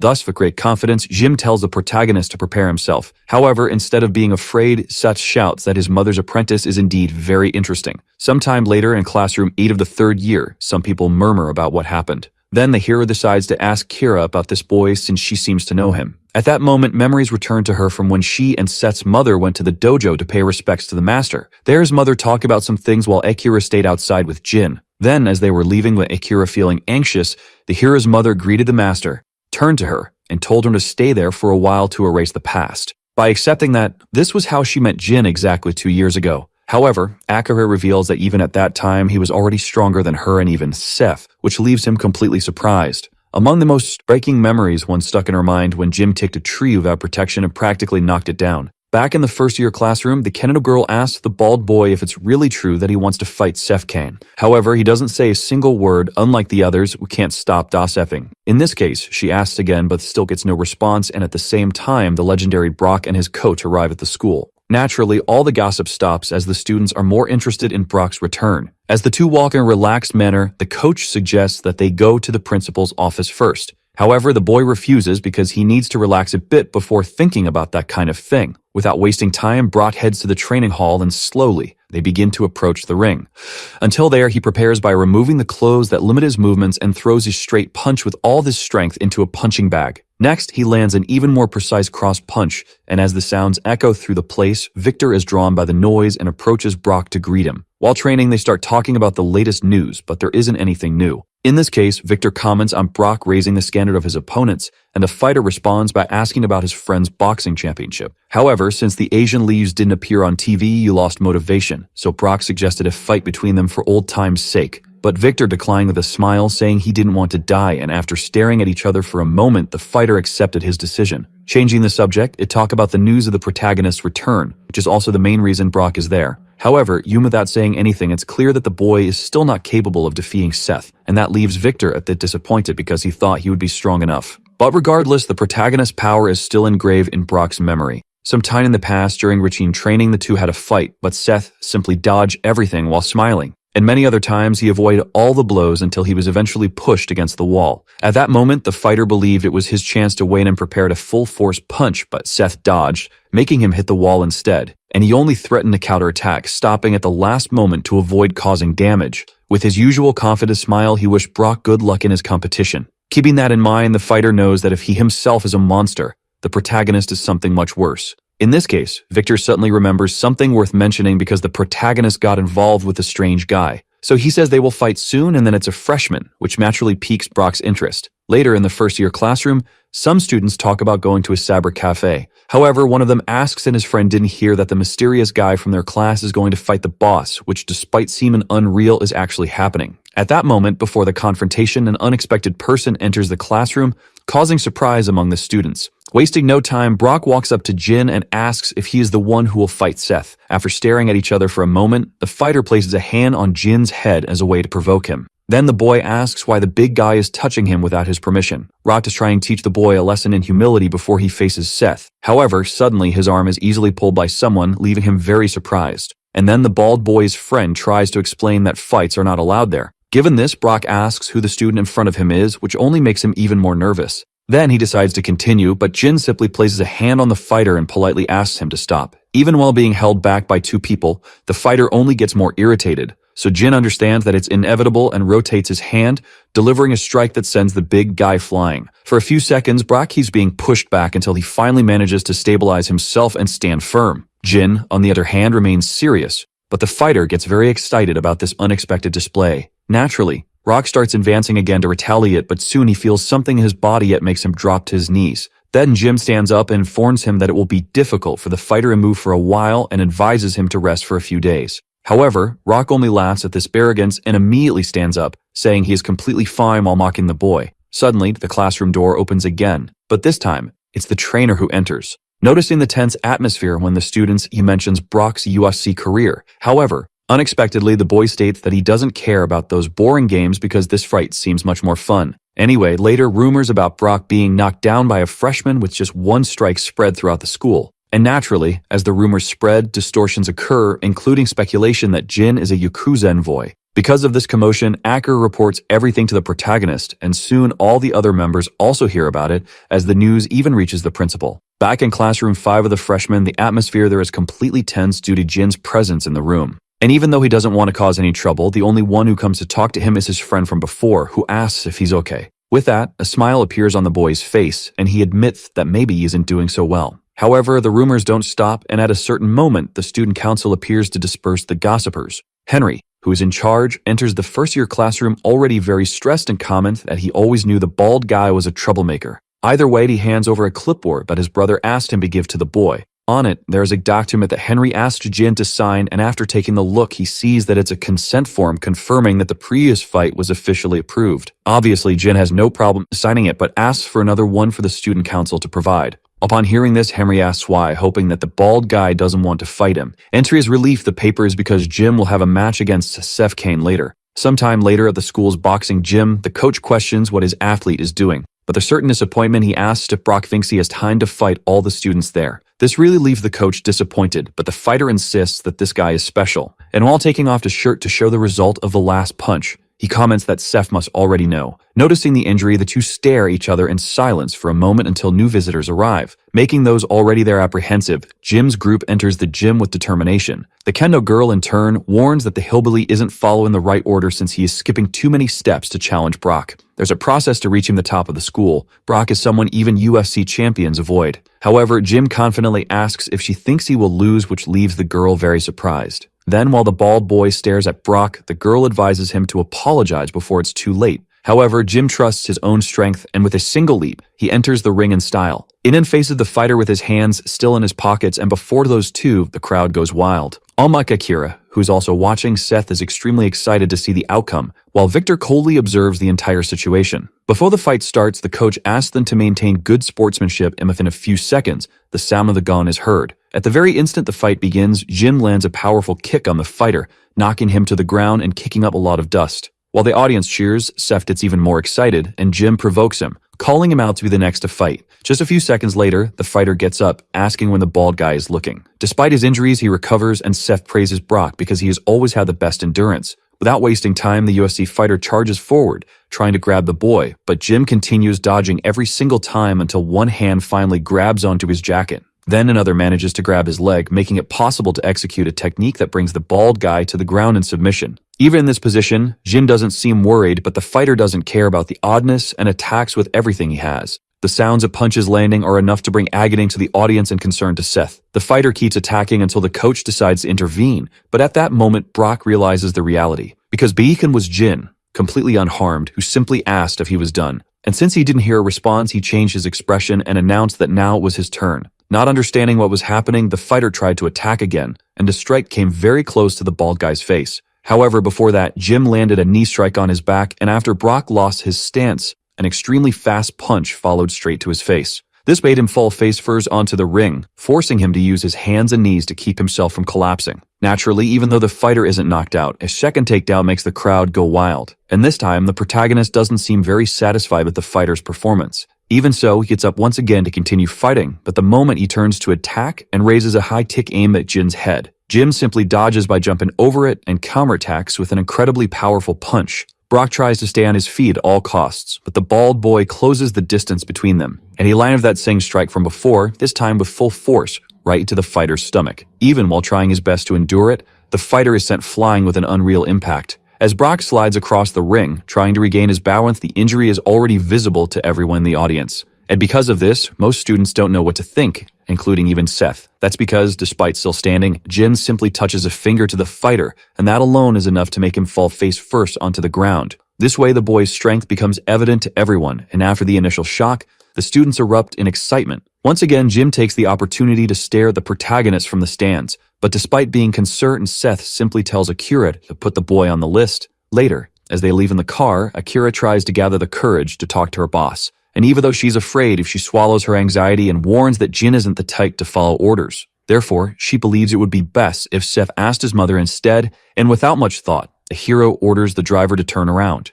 In this case, the driver asks where they are going and Seth informs them that they're heading to his house, which, though unexpected, is immediately obeyed. A while later, they arrive at the place and a protagonist asks Akira to wait outside while he enters. The moment Seth steps inside, the sound of the door opening is heard. Because of that, his mother, who was already in the same room, is slightly surprised to see her son at home. Without wasting time, Seth walks straight to the table and sits down in one of the chairs. Then he asks her who that bald kid is, the one she brought home, causing a heavy silence. However, suddenly, his mother states that if he manages to defeat him, she will finally tell Seth the name of his father's tiller. In front of a mountain somewhere far away, Joan tells his companions to wait there. Then he begins passing through a festival happening on the mountain, and after making his way through, he reaches his stunning location at the top where the dojo is. However, the boy doesn't seem very confident about being there, and the reason becomes clear as he approaches his master. Joan bows deeply, offering the proper respects to Master Wan, and introduces himself as a member of the Black Group. Upon turning around, just the master's gaze is enough to send chills down his spine, and Wai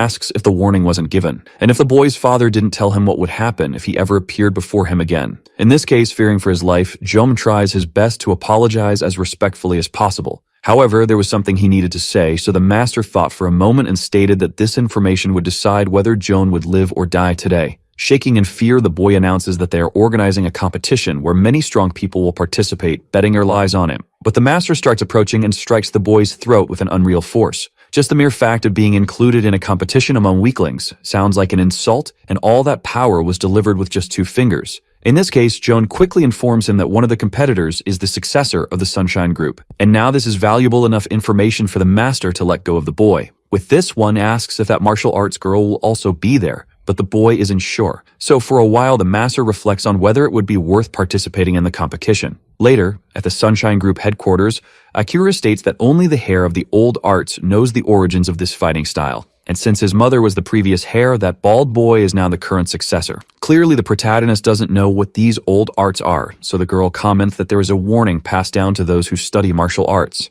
And that warning is, if you ever encounter the master of the old arts, you must run away at all costs. Stiff, on the other hand, can't help but laugh, and when he asks what this is all about, Aker explains that it's a form of martial art. It originated before the Three Kingdoms period, with warriors from Goguryeo, Baekje soldiers, and many others. It's said that the master of the old arts continues these traditions to this day, but Seth doesn't care. With that, he asks if what she's saying is that she's going to lose to the bald guy. But honestly, Aker isn't sure since she doesn't know the boy's true strength. In this case, Seth states that there is a simple way to resolve this, and that way will be a fight between the two. On another morning, Jin enters his house as usual, and there his sister calls him. Apparently, the boy has something to say, but the older sister simply asks him to have some tea. As they sit down, the sister understands that he must have some questions, but instead asks what the first virtue of a successor is. Jim then answers that it is not to cause trouble for anyone unless there is a justified reason. Naturally, this answer is correct, but the sister reveals that she broke that rule. So, with the younger brother's full attention, she begins to explain about her son, but doesn't even know where to start. A long time ago, the girl visited the city, and wherever she passed, she impressed men with her beauty.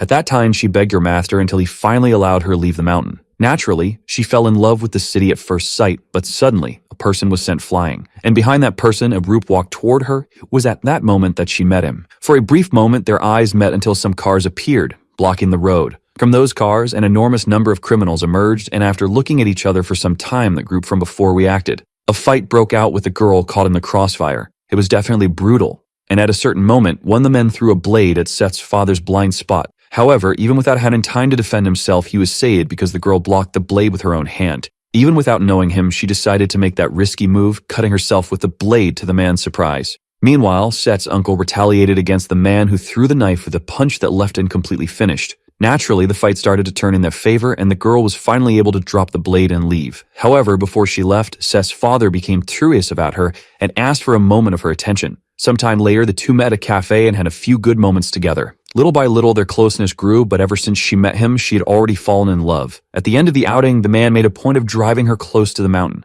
and visibly, the atmosphere between the two was great, even at the moment of farewell. However, on that same day, she also met someone else who appeared while she was away. When she arrived at the temple, Wang was right there, suppressing her master while looking at her with disdain. Without thinking, the girl charged forward to take down the intruder, but her first attack didn't even come close to hitting him. Obviously, she didn't give up and tried using everything she had against Wan, but he was only slightly surprised that his rival had a student and then stepped back. Her master, on the other hand, was down but conscious, which made the girl concerned. However, Wan did not attack further, as he believed the girl was not yet mature enough. Defeated, the master asked if it wasn't enough that he had taken his previous successors. But Wine clarified that it wasn't about that.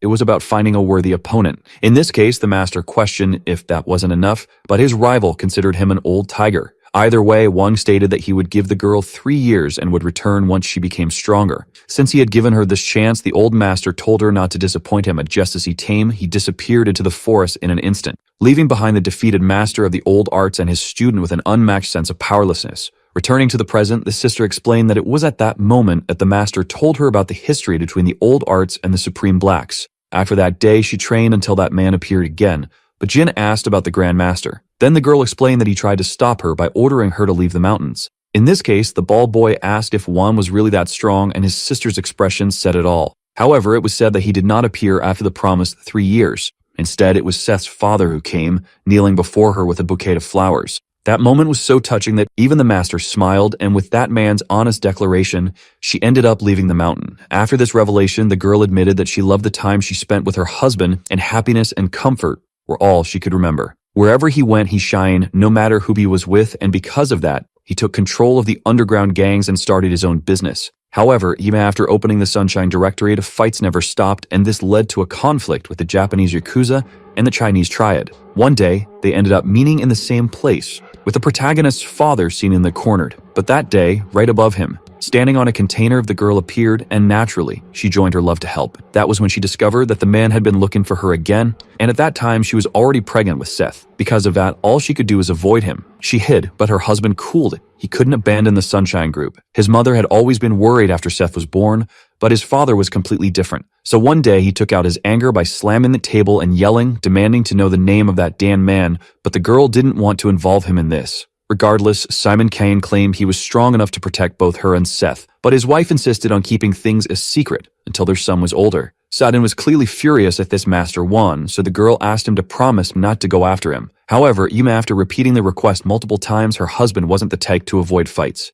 Back in the present, somewhere in a distant desert, a vehicle approaches a tent, and a man named Hoguria steps out. The man enters and comments that it has been a long time since he last saw his acquaintance Captiva. And in any case, Hoguria announces that this time, he has brought some interesting news. Back at the Sunshine Group headquarters, the protagonist seems to be a moment of reflection, but Aker appears, calling his attention. Without wasting time, she informs him that Joan from the Triad just called a Seth's surprise, and he confidently stated that he had probably found that man, if this is the closest match they have had so far. To explain, Aker says that the leader of the Supreme Black is possibly the only man the protagonist's mother would fear. However, Seth doesn't understand what the Supreme Black is and asks if it's similar to the Triad. The girl explains that the Triad has existed for less than 100 years, while the Supreme Black has no estimated founding date. However, the protagonist yells at her to get to the point, so Aker informs him that this organization helped conquer Central China. In this case, Seth asks if his father was captured by them, and all the girl knows is that he died in China. Either way, the boy still doesn't know why Simon went there without telling anyone. But after thinking for a moment, he concludes that he will find out sooner or later. Changing the subject, the girl says there is one more thing to report, a list of confirmed participants.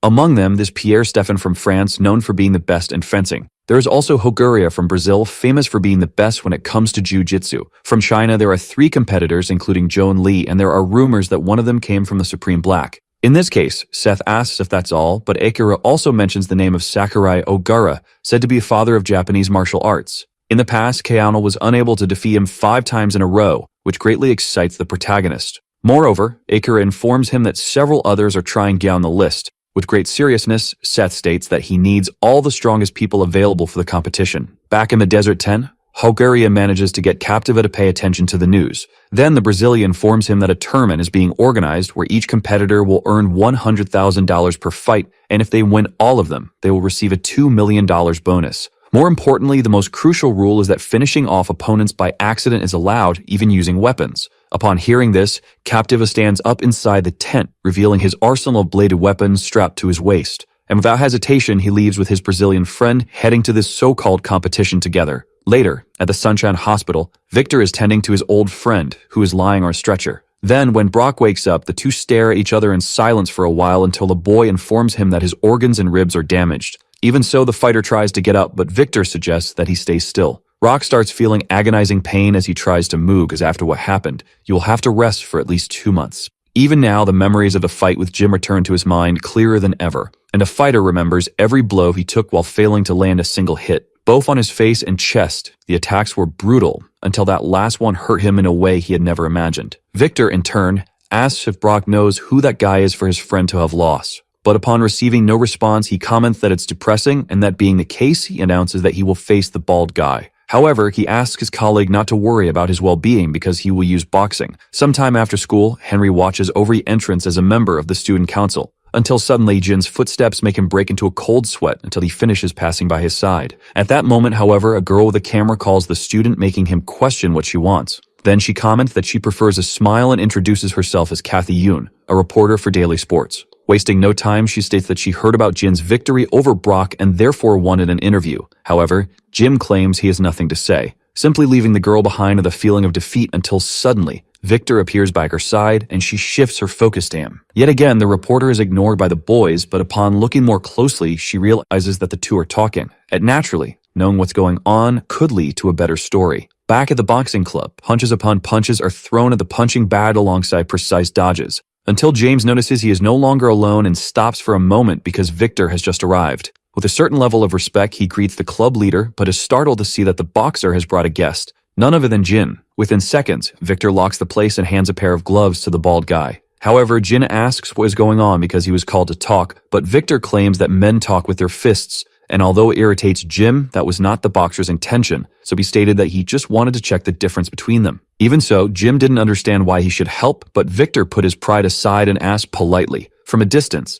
through one of the gym windows, everything was being captured by the reporter's camera. Without wasting much time, each one moves to their side of the ring and the club leader starts putting on his gloves while Jin holds his. Then Victor asks James to help the bald guy with the equipment, and although he doesn't want to, who asks the boy to raise his hands and then fits the gloves for him. Jin, for his part, still doesn't understand what's happening, but James says the bald guy should feel honored to fight and it's a boxing champion. Either way, Victor announces that he is ready and asks to get it over with before classes start. Before anything else, the boxer asks if this is the bald guy's first time in this sport and explains that there will be 3 rounds of 3 minutes. Also, James will manage everything as the referee, so Jim understands and calls the boy to get started right away. With that, Victor gets more excited than ever and orders the bell to be rung. The moment James strikes the dom, both prepare and the boxer tries to make the first move. However, even being extremely fast, none of his jabs hit the target and decides that not even his straight punch comes close to the bald guy. In this case, the boy tries to close the distance between them to attack from above, but Jim repositions himself and dodges effortlessly. Clearly, Victor becomes quite frustrated for failing to land a hit and suddenly, a tick approaches. However, Jim stops at the last second and apologizes upon remembering that boxing is a sport that only uses hands for the fighter's luck. Outside, the journalist continues capturing every moment with her camera and soon pulls out her phone as well to get more footage. Even so, she doesn't know who that boy is to be resisting so much, and with less than 10 seconds remaining, Victor gives it his all. However, nothing changes because Jin keeps dodging everything as if it were nothing. Then, with 5 seconds left, Victor tries to land a powerful straight punch, but the bald guy manages to grab his hand. And so by throwing it aside and opening his creator for a direct hit to the boxer's face. However, before the punch can do any damage to Victor, the gong rings indicating the end of the round. So Jin stops his fist at the last second. And even though that 1-minute break felt like a miracle for the boxer, everyone was more terrified than relieved by the rookie's power. Sometime later, the protagonist's car heads to the school and from inside, Seth steps out alongside Acura, his expression clearly determined. Back at the boxing club, in the second round, Victor tries a different strategy by using his footwork. However, even prioritizing technique, his blows don't land and Jim's presence in front of him only makes his fear grow. Sensing his aura, the boxer doesn't think twice before stepping back, and for a moment, the two just stare at each other. Once again, outside the gym, Kathy is amazed by the footage she's capturing. But at that moment, the protagonist appears, asking what she's doing there, which obviously startles her at being caught. Kathy comments that they scared her, but she pays no mind to it, saying that she's a reporter working at the moment. Because of this, she even asks if the two could go somewhere else, but Akira instead asks for the reporter's camera. And after not getting an immediate response, she orders the girl to hand over the camera. Obviously, Kathy refuses and starts bragging, saying that she's the famous sports reporter, but at that very instant, Akira snatches the camcorder from her hand. The movement was so fast that the reporter barely saw when she lost the object, and meanwhile, Akira took the opportunity to remove the memory card. In response, Kathy yells, questioning if he knows who she is, but the two simply turn away and leave. Still, the girl insists that this is unforgivable, and if she will tell the principal. Then Acura decides to respond to leave no doubts and clarifies that the man in front of her is the owner of the school. It took her a long time to reflect and understand the situation, but even in disbelief, she realized that the boy was Sefkan from the Sunshine Group. Back in the ring, the bald guy starts landing his first counterattacks, though still without much effort. Even so, Victor has to give his all just to stay on his feet, and suddenly, a strike that seems more powerful than the others approaches. Despite keeping his guard high, the straight punch, using techniques from the old arts, breaks through the boxer's defense and sends him flying. However, even with Victor trapped against the ropes and disoriented, Jim is just getting started as he closed the distance to unleash a powerful uppercut. But James, who had been witnessing everything, signaled for them to stop fighting, explaining to the boxer about his competition next month. So if he suffered too many injuries, everything would be over, and Jin naturally understood the situation. Victor, on the other hand, so couldn't believe he had lost a fair and clean fight in his own discipline. Meanwhile, Jim starts taking off his gloves, Soma completely relaxed in the environment, until suddenly, he spots the figures of two people outside the gym, and among them is Chef, who locks eyes with Jim the moment they see each other. With emotions running high, the protagonist tells Akira to open the door. Though reluctant, she forces herself to do it, despite her height not helping much, and holds it open for Chef to enter. Then the protagonist walks in with short steps, and once in front of the ring, he shows his excitement by smiling, asking if it's his turn. As Victor looks extremely surprised, Seth asks if there's a problem, but Jin interrupts, telling the protagonist to step into the ring, which only increases the tension among everyone. However, Seth refuses and instead tells the bald guy to come down, to his surprise, because the ring will be too small for both of them to fight. Moreover, the protagonist tells the rookie to take off those gloves, and after thinking about it for a moment, Jin does so. While Seth can barely contain his excitement, the gloves fall to the ground and the boy jumps out of the ring, standing face to face with the son of his master. And with a few more steps, the two stand near centimeters apart, and then Jin asks what the rules will be. But true to the protagonist's personality, scoffs at the question and asks if they really need them, making the bald guy feel a bit pressured. So he simply suggests that they get started right away and without any warning. A punch lands directly on the rookie's face, making him spin through the air while Seth revels in ecstasy. Jin quickly managed to get back on his feet, keeping his balance, but Seth's strength was greater than expected. Back to the reporter, at that moment, she walks around the school, complaining about the footage she lost to those two. However, in front of her, another fight begins to take place, this time between two students known for their strength. An unbelievable exchange of blows happens between the two, and Taffy watches everything, unable to believe her eyes. Until the principal himself appears, calling her attention, which makes her a bit nervous. Still, the principal doesn't say a word as he notices what's happening in front of him due to his nephew's fight with a freshman. The two display incredible speed and unmatched reaction time as they dodge precise blows. Realizing this as well, the principal comments that he will need the reporter to write an article, so he asks her to come to his office in a while, and without hesitation, he enters the gym, doing his duty by shouting for the students to stop. The sound of his shout surprises everyone and truly brings the fight to a halt, so the principal declares that it is enough. Stiff in turn tells his uncle not to interfere, but since they are at school, he must follow the rules, and the principal reminds him that he was the one who put him in this position. In this case, Jin suggests continuing the fight outside after school, obviously in a one-on-one match. With that, he starts to leave, but Seth calls the bald guy's attention and asks who is the strongest. That's because the protagonist is curious to know whether the strongest is Jin or his mother. After hearing this and thinking for a moment, the boy simply reveals that he has never lost to anyone. And to Seth, there couldn't possibly be a better answer than that. Somewhere in Japan, at the headquarters of the Three Phantom Heads gang, two people are in a room, Kageyama and Sakurai Oga. At that moment, however, the vice president of the black group, Joan Lee, also appears, commenting that the others arrived early. Regardless, they don't respond, so Joan approaches Sakurai with arrogance, and when their eyes meet, Sakurai is clearly irritated. Another person arrives at the location, this time the French fencing champion, Pierre Stéphan. And quite boldly, he asks the man with dark sunglasses to serve him some tea, as well since he enjoys drinking it. Even though he feels disrespected for some reason, Kageyama does it, but Pierre notices this feeling of hostility. For a while, the two stare at each other, though the red-haired man seems to be enjoying himself. In any case, Pierre focuses on his tea, and suddenly, the Brazilian competitor is the next to arrive, alongside his colleague Capativa. With each new participant entering, the tension among the competitors rises. However, Hoguria announces that they are still waiting for someone, and Kageyama states that the two participants from China will join on the day of the competition. The other two from Korea will also arrive that day, and there are still challengers who are traveling. At that moment, however, a person appears claiming to represent Korea. It is the protagonist's mother. Donne your shot, Pierre, not knowing her, casually comments that she is in the wrong place. Joan, on the other hand, clearly knows who she is and remembers the day when, alongside many henchmen, he stood face to face with her. Despite being very confident at first, the girl simply managed to appear behind him, surprising everyone. In this case, he asks why she is there, but the woman only asks where Master Wang is, much to the warrior's surprise. Either way, she requests that they leave a message for the old man, letting him know she is there looking for him. Back at Jin's house, he wakes up in the morning and gets out of bed, still in his pajamas. As he goes downstairs, he looks for his sister in the kitchen but finds no one. So the boy goes up to the training area and starts meditating alone. However, this time he performs shadow simulation, recalling the protagonist's movements up until the moment the fight stopped. After putting in some effort, he decides to leave the area, but he still realizes that he's alone in the house. Later, at Yongjin Public Athletic School, the boy hears people talking about how the school is in the newspaper.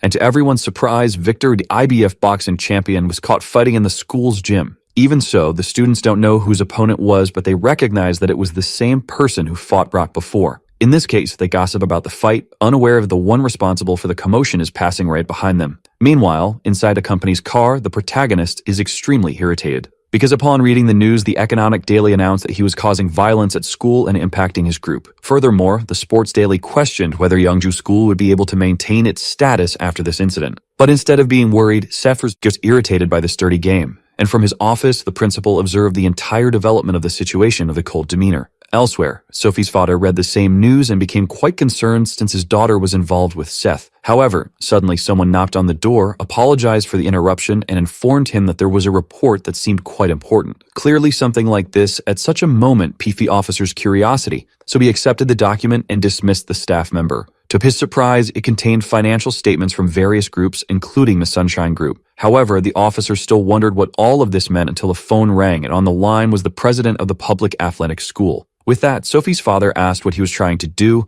and the principal, getting straight to the point, requested that Seth Kane be arrested. Naturally, this request left the officer very confused, but the principal said he couldn't give details. Nonetheless, he stated that this was the only way to stop President Kang, and after thinking about it, the officer agreed. Back at Yeomjin School in classroom 5 of the first year, Jin sat as usual when the Kendo girl appeared to talk. Without wasting time, she commented that he was different and mentioned that she had heard about the previous day's fight since, apparently, he had defeated both Victor and Seth. In response, the bald guy said nothing, but she insisted that her classmate tell her what happened. Then suddenly, the principal himself appeared in the classroom, drawing attention to Jin and ordering him to follow. All the students became worried about what might happen to the bald guy next. Sometime later in the president's office, the two sat down and the principal commented on the difficult times Jin had been going through in recent days. However, the bald guy stated that he was fine and directly asked why he was there. So the principal searched his suit, took out a letter, and handed it to the boy with the intention that he read it. Without questioning, Jin actually did, but the contents of the letter were more personal than expected. It was a real address to Jin from his sister, saying that she would take care of Seth's mess. For a while after reading the message, the two remained silent to give the boy time to think, but he broke the silence by asking where his sister had gone, and the principal replied that she was in Japan. Although unexpected, the most likely reason was that she was there to fight, and based on Jin's reaction, the president asked if he wasn't worried. However, he really wasn't, because if it was just that, he stated that his sister wouldn't be in any danger. With nothing else to discuss, he stood up and excused himself, but before leaving, he commented that he really didn't understand what the principal was worried about, and with a smile, he stated that his sister was far too strong to need anything like that. Somewhere in Korea between Terminal 1 and Terminal 2, Ram was acting as the protagonist driver as always. Then suddenly, he noticed the presence of a car following them. Taking a risky move, he performed a maneuver at a road junction, confusing two of the pursuers, though one still remained. Rod called his boss to inform him that someone was following them, much to Seth's surprise. In this case, the boy asked if he should shake them off, but the protagonist dismissed the idea. Sometime later, the group arrived at IC Airport, and there, the three of them got on the car to confront the situation head-on. Quickly, the pursuing cars also stopped and people emerged from them, prompting Seth to question who they were. However, to his misfortune, among them was Sophie's father, who, catching the boys' attention, announced that they needed to have a conversation. Sometime later during an interrogation, the atmosphere between the two was anything but pleasant as expected. Without wasting time, an officer handed over a file, and after reading a bit, the protagonist became concerned. It was stated that this was evidence that the Sunshine Group had committed accounting fraud amounting to $15 million. Of that, $3 million were unpaid taxes, along with illegal scandalous funds. Therefore, the officer warned that after the investigation, an arrest warrant would be issued. However, Seth simply tossed the material onto the table and told the investigator to talk to the company's lawyer. In this case, the officer shouts, asking if the boy is trying to deny it, but the protagonist tells him to be careful with his words. With an irritated expression, he questions whether he still looks like the same boy from 2 years ago, asserting himself in the interrogation. Minutes after the conversation, an assistant asks what the officer will do, so he asks how much time they have. But since they don't have an official warrant, the assistant suggests releasing Seth. In this case, Sophie's father asks if having a warrant will change anything, but it won't be easy since the evidence came from an anonymous source. At the very least, the assistant informs them that the boy won't be able to leave the country during the investigation. And with that, the officer agrees to release Seth, but on the condition that someone continues to monitor him. By nightfall, at the South District Prosecutor's office, the three of them reunite with Seth's release, and Rod suggests that Calvin might be involved in this. However, the protagonist decides not to speculate and first asks about the matter in Japan, to which Ekir responds that it is almost ready. But despite being reluctant to say it, she informs him that his mother is also there, to his surprise. And Ekir still has the feeling that it was the mother who ordered the school principal's actions. In this case, a protagonist remembers that he is forbidden from leaving and asks if there is any way around it. Then Rod tells him to leave it to him because there are plenty of boats going to Japan. Already extremely irritated about all these inconveniences, Seth prepares himself for what's to come. Meanwhile, in a place called Royal Hotel in Japan, the protagonist's mother gazes at her reflection in the window in a moment of contemplation. On some day in the past, in a cafe, the mother asked if school wasn't stressful and Seth replied that it never was.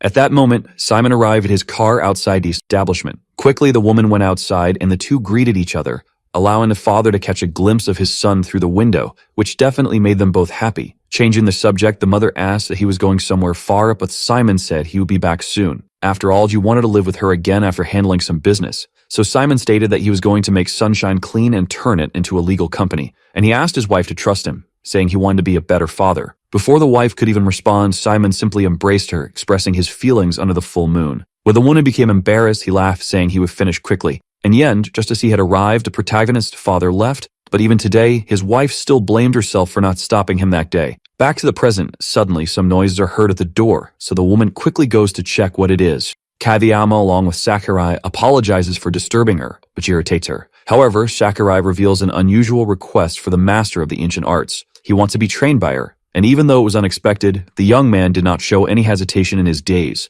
The woman, in turn, asks if Sakurai is the formal successor of Japanese martial arts, and he responds that he is. So she recalls that there are only 2 days left until the competition, but just like her, the young man is not interested in the competition. In this case, she asks Kageyama if there is a quiet place, and he reveals that fortunately there is. Sometime later, a helipad on top of a building, the three meet, and facing Kageyama, the two stare at each other without saying a single word. Then Set's mother asks if Sakurai is ready, to which he responds affirmatively from behind her. With that, he asks for them to start immediately, and without wasting time, he pulls out several shurikens from his clothes and throws them at the woman. However, despite them coming at high speed, a successor of the ancient arts effortlessly dodges them all. Next, kanes are thrown, the woman spins in the air to dodge them, making them hit the wall instead. Once again, she repositions her balance, and this time Sakurai leaves no openings as he advances with a close-range weapon. However, before he can attack, the woman reacts by throwing back one of the shurikens, which grazes the young man's cheek. Then he realizes that she had caught it in the moment. She defended herself, but before he can react,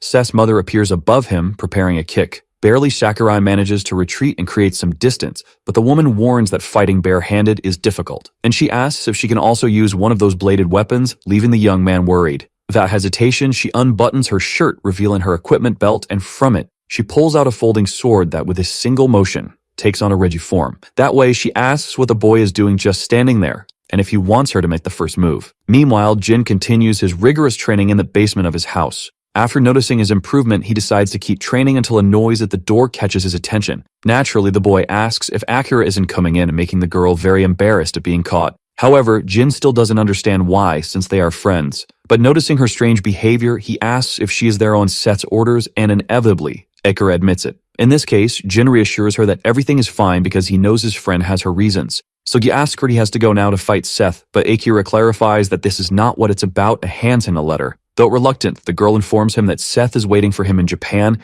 and since it's so unexpected, she says she will come up with an excuse. However, Jin simply asks if his sister will be there too, and when Akira answers yes, he decides that he will go. Even so, the boy sets a condition, greatly increasing the girl's concern. However, Jim's only condition was that they travel by plane, which Akira obviously accepted. In this case, she explains that it will take time to process the passport and promises to inform him when it's ready. Yet, although he seems excited, Jin's smile slowly fades and his true expression is revealed. Back to the protagonist's perspective, the boat plan is indeed worked in, thanks to Rod. However, the boy wasn't working alone as he signaled with a flashlight, to which Jav responded in the same way, and the two exchanged greetings. At that moment, Rod announced that they had arrived, but Seth did not say a single word in response. Meanwhile, at Japan's Central International Airport, Jin is amazed, as it is his first time on a plane. Because of this, Akira asks if he liked it, and the boy responds that he has always wanted to fly in something like that. Sometimes the girl thinks of her friend as a child, but she reflects on it and recalls events like the fight against Seth. That was definitely something that left a strong impression on Akira,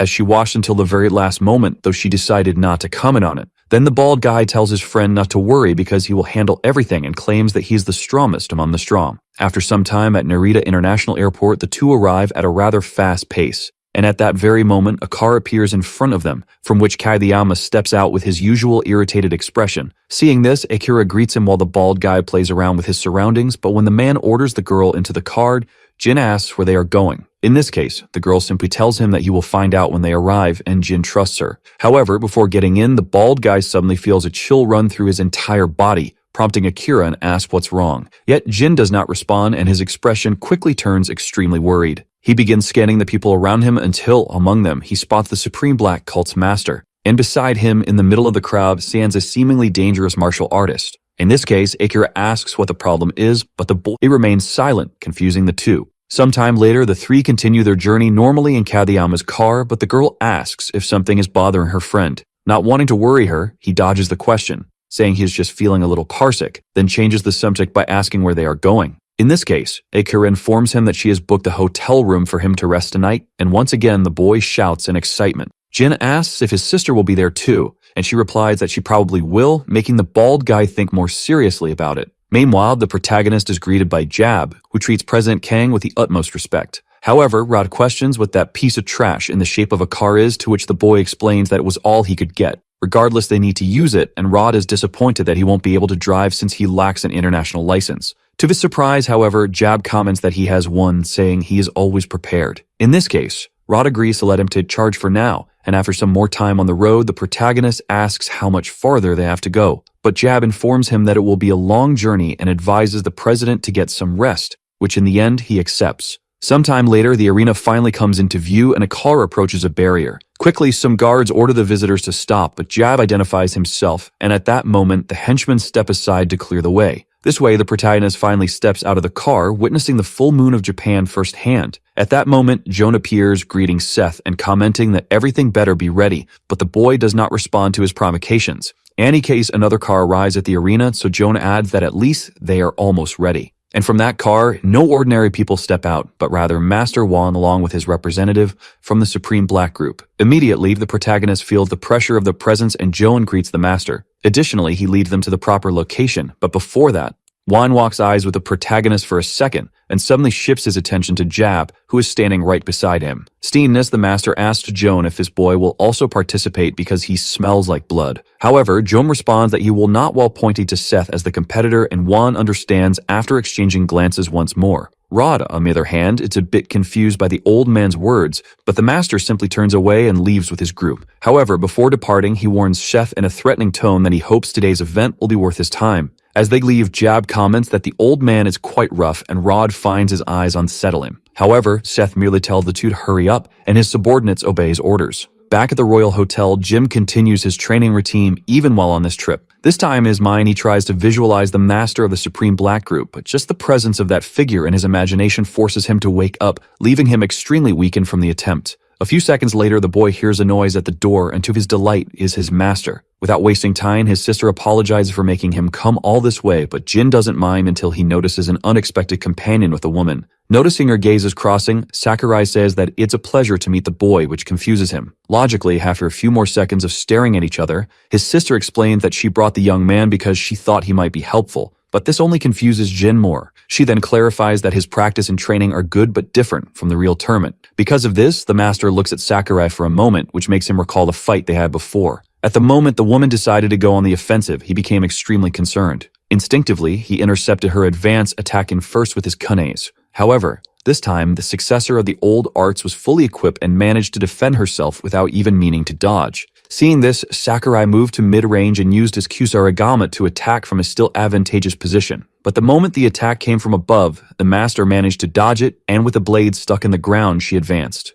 At this moment, it seemed that victory would be hers, but Sakurai managed to detach the kusarigama to pull off an attack from behind. However, the master not only predicted this, but also managed to grab the chain with her hands while simultaneously throwing her sword at the young man. With this precise move, he was completely pinned against the wall, unable to break free. Taking advantage of the situation, Seth's mother disappeared and reappeared behind him, using the flexibility of her sword against him. With no other choice, Sakurai admitted his defeat to the successor of the old arts. With everything explained, Jin understands that, apparently, Sakurai will be his training partner, and his older sister confirms it. The next day, out of Sate Stadium, the protagonist's group slowly walks toward the control room. Upon arriving, Seth enters, surprising those inside, but they quickly show him the proper respect. The eldest among them informs Seth that everything is ready and that all competitors have already arrived. At this point, the conversation pauses for a moment so the protagonist can look at the big screen displaying the participants. It is stated that including him, there are a total of 10 competitors, and among them, the protagonist notices that even his mother will be fighting.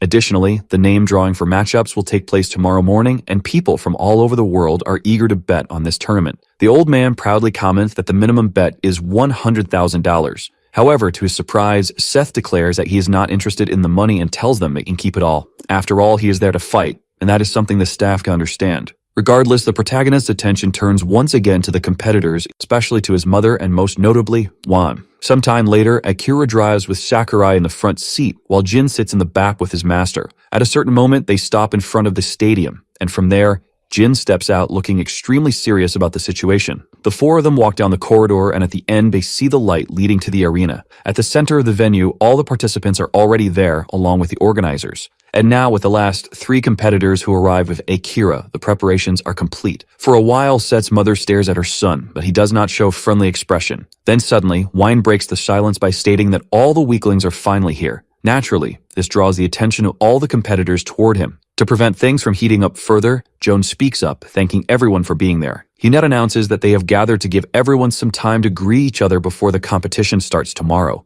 As everyone already knows, this tournament will be held with locked exits, meaning a match ends when an opponent surrenders. Alternatively, the fight can continue until one fighter is incapable of expressing themselves on their own. Additionally, Joan maliciously remarks that accidents can happen and warns that there is still time to withdraw. However, to his surprise, not a single one of them steps forward to leave the competition. In this case, Joan decides to move on and informs them that the fighters can now choose their opponents. It is stated that each participant will earn $100,000 just for competing, with an additional equal amount for every victory, plus 10% of the bets. At this, Kogaria becomes greedy and declares that he will start with an easy one. However, he points at Seth as his chosen opponent, which obviously infuriates him due to the disrespect. Next, Capitol follows suit and selects the protagonist's mother because of her fragile appearance, and so the two accept each other as opponents. Kageyama is the third to choose, deciding to go after Joan as he has a personal matter to settle with him. Since Joan was the opponent Pierre wanted, the redhead rethinks his choice and instead picks Sakurai, Yuduki's relaxed expression. However, despite the redhead trying to engage with him, Sakurai simply ignores him and turns his back. Instead, he walks over to the Supreme Black Master and bows,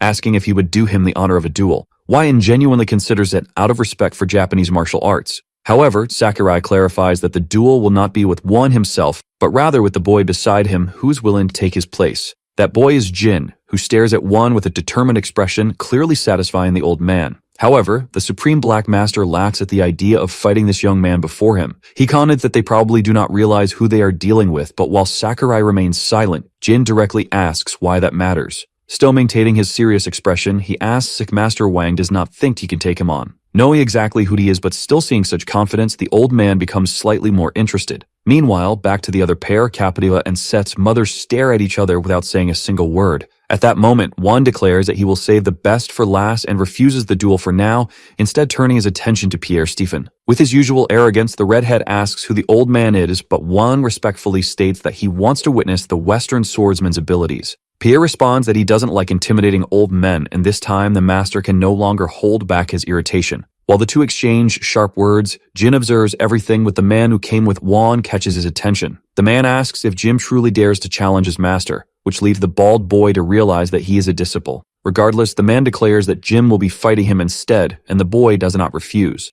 With all the matchups decided, Joan announces that the competitors will face their chosen opponents in tomorrow's match. After a few minutes of discussion, 5 matchups are officially set for the competition at Osaka Arena. Joan then announces that the first fight will begin tomorrow at noon and dismisses everyone to rest for the night. Meanwhile, back at Yongjin Public Athletics School, the principal receives new information in his office. As he looks at the big screen displaying the arena's competitors, he notices that Seth is among the fighters, which makes him deeply concerned. At that moment, a few knocks are heard at the door, and without wasting time, Sophie's father appears asking for permission to enter. The president politely invites him in. Once again, the officer apologizes for what happened, but the director already knew that Seth was in Osaka. In this case, investigator asks what his colleague is trying to do, and as he looks at some documents, the director asks the officer to take a look as well. However, it is truly unexpected for him as it turns out to be a competition with matchups. Furthermore, the director explains that it is a duel-style tournament that could put lives at risk. Thus, the president asks if his colleague has any power to stop this, and the officer replies that he will try to contact the Japanese police. Even though it won't be easy, the director insists, saying that if anything happens to Seth, the officer's daughter will be devastated. Sometime later on the ground floor of the hotel, Capodiva lights a bonfire, and soon his friend arrives to ask why he is there. However, the man is certainly not someone who talks much. Regardless, Hoguria asks if Capodiva isn't going to celebrate since he'll be fighting a middle-aged Asian woman. However, the man breaks the silence, saying that he has a request for his friend, and Sovi asks if he could be buried in his hometown if anything happens to him. Obviously, the Brazilian does not understand why, but Capodiva follows up with some advice out of consideration. With his axe in hand, he warns that if Hoguria wants to return alive, he should give up. Instead of feeling grateful, Hoguria is offended that his friend doesn't believe in his victory. Smiling with pride, he asks Capodiva to watch as he takes down that kid in tomorrow's fight. However, despite Seth being known in Korea as a difficult opponent, Capodiva wasn't talking about him. Back at the Royal Hotel, the Triad group gathers and the elder praises Joan for his good work, to which the young man responds that he's not doing anything special. However, the old man dismisses such humility because thanks to Joan, they managed to make a lot of money. Rumors about Master Wang's participation led many people to pay for the chance to see him. Changing the subject, the elder asks about the South and Joan reports that there are only a few bets since not many people know about this competition. In this case, the elder comments that they can't be blamed for that at the beginning, but he believes they should increase the stakes and monitor how the money is being distributed. On the betting board, most competitors are evenly matched in wagers, but the old man asks if it was necessary for Joan to participate. Joan replies that he wants to test his strength. Regardless, if the young man loses early on, he won't be able to take the elder's position, and Joan is fully aware of that. Looking back at the board, there is a clear balance in the betting odds between Seth and Hoguria due to their behavior. However, they knew they had to stay calm and bet on the president. Moreover, the protagonist's mother was also gaining significant popularity in the voting. Only now did the elder realize that she was participating, prompting him to place a $1 million bet on her. He justified it by saying there was no reason for her to lose as she was the only person who had ever faced Master Wan. Minutes later, so in the arena's control room, the protagonist's team notices that the Triad has started to move. Believing they should also get involved, they place their bets. One of them wagers everything on Seth's mother, while the other bets on the boy himself. The elder, meanwhile, notes that the other matches aren't drawing as many bets, and it is explained that this is due to a lack of information. In this case, the old man asks what they should do, but his colleagues suggest that people tend to make more informed decisions when they have money at stake. Naturally, people's intuition is more often right than wrong in such cases. The next day, the cameras are already set up in the arena to broadcast the competition. Akira mentions that she ordered a suit for the protagonist and asks if it fits well. Meanwhile, in his mother's group, Jin announces that he is ready, and little by little, everyone starts gathering with their respective allies. Despite the imminent danger, the competitors seem excited about what is to come. At that moment, the venue's sound system announces that the match order will depend on the highest bet, and now the first matchup has been decided. As a result, Hoguria approaches the boy with his head lower and declares that he will finally put an end to the brat that everyone is praising so much. However, the protagonist maintains an unwavering expression as he stares at the blonde man. Without further delay, the production team calls the cue into the arena, and with their hands in their pockets, the boys step forward to introduce themselves.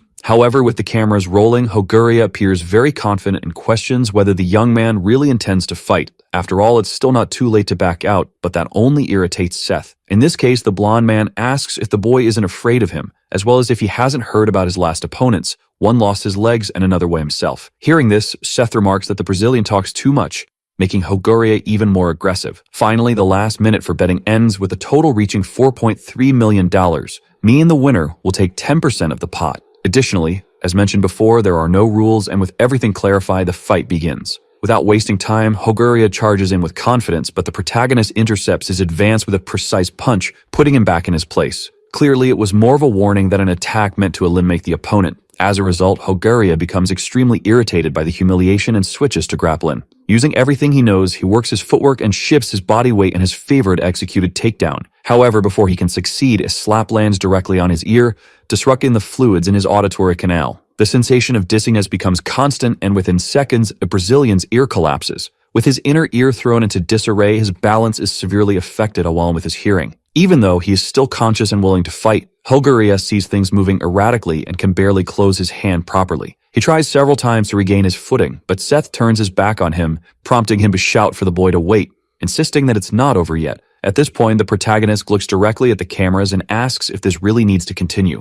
From all the screens in the arena, the next competitors watch the situation unfold, some with surprise, others with a sense of excitement. Once again, Seth asks the Brazilian if he really wants to keep going with this meaningless fight. However, ignoring a chance to walk away with fewer injuries, Hogoria curses at the boy only to receive another blow. But this time, the attack is much stronger, sending him to the ground instantly. With Hogoria no longer moving, unconscious and incapacitated, Seth shows his clear disgust toward him, while his team celebrates the victory. As a result of the match, the betting stakes soar, and for the next fight, Wang's odds become comparable to Pierre's. Sometime later, the next competitors face off in the arena, but the redhead still questions why he has to fight an old man. Fearful that something illegal might be going on, Pierre asks if his opponent will truly fight alone. Then he warns that he will go easy, but he can't guarantee old man's safety, which this time doesn't faze Juan at all. Since the fight is about to start anyway, the old man advises the redhead to do his best. Naturally, Pierre insists that this is not a sport, but the master replies, but if Pierre doesn't defeat him, he will be exterminated. At this, the redhead abandons his hesitation and prepares to take down this boastful old man. The moment the production announces the start of the match, Pierre charges forward at high speed, aiming a thrust with his sword. However, Juan dodges so Pierre tries his second strike, but the same thing happens. At this point, the young man abandons precision to focus on raw speed, but nothing changes and Pierre begins to grow frustrated. The protagonist group is impressed by the old man's skill, and Jad finds it bizarre that such speed is even possible. In the arena, Pierre is thinking the exact same thing, feeling incredibly frustrated at being unable to land a single hit. At one point, Juan mocks him, asking if this is really all he has. But instead of getting angry, the redhead becomes afraid and backs away, repositioning himself in the arena. Sweating nervously, he wonders if this old man is even human, until suddenly, Juan disappears and reappears behind him. As if caught in a psychological game, Pierre begins to lose his sanity and swings a lateral strike. However, Juan questions this move, pointing out that Western fencing is meant for thrusting attacks. Without waiting any longer, Juan delivers his first strike, hitting Pierre in the stomach and launching him at high speed into the wall, where he collapses to the ground, severely weakened. The master then steps in front of the fallen boy and orders him to get up so he can show his true strength. Pierre is no longer in any condition to fight, and upon witnessing the old man's unwavering confidence, he admits that Juan is indeed incredibly strong. Gathering all the strength he has, the boy stands up to surrender to Juan, and with all his breath, he begins to shout, admitting defeat. However, the instant he was about to do so, Juan advanced at high speed and slashed his vocal cords. With just one movement, he declared that it was not up to Pierre to decide when the fight would end. Pierre found himself in a situation he had never imagined. He couldn't even scream for help. But the old man warned that if he came prepared to exterminate, then he should also be prepared to be exterminated. Without wasting time, Juan grabbed the boy by the neck and delivered another powerful attack to the already wounded area. Then, as Pierre floated in the air, the Supreme Black Master struck the fencer's eardrums. This time, the boy completely lost consciousness, collapsing onto his knees before falling face first to the ground, defeated. With that, Juan turned to the cameras, reminding everyone that he had been granted permission to finish off opponents. However, they knew something like this could happen. Everyone disapproved of such brutality. Eva Joan, who had brought Wang into the tournament, knew the old man was insane, as in the past. Wang had nearly done the same attack to his throat, stopping at the last second only to listen to some news, which saved Joan from the same fate. Meanwhile, in Korea, inside the principal's office, Sophie's father shouts that these bastards are committing murder on live broadcast. Even without knowing the redhead personally, both the officer and the president felt compassion for him. With the results of the first two fights decided, the bets were locked in for the next match. And with a total of $48 million at stake, Joan would fight against Kageyama, both representing a large share of that amount. Minutes later, the two BMF fight, which at first seemed evenly matched. Meanwhile, Jim took some time to train once again, focusing on his mental battle. However, when facing an opponent as powerful as Juan, he couldn't last long before waking up in a cold sweat. At that moment, his older sister appeared to inform him that Joan and Kageyama's fight had already ended. With that, she also announced that the bald guy was next to step into the arena. Back at the duel, Joan Lee emerged as the victor, and thankfully, there were no fatalities. With that, the next match was announced: Jin Kwan from Korea versus his opponent from China. At this, the bald guy stood up, and his master warned him to be careful, as his opponent was the heir of the Supreme Black School. However, as always, the boy asked her not to worry, since he didn't believe there was a chance he could lose. Finally, the two fighters stood face to face in the competition arena, their gazes filled with pure hostility. Wang's disciple smirked, commenting that he had heard Korean martial artists were pathetic. But instead of getting offended, Jim responded with confidence, telling him he would soon learn the truth, and with a shout, he declared that the only pathetic person in this arena was the so-called heir of the Supreme Black School. At that moment, the organizers announced the start of the fight, and Wang's disciple removed his cloak, revealing his muscular physique. Then he provoked Jin, calling him to take a fighting stance, so the bald guy did not hesitate and accepted the challenge. Within seconds of them testing their strength, Jin was forced to take a step back, leading his opponent to call him pathetic. Not wanting to play games anymore, Wang's disciple broke free from the clash and charged forward to attack. However, Jin not only dodged but also managed to strike the back of his opponent's leg, forcing him to kneel. But the bald guy didn't stop there, as he delivered a powerful kick to his enemy's necks, sending him flying. With the opponent lying on the ground, Jin mockingly asked if that was all he had. However, Wang's disciple simply smiled and stood up, suffering no serious injuries. Upon recovering, he even praised the Korean's skills, leaving the two to lock eyes once again. Without wasting time, Jin launched the first attack with a flying knee,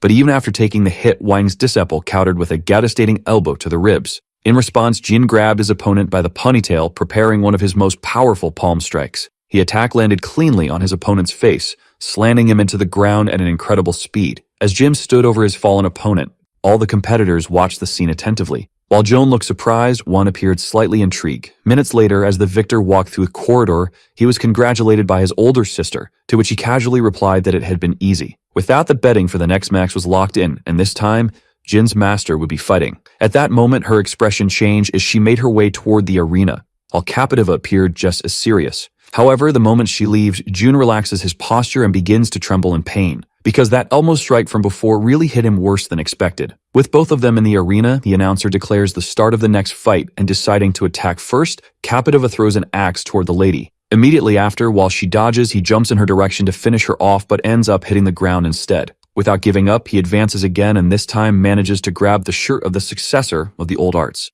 Then he draws another of his bladed weapons to take advantage of his opportunity, but Seth's mother disarms him with a quick vertical kick, and then strikes the young man's head with another even more powerful kick. However, Captiva is not defeated and takes advantage of her blind spot being below to retaliate with another axe charge. Once again, Seth's mother dodges, but the attack causes a light cut on the girl's chin, and for the look in his eyes, her opponent shows that he is determined to go even further. At this moment, the two rush forward to finish the fight, and Captiva is the first to attack. However, Seth's mother manages to dodge and use her mobility to her advantage, landing an aerial kick to her opponent's face. Clearly, the impact causes considerable damage and Capito practically falls backward. But at the last second, he manages to stabilize himself on the ground and threatens another charge toward the girl. Faced with this, the successor of the old arts uses a fallen axe on the ground to defend herself, barely managing to intercept the strike with the blade. However, the opponent's weapon is more resistant and cuts hers in half. Then the young man strikes the girl's ribs, throwing her toward the arena wall. With this, Seth's mother opens her shirt to grab her flexible sword,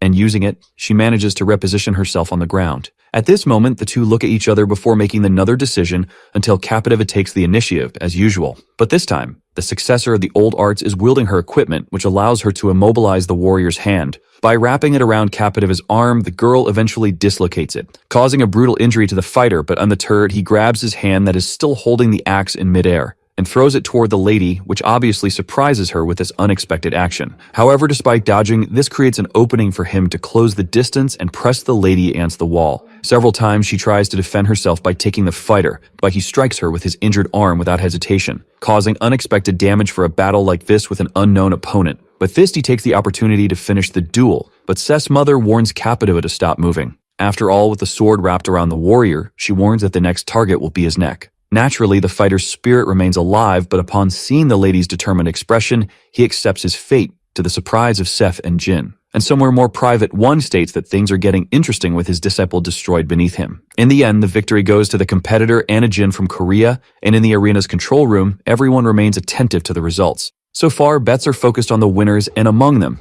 Seth and Jin have the lowest wagers. Despite this, the stakes are rising because each match is more intense and money flows to the victors. Either way, the old man and the lady are truly strong in the eyes of the central elder, but his partner comments that as long as he keeps making money, doesn't matter. As for the next match, it is said that they will start with the lowest betting amounts. Therefore, the first fight will be between the president and this child they don't know. Next, the lady and Joan Lee will probably be assigned to the last matches, and the old man will obviously be a final boss. From the perspective of the administrator's elder, Juan will fight Anna Jin in the last battle. However, his partner seems more interested in the current fight, and in the end, all that remains is to wait and see. At nightfall in the arena, the former competitors meet and Joan humbly thanks for the fight, to which Kaviyama responds by saying he learned a lot. In this case, the tried young man says the same but asks if his colleague is really used to training the president came. Kaviyama, in turn, understands that Joan wants to know how strong Seth is, so the boy begins to explain that at first, they were at the same level. And when he says the beginning, the young man is referring to just 2 years ago.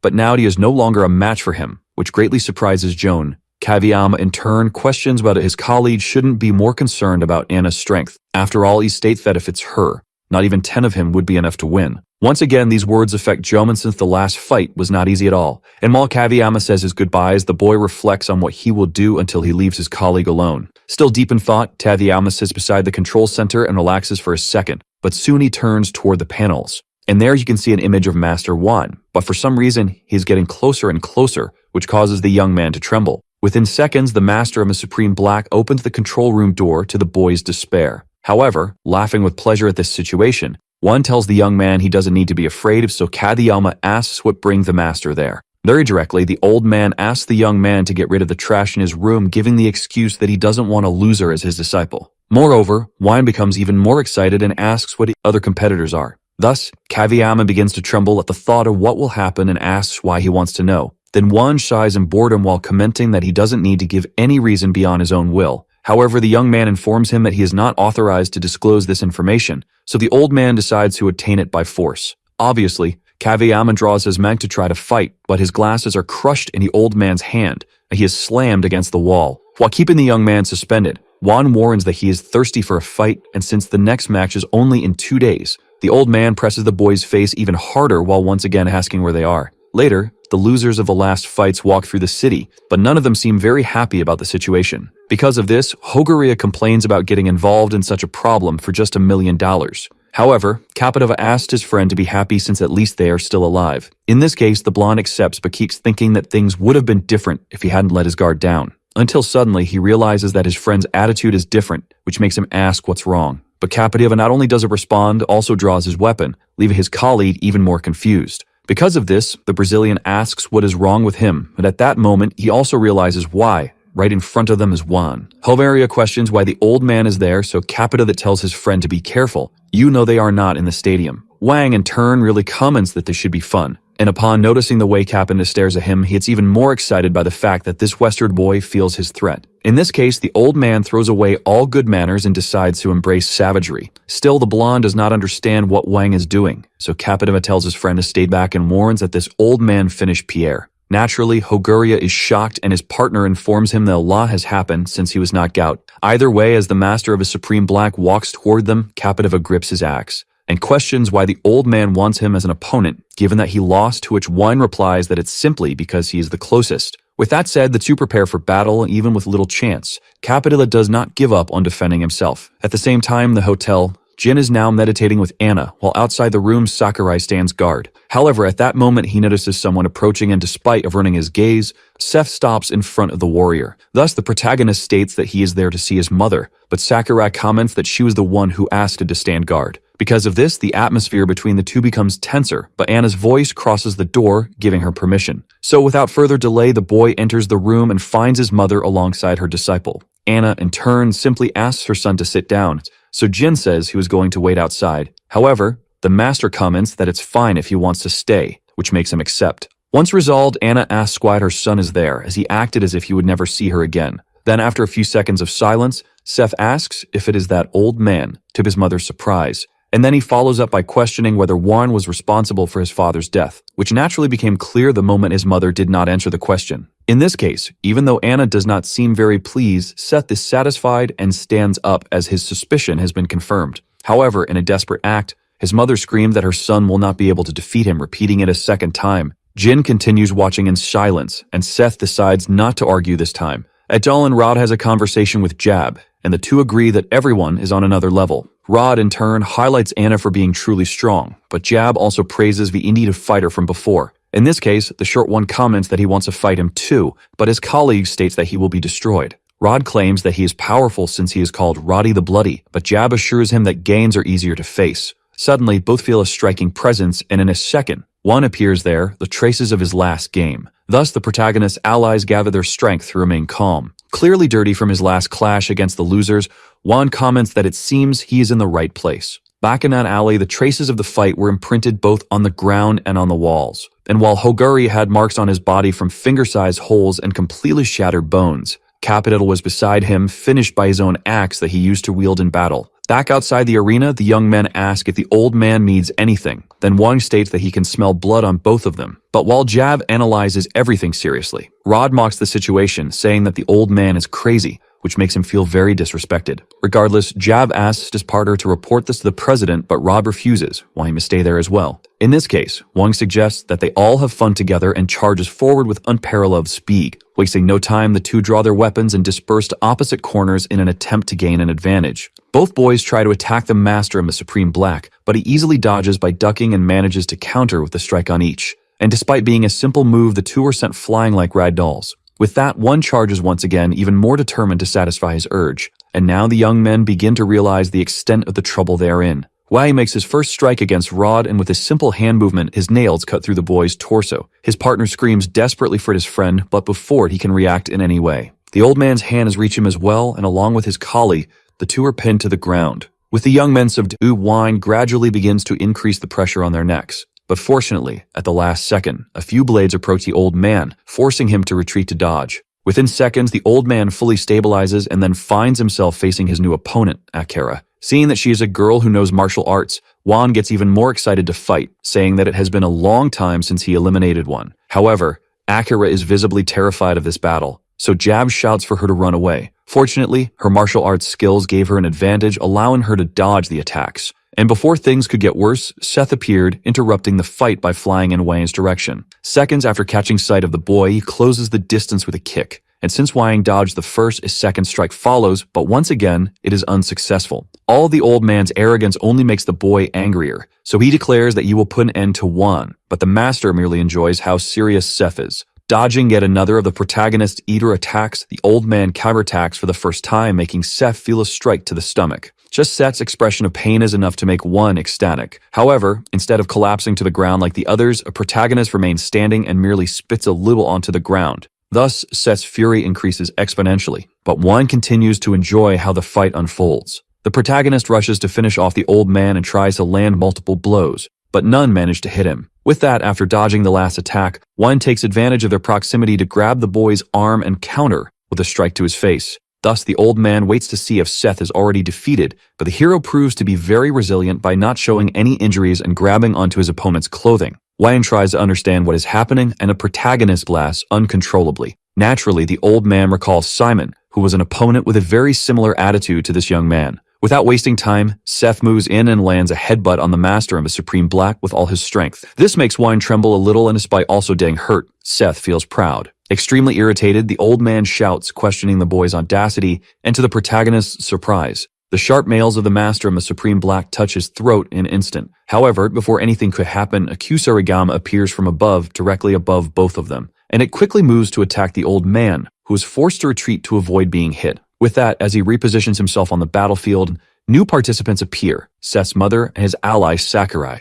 Clearly, the master of the Supreme Black was not expecting this, as he now has 4 opponents capable of fighting. Even though help present, the protagonist declares that he will be the only one to fight the old man. However, Anna reminds her son that he had to be saved just moments ago because he was nearly eliminated. With that said, with all 6 of them now on the ground floor of the hotel, Anna asks if they can just finish things already. However, despite laughing, the old man condemns the girl for interfering with his fun. In response, the successor of the old art states that she will only allow Seth to proceed at the right time. After a few more seconds of tense silence, Wang realizes that the boy is the son of that man and comments that they really do look alike, which obviously irritates the family. In this case, the old man continues his provocation, saying that he used this hand to finish the job. And without the slightest shame, he laughs loudly, saying that he tore out his heart and showed it to him while he was still conscious. Unable to endure this mockery any longer, both become furious, and Wang waits for them to come at him. However, suddenly Jin appears first, nearly landing a flying kick on the master of the Supreme Black. And even after failing to break through his defense, the bald man does not give up and strikes again,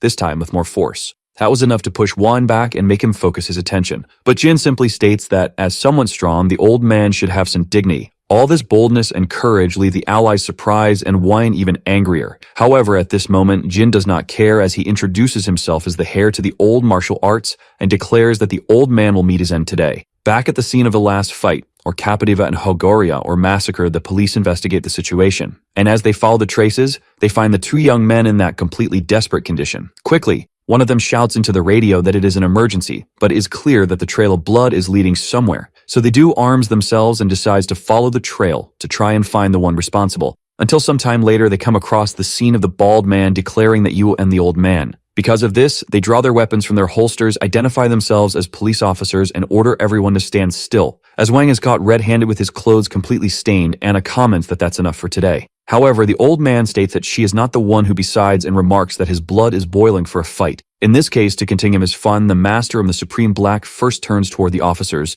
and quickly he picks up one of Akira's blades from the ground, so the moment the officers react, he intercepts the gunfire with the blade, striking one of them. And before the second officer can do anything, he is also finished off, with one telling him to shut up. Obviously, all this brutality makes Rod and the allies see Old Man is completely insane. But now that there is no one left to interfere, one only wishes to return to his previous matters. Naturally, Jin steps forward since he had volunteered to fight him minutes ago. However, the protagonist walks past him, brushing against his shoulder, to warn that he will be the one to fight. Y in turn provokes him by saying he doesn't care even if they all come at him at once. However, the protagonist states that it won't be necessary, which makes the old man angry enough to take the initiative. Within seconds, some lights are seen along with another noise and everyone's attention turns to it. Then realizing he can no longer continue, Wanting asks them to wait for him because he will certainly return. However, before he can disappear into the forest, Seth charges forward, demanding to know where he thinks he's going. But once again, the old man dodges effortlessly, as he's in a hurry, and now bids farewell while camouflaging himself in the forest.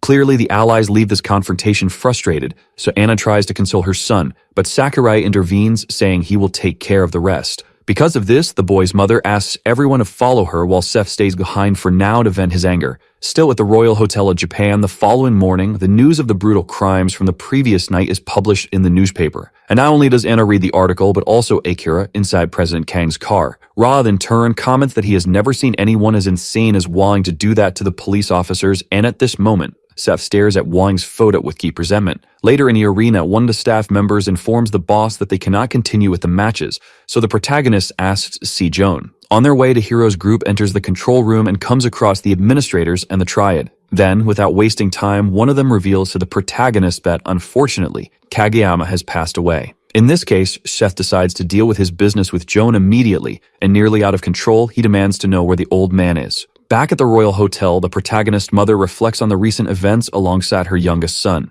At that moment, Akira enters the room, so Anna asks how things are going. Unfortunately, she informs her that things are not good, as Oscar is being interrogated by the police. And regarding Seth, the girl regretfully states that she has just left him at Osaka Stadium. In this case, the mother thinks even more, and the bald one asks if they should go there too, as Seth might be in danger. Faced with this, Anna asks if Jim believes he can defeat Wang. And after thinking about it, he states that, as her successor, he has not learned how to lose, which greatly satisfies her. Thus, she asks if she can make a request, and unexpectedly, what she asks is for Jin to protect her son. While the disciple tries to understand, Anna informs him that she will go after Wan, so Jin shouts, reminding her of the danger. However, the lady states that she needs to do this, and since he cannot make her change her mind, the boy has to go along, but the master refuses as she truly wants to finish it off alone no matter what she has to sacrifice for it. Back in the arena, Joan admits that he does not know where the master of the Supreme Black is since he did not return to the hotel. So the protagonist asks to find him, but the Chinese med informs him that the Japanese authorities are already surrounding everything. Faced with this, the administrators exchange glances, and one of them takes the initiative to speak with the president. Unexpectedly, he suggests continuing the competition, and to explain, the other states that canceling that would result in betting losses. However, obviously, such a greedy suggestion makes the protagonist glare at the two men violently, and to make sure, he asks again, but the younger one insists, guaranteeing that one will return. After all, he has only just begun to satisfy his thirst for fights and would not stop now, making it a more convincing argument for the hero. On the ground floor of the hotel, several cars are gathered, and the moment she realizes she is alone, Anna heads toward the same forest where the old man disappeared. Without wasting time, she enters the place and starts searching, walking casually but observing the signs. A broken branch catches her attention, and even more so, some footprints with human traces. The old man himself welcomes the girl, and when he asks if she's alone, he suddenly appears behind her. As a man of his word, he remembers that he warned you would return. But Anna had no interest in conversation and immediately drew her flexible sword so they could fight. Thus, with her old enemy in front of her, Anna shouts that they will finish things now. In an instant, the two close in at high speed, and so a duel between the greatest martial arts masters begins. Meanwhile, at the Royal Hotel, Jin asks Akira if he should follow the master, but the girl asks them to trust her. Therefore, both Jim and Seth wait for the right moment to act. The old man's first attack comes from below, but Anna manages to dodge by crouching even lower. Then, in response, she shifts her body balance and attacks with her sword, but Wang barely dodges and steps back to gain distance. Following this brief clash, Wang laughs uncontrollably and declares in full words that Anna is excellent. However, instead of appreciating the compliment, she charges forward once again, telling the old man to go to hell. Without wasting time, she unleashes several slashes using her flexible sword, but none of them manage to hit him. That is, until her ponytail is struck, causing her hair to unravel and a piece of it to be sent flying into the air. Clearly irritated, the old man prepares an attack with his claws to take revenge, making Anna worried. Their eyes lock, and at the last moment, the girl narrowly escapes being finished off. Regardless, she manages to wrap her weapon around the old man's arm, but yields faster than the activation of the mechanism and moves away in time. Wayne remains unscathed, while Anna now has an injury in the lower part of her abdomen. The old man, in turn, comments that finding an opponent like her is the greatest miracle that has ever happened. However, Anna tells the master, Ms. Supreme Black, not to act like a martial artist when he is nothing more than a mirror. But instead of being offended, the old man states that martial arts have their own rules, and for that reason, he prepares to continue and warns that he will fight her with respect. With both ready once again, the warriors charge forward, and a new battle is imminent. Meanwhile, back at the arena, Akira calls the bald one to enter, and he accepts without any issue. In this case, the two walk through the hallways until the girl knocks on the control room door and finds Joan, who stares at them without saying anything. Breaking the silence, Akira asks where the protagonist is, and Joan points to one of the mariners, causing the girl to become very alarmed. Obviously, she asks if it is really a fight under these circumstances, but Joan sees no problem with it. In this case, the bald one decides to act, and when his friend asks where he is going, he tells her not to worry. With a smile, Jun assures Akira that she does not need to be concerned about anything he does, leaving the two of them alone in the room. Within seconds, the bald one arrives inside the arena and finds our protagonist there. Thus, the two stare at each other for a moment until Jin stops in front of his opponent. Jid, in turn, states that the protagonist is very stubborn, but Seth responds that he holds no grudge and explains that he is there out of obligation. In this case, the bald one informs him that his sister asked him to take care of him, which leaves the hero somewhat confused. Regardless, Jin states that he is there because of her and reveals that Anna has left to search for Juan. This information changes everything for Seth, making him deeply furious as he storms out of the place without looking back. However, Jim grabs him by the collar, stating that with his strength, the boy will only get in the way. Naturally, the protagonist tells the bald one to go to hell, but suddenly a kick comes his way, forcing him to barely dodge it. Jim reminds him that he said he would help Anna, and that he would do so even if it meant taking Seth down in the process. Since the two now have opposing missions, Seth becomes enraged and challenges the bald one to try taking him down if he can. On an airplane, the pilot informs that they will soon arrive at Narita International Airport. Meanwhile, Sophie's father reads the news about the tragedy in the newspaper, responding with a very uncomfortable expression. Sometime later, the officer takes a car and arrives at a location to meet someone else. Introducing himself as Nakamura Junichi from the Japanese police department, the two men greet each other. On the way to another place, Sophie's father asks if Nakamura knows where Seth Kang is.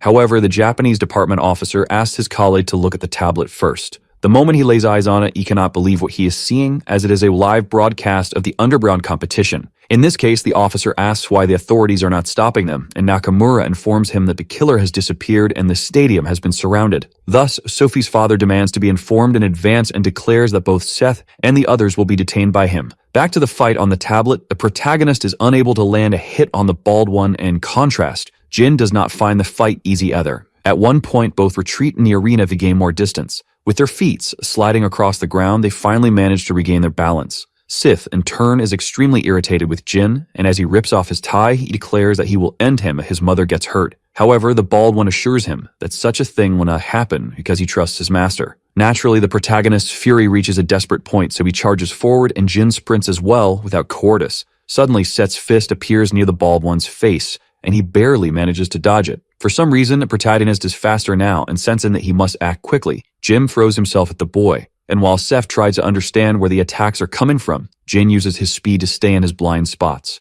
Thus, the boy lands a kick on a protagonist's back, but Seth still manages to evade. Although it was close, Jin expected to land the hit, but ironically, the one who succeeded was Seth. With just a normal punch, he sent Jin flying, making him feel immense pain. Then, after regaining his position, Seth scoffs and shouts that the bald one is not as good as people say. Back in the main fight, Anna is visibly exhausted and Wine is also somewhat fatigued. The old man admits that the girl is indeed very strong, but Seth's mother only continues to say that she will finish him. In this case, Wang states that he is enjoying every minute of this and already very irritated. Anna moves in once more. At that moment, both the silhouette of the fight and the sounds in the forest catch the attention of a group of tracking officers. Within this team, a dog licks a piece of clothing on the ground and then barks, signaling that it has identified the target. The officers then shout that they have found the killer, and these sounds reach the fighters. Because of this, Wine, irritated by the interference in his fight, rushes toward one of the dogs and immediately suppresses it to the ground. As Anna watches, he remarks that the animal is weak, instilling fear in the minds of the officers. Without further delay, Wen questions the audacity of the officers for showing up and trying to interrupt him. Because of this, the old man warns that he hopes they are all prepared, further increasing their fear. With a clear threat declared, the commander authorizes the use of firearms and, at his command, everyone fires at the aggressive suspect. However, one uses the dog's body as a shield to defend against the attacks and quickly hurls it at one of the officers. Taking advantage of this chance, one closes the distance in a second and finishes the first officer with his sharp claws. The brutality is evident to all the officers, and before they can even defend themselves, most of them are eliminated. That is until Anna appears from above with her sword, ordering the old man to stop immediately. Even with this opportunity created by the officers, the successor of the old arts only drives her sword into the ground. However, since she failed to land a hit, she does not give up. With a low kick to her weapon, she causes a whiplash effect that nearly eliminates Wang. Clearly, the old man is impressed, but the girl wastes no time and, retrieving her sword, prepares another slash. Among the officers, the lone survivor watches everything in complete despair, and in an attempt to avenge his fallen colleagues, he grabs his weapon and fires at the person who is actually trying to protect him. Not expecting something like this, Anna is struck in the stomach by the bullet, leaving her severely debilitated. In response, instead of taking advantage of the situation, Wan turns to the officer, extremely irritated that he tried to ruin his fun. He then rushes toward him and inevitably sends the officer to the same fate as his comrades. Sometime later, the state of the old man's hands reveals the brutality of that battle. Amidst all the destruction, the master of the Supreme Black simply walks away. However, before leaving, he looks at the successor of the old arts and laments that ended so quickly. Anna, in turn, accepts her defeat and asks to be finished off. But the old man disagrees with the result due to the interference and tells her to return when she feels better. Moreover, he warns that he will make sure she reappears because he now knows that those brats are her relatives. And because of that, Wan declares that he will eliminate both of them, leaving Anna with no choice but to come to find him. Sometime later, a car approaches Osaka Arena, and from inside, the Korean officer steps out with a determined expression. Quickly, he asks if Seth is there, and Nakamura, holding a tablet, responds that it seems so. In this case, the Korean officer asks if there is a possibility that the killer will return there. And in response, the Japanese officer confirms, explaining that they receive a tip from a person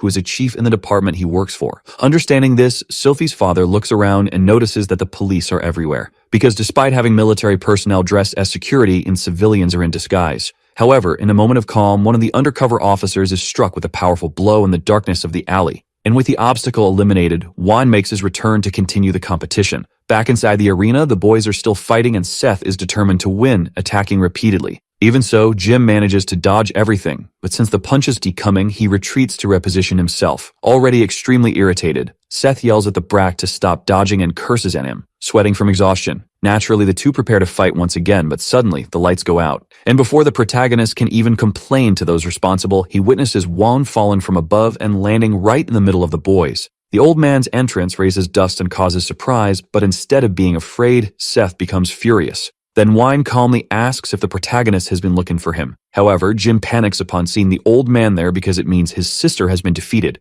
Regardless, the emotions of both boys turn into the deepest rage. And when the protagonist yells, demanding to know what the old man did to his sister, Wine simply responds by asking what the boy thinks. This only further fuels that rage, making Seth charge forward savagely. Noticing the openings, Jim shouts for the hero to be careful, but Wan, now very close, declares that the boy is still inexperienced and directs his claws towards Seth's neck. Unexpectedly, despite landing the hit, the cut is not very deep, and instead of retreating, the protagonist keeps advancing. Using his opportunity, he nearly manages to land a powerful punch, but even after evading it, Jin appears from behind and attacks Wan as well. Thus, even without coordinating, the two begin to work together, forcing the old man to retreat to regain an advantage. Now standing side by side, both focus all their attention on Wang, declaring that they will finish him off. However, all this determination only serves to make the old man even more excited about the fight. Back in front of Osaka Arena, Officer Nakamura was unable to operate the tablet and quickly reported that it had stopped working. However, Sophie's father clearly does not interpret this as something normal.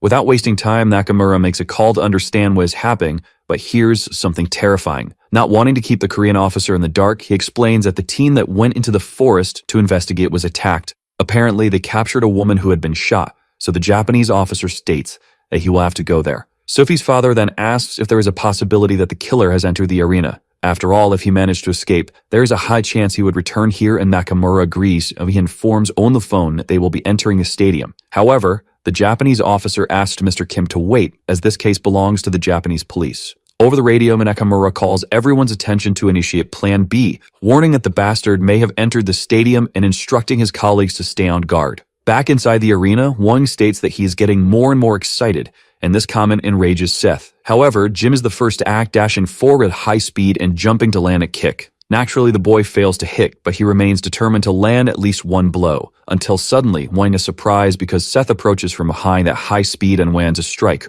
on his Onaoi's face, sending him flying. With that, Seth yells at the bald one to stay back, shouting that he is next after the old man. Then one appears in front of the protagonist, mocking his excessive confidence, and strikes him with a vertical slash from his sharp claws. However, to his surprise, the attack, which was intended to break the boy's shoulder blades, did nothing. Seeing this, Juan acknowledges Seth's talent and tells him not to disappoint him, then to too close and once again, until something approaches, stealing their attention and striking both the old man and Seth. It was a kick from Jin, strong enough to separate them, so he can position himself in the middle. Upon seeing this, Seth becomes furious, but the bald one declares that he will do as his mother asked. And with his battle stance firmly set, the boy is certain that he will destroy Wang. In this case, Wang accepts this feeling and grants Jin a chance to attack. However, the protagonist only becomes more enraged at this exchange and declares that he will take down anyone who stands in his way. Then the three fighters, to separate across the arena, charge at each other with speed, initiating a legendary battle. Taking the lead, Jim leaps into the air with a powerful kick, forcing Wang to defend. However, right behind it comes a punch filled with the protagonist's determination, passing just beside the bald one and nearly striking the old man, who has to crouch to evade. But as soon as he crouches, Jin wastes no time and takes advantage of the opening to strike again. This time, Wang's guard is broken, and noticing this from behind, our hero charges forward once more. With all his accumulated rage, the boy lands a powerful punch on the chest of the master of a Supreme Black, sending him flying. Obviously, this is not enough to defeat him, but the boys have no intention of stopping, and Wang feels extremely disrespected by being hit. Jim, in turn, remembers his promise to Anna, but Seth tells him to shut up. Instead, the boy suggests that they fight together. However, the protagonist has a better idea. He suggests that the bald one just watch. Determined to face the old man once again, Seth tries to land another punch like before. But alone, the protagonist stands no chance and takes a counterattack that opens his defense, though he narrowly dodges the second strike that could have finished him. Seeing this, Jin decides not to stand idle and comes from above again with a kick, which Wang barely manages to block. However, the distraction was enough for the protagonist to land a precise knee strike on the master. In the moment the opening in his defense is visible, the bald one seizes the opportunity to unleash multiple attacks as well. Inevitably, within seconds, Wang collapses to the ground, exhausted, but to the boy's surprise, the old man begins to rise. Saying he is having fun, he asks if he will ever get to play like this again in the future. Once again in danger, Jim warns Seth, who tells him to shut up, not wanting to act cautiously. Regardless, one does not wait for their conversation to end before rejoining the battle. At that moment, the police arrive inside the arena and carefully make their way to the control room, where Nakamura kicks the door open. What he did not expect, however, was to find a scene just as gruesome as the one in the forest. Nakamura immediately shouts, demanding to know where the killer is, until he notices a large screen behind him showing two boys fighting him. With Seth momentarily behind, the old man charges at Jin and lands a strike to his stomach, causing severe injuries. However, Jim refuses to surrender and does everything possible to remain standing, holding one against his body. This allows Seth to close in, preparing his most powerful punch, which gradually nears the master's face until it lands perfectly. Even then, the old man still opens his mouth to praise the boy's talent, provoking him by saying he is better than both his mother and father. Seth becomes enraged like never before, and at that moment, Wen's hand releases Jin, leaving him in extreme pain. Quickly, the old man retreats to the back of the arena, stopping in front of both boys. Wang inevitably feels the injuries he has sustained from the fighters, but Jim collapses to his knees as his condition is even worse. Seth, in turn, scolds the bald one, reminding him that he told him to stay back and does not even let him explain. Because now the protagonist has decided that he no longer needs his colleague's interference. Facing Wang once again, Seth demands to ask one last time what happened to his mother. However, the old man does not give him a straight answer, instead stating that if the boy is curious, he should finish him off and search for her himself. Furious at what he heard, Seth charges forward with all the rage in the world to put an end to Wang. Back in the forest, Anna is still slumped against a wall, but Sakurai appears among the officers asking for permission to take care of her, which is granted. Without wasting time, the young man apologizes for being so late and Seth's mother thanks him. Seeing Anna's condition, the officer suggests taking her to a hospital, but the woman insists that she must go there and Sakurai accepts without arguing. Returning to the battle between the protagonist and the old man, Seth is unable to land a single hit while repeatedly being struck by the master of the Supreme Black. However, at one moment, a punch from a hero breaks through one's defenses,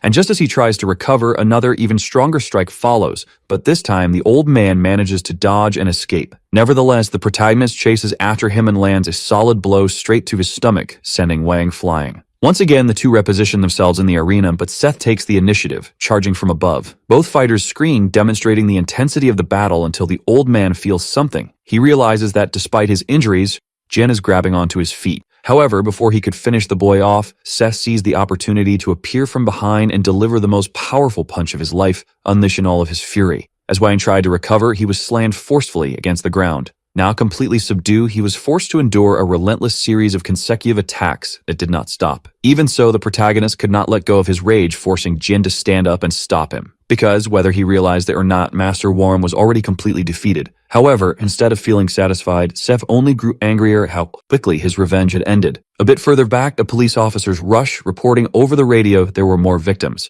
The response was to lead the rest to the SWAT team while the front line maintained their position. Little by little, the officers approached the center of the arena, and from the command room, Nakamura warned them to be careful, as the killer had already attacked some of them. Therefore, he authorized them to eliminate him if he resisted, a command that was clearly understood by all. Back in the fight, Jin held onto the old man's foot, and at that moment, Nakamura gave the order for the officers to move in. They ran swiftly through the dark corridor, but inside, Seth was still venting all of his rage out level where Jin had to stop him. Continuing to fight was meaningless as Master Wang was no longer in any condition to fight back. The immediate thought was to search for the protagonist's mother, but just hearing about it reignited Seth's hatred for that man. In a desperate act, Seth dropped to the ground again, taking out his frustration on Wang's lifeless body, leaving Jin utterly shocked. Again and again, he continued, shouting between blows for the bastard to get up, until, to everyone's astonishment, Wang actually showed some kind of reaction and suddenly woke up, asking if he had blacked out. However, Jin coldly informed him that he had already passed away, and even though he didn't understand how he was revived, Steph grabbed him by the neck, declaring that he would never let the old man escape punishment so easily, because, as he had said before, he was not done with him yet. Wasting no more time, the protagonist resumed the fight, striking Wang and launching him against the wall before landing a devastating knee strike in the opposite direction. At this moment, the old man's condition was completely degrading, but Seth continued to hold on to him, saying he was still not finished. Meanwhile, Jin watched everything unfold, unsure of what to think, until suddenly the group of police officers arrived at the scene, ordering everyone to freeze. To show they were serious, one of them warned that he would fire at any sudden movement. However, the protagonist declared that he did not care if he was shot. He would finish off the old man as many times as he could. Naturally, the officers trembled at this attitude, but witnessing such overwhelming violence, the command to open fire was given. At that moment, Jin reacted immediately, shocking the protagonist, and because he had promised Seth's mother to protect him, he placed himself in front of Seth. The boy, in turn, became furious at this heroic act. But just then, alongside Anna, Sakurai appeared, ordering everyone to stand down. Both boys were confused by Anna's presence, and for the first time, Seth showed a hint of happiness. However, his mother simply walked past him to face Wang's battered body on the ground. Jin then declared that the master of the Supreme Black was finished, but Anna still drew her sword and approached, leaving Seth curious. Thus, the woman finally took out her vengeance for what the old man had done to her family. While some watched the scene in shock and others in fear, Anna firmly stated that she had eliminated Wang, and she asked if everyone had seen it, though when she spoke, she was looking deeply into her son's eyes. Faced with all of this, the officers felt deeply intimidated, and from the command room, Nakamura ordered the corporation to arrest everyone. Following her superior's orders, they pointed their weapons at the group of suspects standing near the old man. And naturally, they took Anna into custody, who surrendered willingly without any resistance. Stith in turn felt disrespected by the officers, but his mother let out a commanding shout, signaling him to stop, and as he looked more closely, she even shook her head in silent refusal. Thus, Nakamura gives the order once again, and even though he didn't want to, Jin is arrested alongside the protagonist. At that moment, another person arrives at the scene a little late, is Officer Kim. He came there because of Sith, but the boy was already restrained by the Japanese police,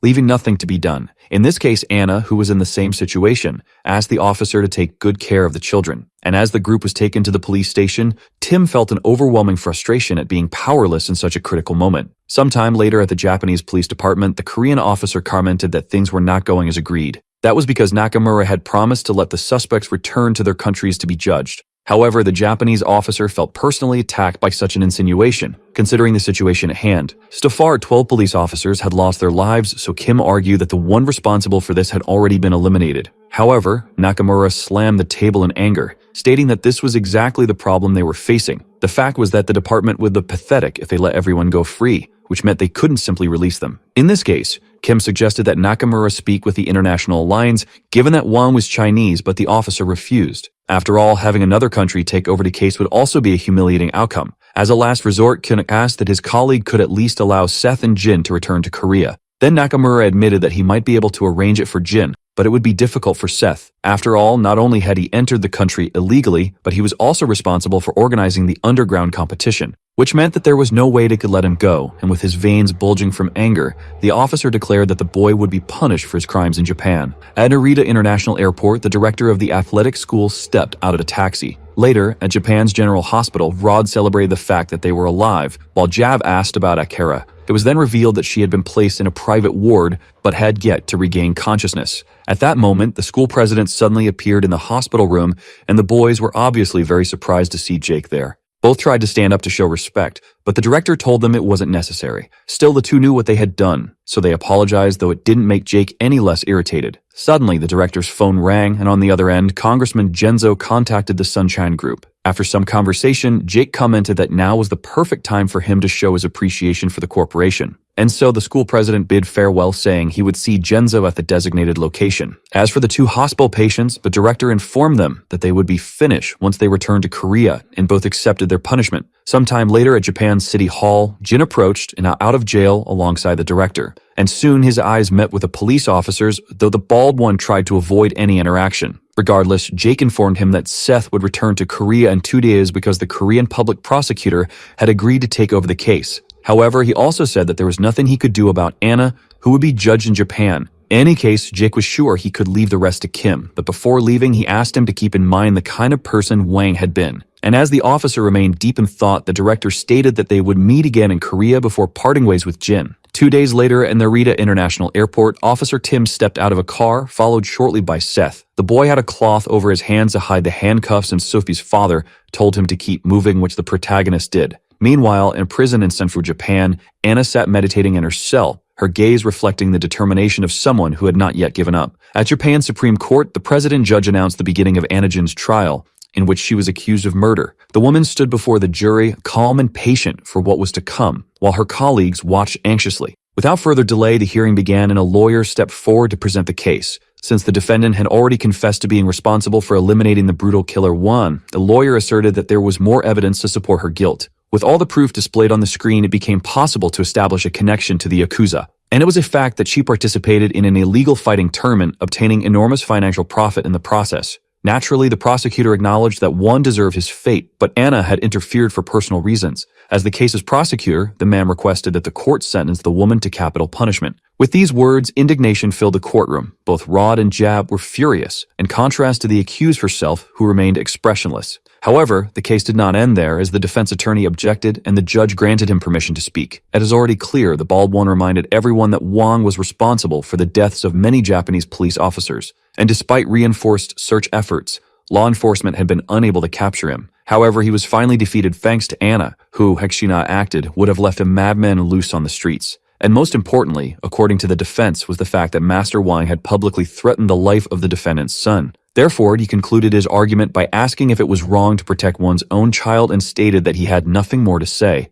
The prosecutor, in turn, asked everyone to pay attention to the video he was about to present, as it contained footage of the crime. He explained that the defendant's son was known as the strongest gangster in Korea, at being Seth Kang, the president of the Sunshine Group. But as shown in the video, the boy himself had already subdued Master Wang before the murder. Thus, the argument that she committed the crime for the sake of her son was proven to be a lie, much to the defense attorney's despair. At that moment, the judge began contemplating his decision, while Anna had a moment of reflection before her sentencing. At the same time, at Yangonpo Detention Center, the director went to meet the protagonist in person. There, he asked what happened to his mother, to which Jake responded by informing him about the trial. In this case, the hero asked how things were going, but Jake told him to worry about himself because he would have to stay there for another 3 months. It was explained that they had managed to clear the boy's record regarding his illegal entry into Japan, but getting off without consequences would be difficult. The protagonist, however, replied that he didn't care because all that mattered to him was his mother. But now the director completely lost his patience and asks Seth if he didn't realize who was responsible for putting Anna in this situation. In response, the protagonist tried to argue, but soon he understood his own guilt.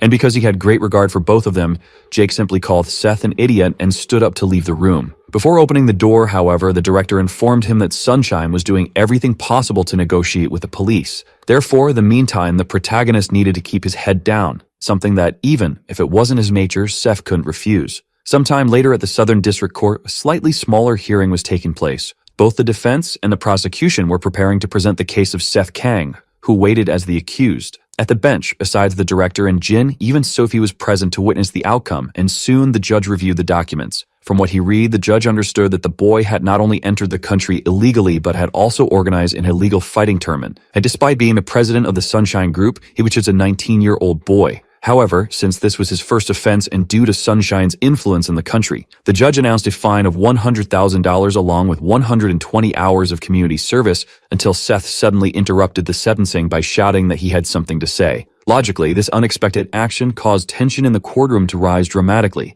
and without any fear, the protagonist confessed that he was the one who killed the master. At that moment, all of his allies could not understand his reasoning, but Seth reaffirmed his guilt before the judge, declaring with absolute conviction that he was the one responsible for ending one in Japan. And as the trial unfolded, Anna remained in prison, unsure of what to think about her fate. Still in jail, time passed in the blink of an eye, with the seasons changing until winter arrived. Then, on an ordinary day, a police officer ordered Anna to come out, and when she ignored him, he repeated the command, this time with more force. At that moment, the protagonist's mother dressed once again in her old clothes, and she was met by the Sunshine Corporation group led by the director, who welcomed her back. Furthermore, Jake, understanding what must be done, sincerely apologizes in his heart, and silence fills the room. Kim, in turn, informs them that Anna has been acquitted of the murder charge, but will have to face another trial when they return to Korea. As for Seth, unfortunately, the officer announces that 7 years in prison was the best outcome he could secure. Regardless, Anna keeps her emotions to herself and calls for the rest of the group to leave. Naturally, the atmosphere among the allies is grim, but Jake follows orders to keep moving forward. Sometime later at Yongjin Public Athletic School, students gather for their high school graduation ceremony.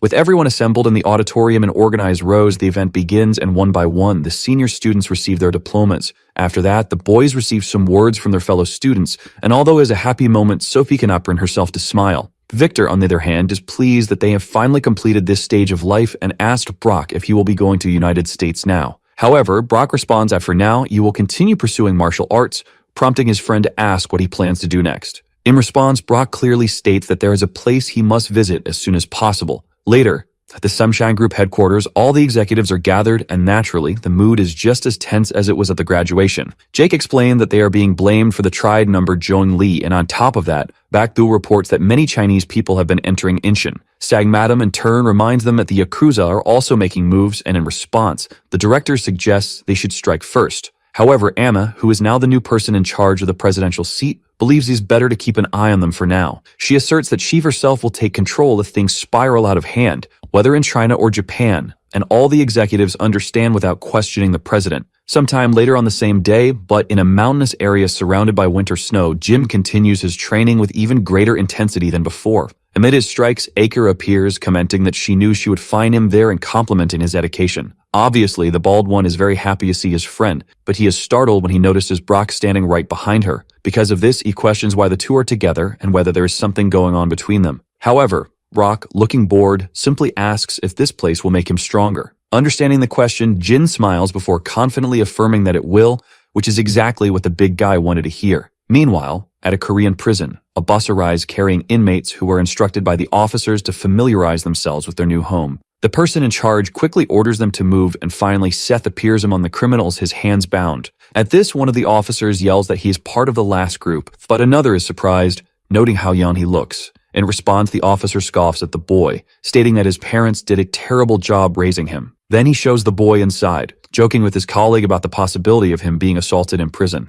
However, to their surprise, what happens is the complete opposite. Upon seeing him, the inmates bow, welcoming their lord. With a smirk, Seth responds, saying that it's great to be with his men once again. At the same time, at Cheongsong prison, the prisoners are led inside a facility, until suddenly, one of them bumps into a rough-looking bald man who tells him not to get in his way and asks if he wants to die. The bespectacled man quickly apologizes. Seeing this, the officers converse among themselves and decide to send the bully to room 404. One of them finds it odd to place a tax criminal in a violent ward, but they mention that someone has been looking for him. Regardless, the smaller of the two prisoners continues to be intimidated until the officer announces that the bespectacled man will also be sent to room 404. This leads the bespectacled one in utter despair, while the bald one becomes very excited. Between the cells, various moral plaques are displayed advocating for the establishment of law and order. Soon, the officer leads the bespectacled man to his designated room. Moreover, the bald one is also assigned there, so the officer informs the other inmates that two new arrivals have joined them. Naturally, he asks the veterans not to harass the newcomers too much as there is no longer a backup cell for them. Regardless, the bald one still feels unsettled by the earlier bump at the entrance.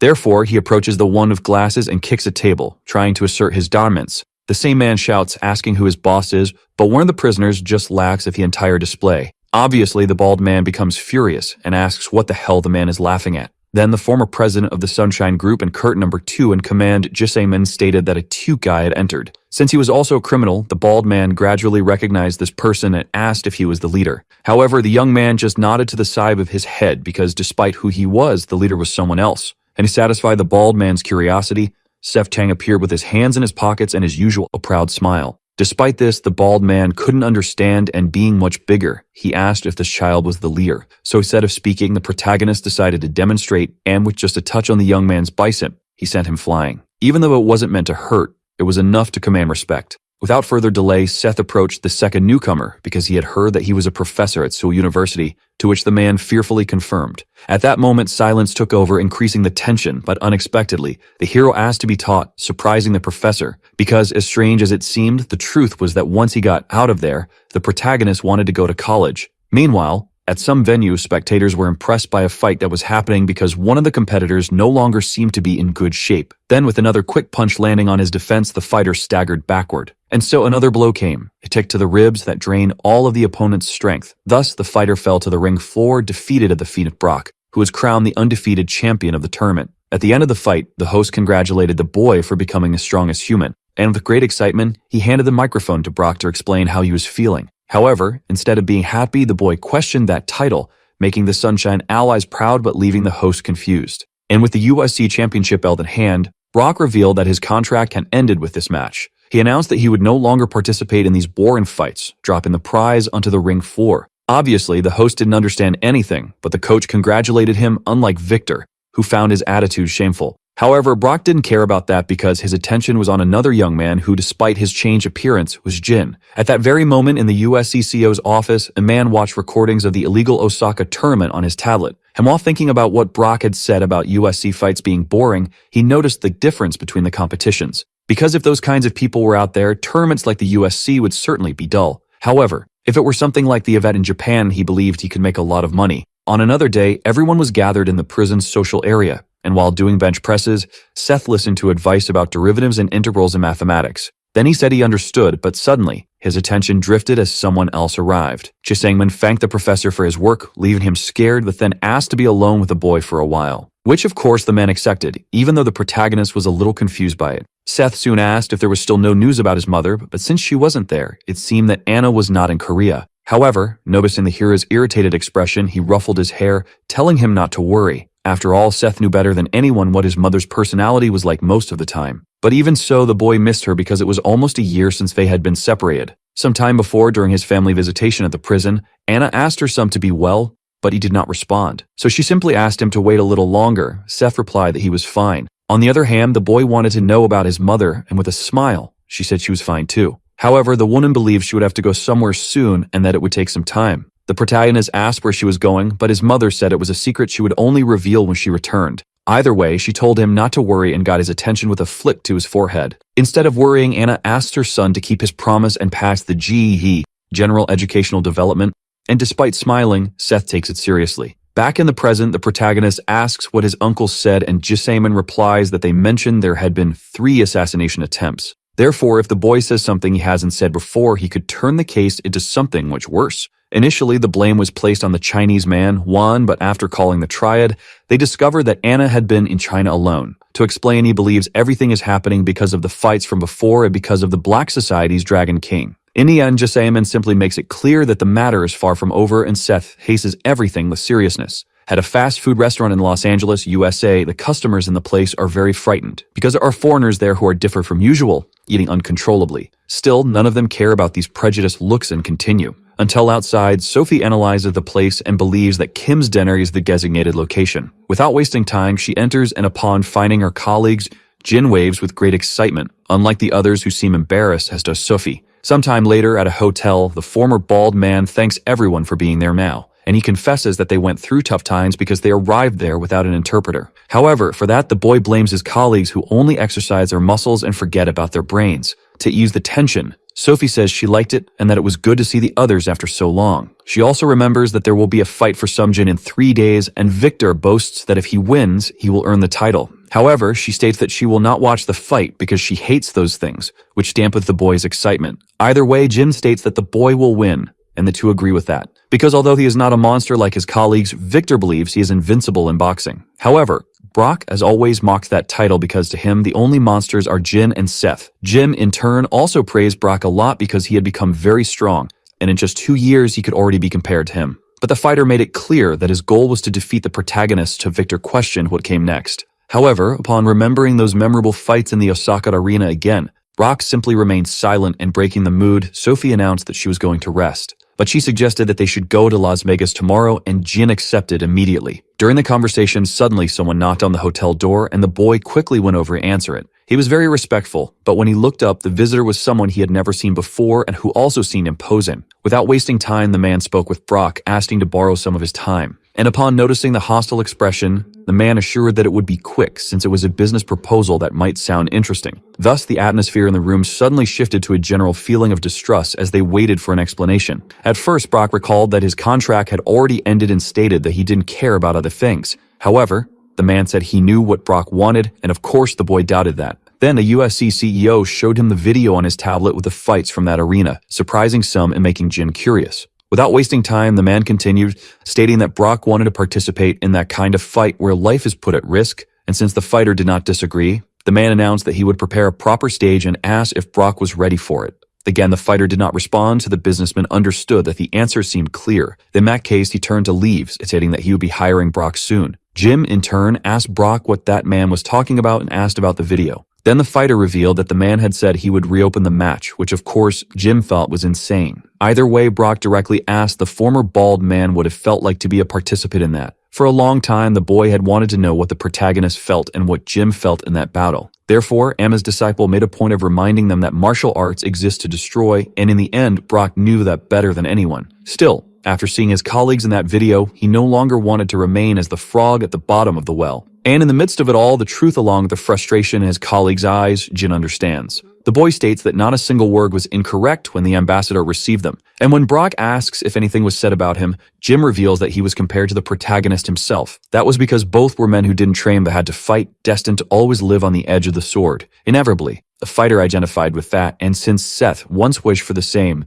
Jin wasn't going to argue against it. However, the boy made it clear with seriousness that Brock should remember something. He said that the body doesn't learn when you go somewhere and lose. Then with a smile, Brock confidently responded that when he returned, he would take down Seth. Back in prison inside a monitored cell with 2 guards, the protagonist takes the GED exam. While thinking about the questions, he realizes that the one he is working on now is very difficult, and because of that, he breaks his pen. The loud sound startles the officers. Later, he stretches after doing his best. Jisingman, who is also getting up, asks if Seth did well on the tests, and thanks to his professor, Ihiro says he did. In that case, the man comments that it's time for the boy to handle the matters he previously postponed due to studying. And with a smile, the protagonist agrees, saying that his body is already itching, which makes Jizaeman call him for an attack. However, Seth insists on refusing, surprising the man, and arrogantly states that the one with the lower rank should come first. This irritates Jisingman, who then charges forward with all he has, preparing a powerful punch. But the protagonist not only dodges but also grabs his arm, though another strike comes from below and hits him on the chin.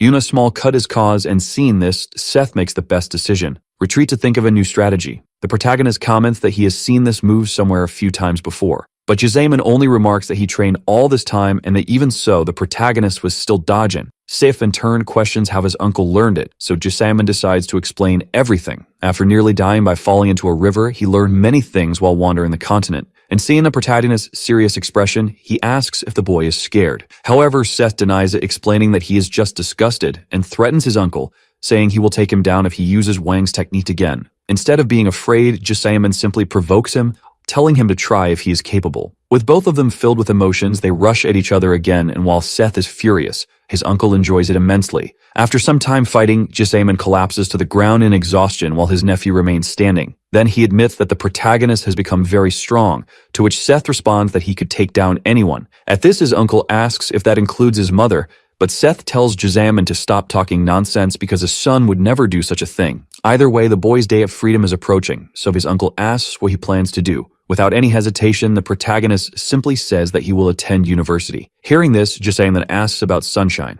But since the boy has many relatives, he believes everything will be fine, especially since he will tell his mother first. His uncle, in turn, accepts that the boy can do whatever he wants but asks him not to forget something. That with communication and speech, those uncles had been using the boy's power extensively. And the protagonist knows this better than anyone, but he just smiles, unconcerned. Sometime after being released from prison, those being freed keep to themselves in embarrassment. However, the protagonist walks out with his head held high because right ahead, the director himself has come to receive him, along with the entire force. Despite this, Seth criticizes the gesture, saying it's the reason people call the company useless. But Jake simply praises his good work, and soon his old comrades rush in to reconnect. Among them, Rod was the one who missed the boy the most, though even from afar, the others were also very happy. Until, after taking a few playful punches due to his enthusiasm, Rod pulled out a type of food from his pocket, and he handed it over as a gift, saying it was part of a tradition, which although confusing Seth, also made him very happy. So without hesitation, he simply took a piece and ate in front of everyone. And so with the first in command back, the Sunshine Group reestablished its hierarchy. Sometime later, while returning to the city, the protagonist asks for news about his mother. Jake informs him that she is in China, but Seth cannot understand why she would go without even notifying him. The director, on the other hand, believes that she is at war with the Triad. To explain, he asks the boy to remember Joan, the Triad successor who participated in the competition in Osaka. Hearing this, the protagonist finds it strange since Joan had been defeated by Juan, which the director confirms. In this case, Seth questions what that has to do with his mother, and Jake explains that since their target died, they still want revenge. And because they lost the chance to avenge their successor, they simply turned their focus back to Sunshine, despite the injustice of it. Indignant, Seth shouts that they should simply come after him since he was the one who defeated Juan first. However, Jake reveals that they were indeed targeting him, even if the boy was unaware, and that was precisely why Anna intervened personally. Understanding that there is nothing he can do about it, the hero becomes even more furious. Then the director pulls a letter from his suit, stating that it is a photo they received last week. To the hero's surprise, the Hangzhou Triad branch caused an uproar because it turned into a wasteland just a week ago. Regardless, Jake states that the boy needs to worry about this, but Seth seriously examines the photo. So when the director informs him that they will first go to the company, the hero refuses. That is because he decides to turn down any business-related matters, surprising his uncle, and states that he now wants to live a normal life and study a bit more. Obviously, Jake is outraged by this, as Anna had been taking care of everything up to now to maintain something that was Seth's responsibility, which the boy understands. However, given the situation, the protagonist declares that his uncle can take over the position, because his decision now is to live a normal life, at least for the time being. Later, the protagonist arrives at his house and cannot help but feel nostalgic after being away for some time. However, he becomes a bit irritated by the fact that Rod followed him despite being told not to. The boy in turn reveals that he had orders to escort Sith, but the protagonist wishes to be alone. Thus, Rod states that he will keep guard in a way that doesn't interfere with him. However, Seth simply asks if the boy is stronger than him, to which Rod shamefully responds no. Still, Rod requests to remain the hero's driver in case he needs to go somewhere. But Seth simply heads toward the house, and before entering, he calls his colleagues' attention, because despite not wanting a guard, he would want a friend to help him clean things up. Overjoyed by the invitation, Rod happily accepts and finally enters the house with him. Sometime later in a distant temple, a woman sits respectfully in front of a symbol. Subin, a young boy, appears, bowing to his master and announcing the arrival of a new letter. Since it is black with a red seal, the woman immediately asks to see it. Then the disciple asks what it is, and the master explains that strange men have been sending strange letters. That is because there wasn't a single word written in the letter, so the woman simply tossed it into the air and cut it into pieces with her sword. However, Sasaki Shinto had sensed a message about life and death within it. Meanwhile, in France, at a fencing school, a young man receives the same letter regarding a fight to the death. Excited by this, Jen Sackman crumpled the paper, calling it something truly crazy. Traveling to Iraq at a military base, a blonde man slices a piece of wood with his mashie while smoking a cigar. At one point, he notices the presence of a letter in his room, which immediately captures his attention. Meanwhile, in China, at some random fishing spot, a man fishes peacefully until a delivery boy informs Chen that he has a letter for him. Clearly, the old man is thrilled to have a reward sent to someone like him. Nonetheless, the delivery boy simply drops it on the ground before leaving, and without even turning around, Chen easily picks it up with his fishing rod. Little by little, the old man examines the parcel with slight curiosity, but soon becomes serious as he realizes what it is about. Then, with a simple motion, he wraps the fishing line around the letter and tears it apart completely, letting the pieces fall into the calm river. Back at a protagonist's house, he is preparing lunch while Rod patiently waits at the dining table. Naturally, the sight of his boss makes him feel down, so he shouts that he will cook, but Seth says it's almost ready. Still, the boy tries to insist, but the hero says again that he is no longer a representative of sunshine, to his colleague's despair. Moreover, the protagonist states that Rod no longer needs to use the company's nicknames, but this only makes him feel worse instead of happy. That's because he wanted to continue being the #1 subordinate of his boss. At that moment, someone knocks at the door, drawing attention. To show he's useful, Rod runs to answer. Stiff, in turn, asks what has arrived, and quickly the boy appears with a black letter in hand. It seems like a registry, but when opened, Rod was shocked by the content. In this case, the hero asks if it's news about his mother, but it turns out to be an invitation to choose the strongest in the world. Although everything was in English, Rod didn't know what it meant either. At this point, the protagonist takes the letter to look for himself, making his former subordinate admire him even more for his fluency. However, apparently, the boy knew mathematics, he wasn't so good with English.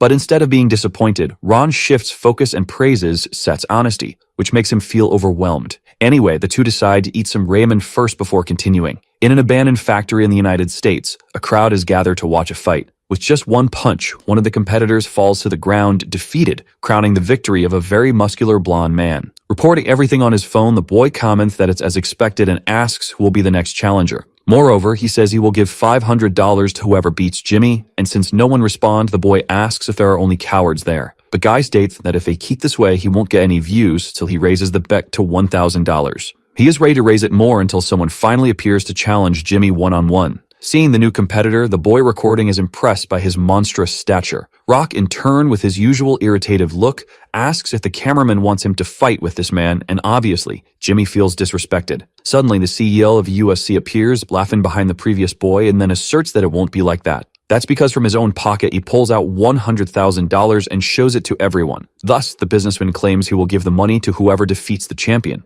even if they fight in groups. At this point, both Jimmy and the guy recording become desperate and continuing. The CEO says he doesn't mind if weapons are used, because all that needs to be done is to defeat the champion, and to show the seriousness, he increases the reward to $1 million. Upon hearing this, Brock questions what the businessman is doing, but the latter just tells the boy to follow the script, which the fighter accepts in the end. Obviously, all the spectators arm themselves with something to try their luck and soon surround the former USC champion. Back at the top of the abandoned building, the businessman asks if the boy isn't going to film. He tells him to do so, as he's only there because he said he had 7 million subscribers. Reluctantly, the boy starts recording again, making the CEO very excited. Without wasting any more time, all the fighters and spectators combine forces to defeat the champion. Confident that they can win, they approach, while Brock still seems bored. Then, at the first sign of a threat, one of the batons flies off from a kick by the fighter. Then another kit finishes off one of the guys who dared try to defeat him. Witnessing everything, the businessman raises the bet again to $10 million, and in desperation, he raises it once more to $20 million.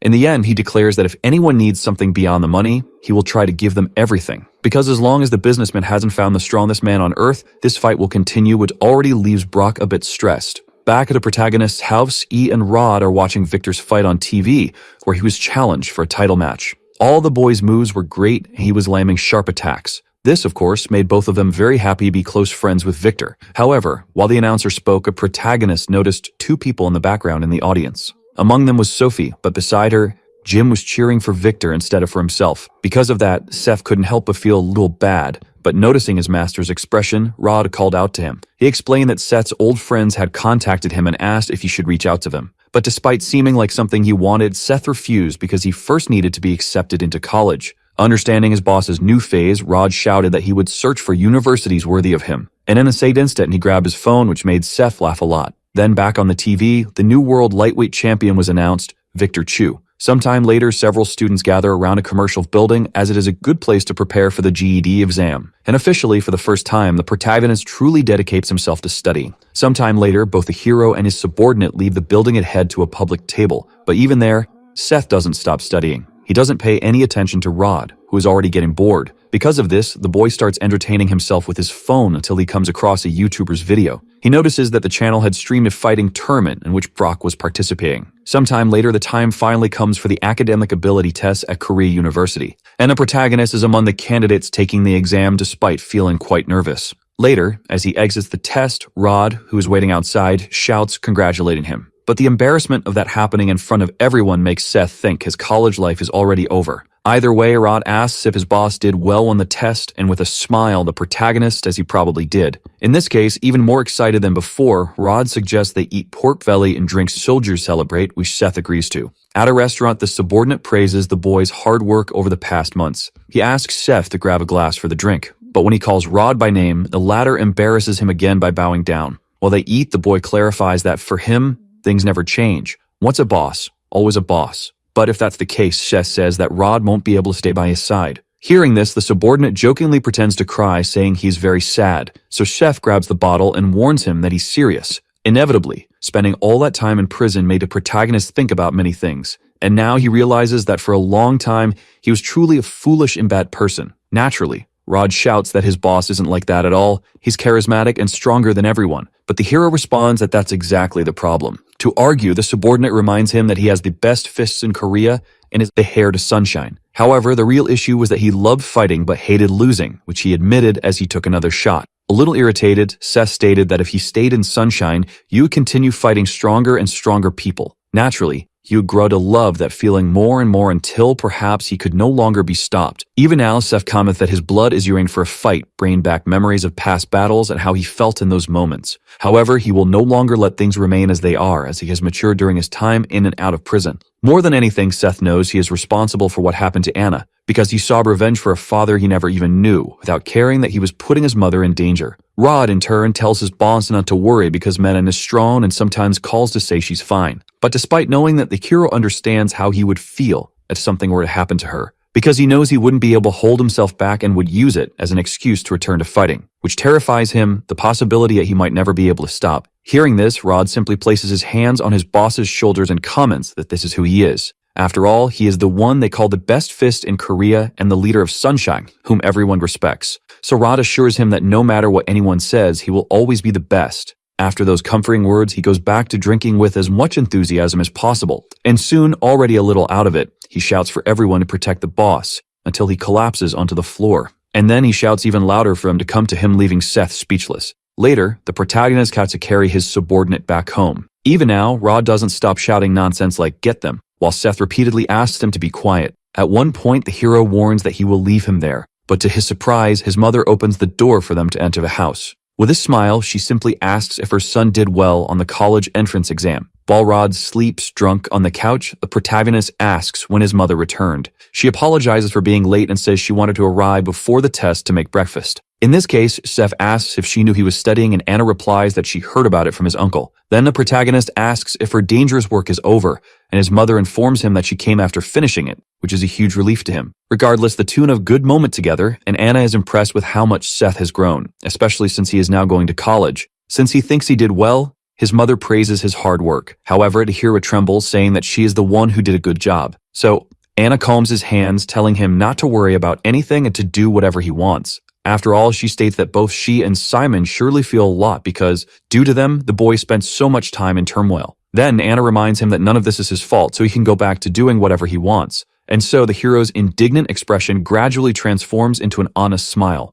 Sometime later at the Sunshine Group, the director congratulates Anna, as it is said that the triad will no longer trouble them. Still, Jake mentions that there is one more thing to discuss. Then for his suit, he pulls out a black letter with a red symbol. After investigating, he discovered that the person behind it is someone influential. However, upon reading its contents, Anna asks if it has no relation to them and if they can simply ignore it. The director confirms that they can, but even so, Jake hands her his tablet, which leaves her very surprised. Currently, Brock is at the center of a competition where fights without rules are taking place, drawing a massive audience, just like what happened with the tournament Seth opened in Japan. Anna then asks if June won't stop this, but Jake informs her that he is in college, fully dedicated to his studies. Understanding this, the woman simply lets the director go about his work. However, before he leaves, she calls his attention again and, without even looking, asks if Jake is going to hold a full board meeting. After all, Seth wants to live a normal life now, and she admits that she also wants to be a normal mother with him. Obviously, all this information comes as a big surprise to the director, but Anna explains that there is no reason to sit in that position. Her son will not return. Because of this, she believes that the best person to be ahead of Sunshine is Jake,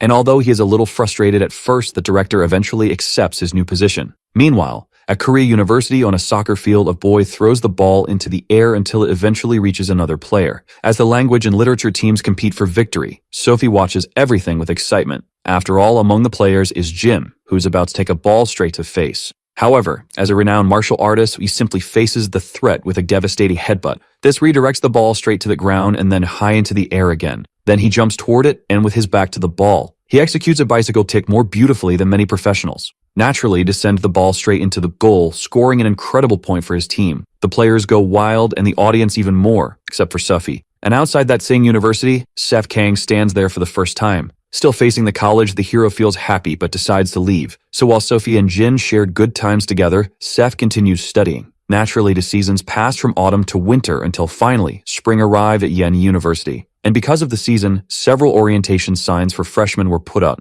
Later in the gymnasium, one of the professors congratulates the new freshmen and leaves the rest of the work to the seniors. Then everyone applauds, and at the same moment, the older undergraduate students appear, expressing their gratitude. Seth, now with a new look, watches as Lee Gang-wook introduces himself as the president of the Gymnasium Student Council. It is said that Yunny Corporation takes pride in its 100 years of tradition, so the freshmen must remember this. To clarify, Lee asks everyone to shout together that the seniors are like the sky. Not hearing it loud enough, he shouts for them to say a phrase with more enthusiasm to initiate themselves, and so everyone repeats it, though still wants it louder. So even the protagonist joins in willingly, unlike the others who already seem exhausted. Regardless, Lee continues his speech by stating that the athletic department requires discipline. He mentions that one student has repeated a year 4 times, which happens to be Seth's case. However, he uses this as an example to say that in the department, what matters isn't age but loyalty, and everyone understands. At this point, the welcoming ceremony officially begins, allowing the students to finally relax a little. Sometime later, everyone raises their glasses to toast together at a kind of picnic. Lee then asks everyone to take a shot together, but one of the students hesitates because he has never drunk alcohol before. Because of this, one of the seniors immediately steps in to mock him. After all, for a student who isn't an athlete, drinking a shot shouldn't be a problem if he wants to have a social life. Noticing his intimidation, Seth quickly pushes the senior's arm away from the freshman. He then takes the boy's shot and drinks it in his place, which irritates the older student, but the hero reminds him that the boy said he couldn't drink. Obviously, the senior questions if he is being mocked, but Seth simply starts singing the initiation chant. At that moment, the senior doesn't completely lose his temper only because Lee calms him down given that Seth is a repeating student. However, even though they entered late, the hero declares that he will work hard and humbly expresses his eagerness to work with them. A little further away, a large student from their old school is drawn by a commotion. He soon realizes that the person being confronted is actually Seth, and naturally, he trembles in fear just remembering their school days. Back at the center of the conflict, one of the seniors gives the protagonist a moral lesson, but the senior remains irritated because Seth keeps smiling, which only makes the big guy even more anxious. After some time, we notices the strange way his clubmate is acting. Later, as Seth leaves the gathering, he remains happy despite everything and suddenly sees the big student in front of him saying, "Hi." Without wasting time, the guy explains that he's a former student of Yeonjin High, which makes the hero understand that they must know each other. Agreeing, the guy comments that he was in Jin's class when they met. However, the protagonist asks him to keep everything a secret because he wants to graduate this time, and the big guy complies. Regardless, Seth suggests that they start working together, but before they can continue their conversation, someone suddenly calls out to the hero provocatively. From the depths of an alley, 3 members of the athletic club are waiting for the freshman to approach them. While his new friend trembles in fear, the hero understands that things might get a little complicated. Sometime in the past, the protagonist's mother had heard about him joining athletics and questioned why, since he had said he wanted to study literature or languages. Unfortunately, that was the only department he could enter with his grades. Since it was the athletics department, Anna was a bit worried, but Sid thought of them as just kids. Despite that, Rod had his bet and ready in case he needed, though Seth obviously didn't want any help. Anna argued that it could be a good idea to get into Korea University later, like Jin, by focusing on studies. However, Seth stated that once he was accepted, he could study whatever he wanted, so he would already be learning literature and philosophy anyway. At that, Anna asked if he even had a real chance of being accepted, and with great pride, Seth declared that he had scored well both in theory and in practice. As a result, the protagonist's mother felt very proud of her son, and so did the hero himself. Back in the present, the three bullies call out to Seth from the alley, shamelessly summoning him. While his new colleague trembles, the protagonist actually feels a little excited about this problem. To try to avoid a disaster, the big guy asks what they are doing. In response, the seniors mention disciplining freshmen who don't know the rules of the place. Then the hero's former schoolmate starts to argue, but Safe stops him, saying that it's fine, which leaves him a little surprised. So our hero walks up to the seniors with open arms and a big smile on his face. However, the big guy wasn't worried about the hero. He was more concerned about what would happen to those guys. Sometime later in the auditorium, they asked for everyone's attention, saying that they are about to be completely impressed. That's because the senior he brought to speak was someone very difficult to get in touch with. Then, announcing him of the pride of the university, as well as the athletics department in Korea, Victor is called onto the stage, feeling a little embarrassed by the exaggeration. The moment he steps up, the students cheer as if they are seeing a celebrity, so Chu waves to everyone. Consequently, the women become completely enamored with him, while the men feel inspired. Without further delay, Victor comments that he is there because of Lee's insistence and asks the freshman not to cause trouble. Changing the subject, the boxer asks if there are any students from Youngjin High School's athletics program there. Unexpectedly, many raise their hands, so as freshmen from two institutions, Victor announces that he will pay for lunch for each of them. Regardless, the boxer drops the microphone and announces that he's leaving. Lee, on the other hand, is confused, so Victor explains that he is in the middle of his training session. So the student council president wishes him well, and they bid farewell. Sometime later, Chu begins stretching to return to his training routine. However, he notices his former schoolmate trying to slip past in the background without greeting him, so he calls out to him to ask what he's doing. Trembling in fear, the big guy can't utter a single word, and from a distance, Victor notices that a student is being forced to do push-ups. Because of this, Shu believes he understands the situation and starts approaching to put an end to this bullying. Just the presence of the boxer makes the seniors tremble, and because he is highly respected there, they all bow without even thinking. One of the bullies becomes very irritated with the protagonist for not standing up to show respect. Then Victor questions what's going on, and it is explained that this is a lesson for a disrespectful freshman. Regardless, the senior asks if the newcomer will continue without greeting Chu. However, upon hearing this name, the protagonist grows curious because he remembers it, making the big guy think that everything is over. At the moment when the bullies start insulting the hero for remaining silent, Victor finally realizes who this freshman is, and then Seth simply says that it's been a long time, which makes Chu's blood boil with excitement. Without thinking twice, he charges forward at high speed with his most powerful punch. However, it doesn't even come close to landing, but despite the easy dodge, Victor doesn't give up and shifts his center of mass to throw another strike. This time, however, Seth catches the punch effortlessly with one hand. Now more excited than ever, Victor asks when Seth arrived there, and of course, the bullies from before are left in total disbelief. Locking the punch of a world boxing champion with just one hand is not something you see every day. To explain, the big guy comments that they should only know that Seth is a legend at Youngjin High,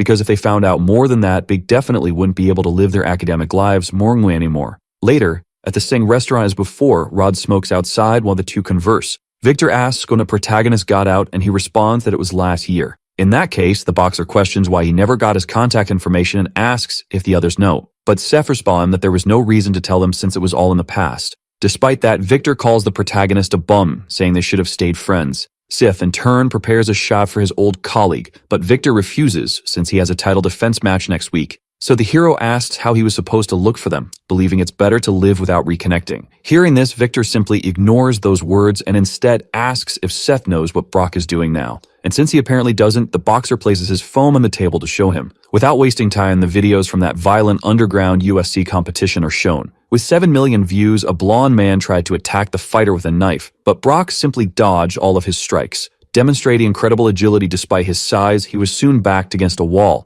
Then the blonde man charged forward, thinking he would take home the $1,000, but the moment he attacked, Brock decided to end the game and finished him with just one punch, hitting like a freight train. With the blonde man collapsed and defeated on the ground once again, the fighter was crowned champion with only minor injuries. And that guy from the media team helped make Brock even more invisible to the authorities. After showing all this to the protagonist, Victor informs him that this is the video that was uploaded this week. In this case, the hero questions what that fool thinks he's doing, and Chu explains that recently, things have been getting more chaotic. At first, they tried to block the YouTube video, but it gained so much fame that they couldn't contain it anymore. And now, they have even removed the censorship and are showing everything in full. Because of this, Victor asks if the hero can handle this situation. He feels that if Brock continues like this, he will die, and until then, Shu will surely go crazy with worry, so Sek spends some time analyzing the videos. Later, the protagonist goes out with Rod as his driver, just like in the old days. Since Seth isn't saying a word, his subordinate asks if there's something he needs to know. But at that moment, the hero is lost in thoughts about his past,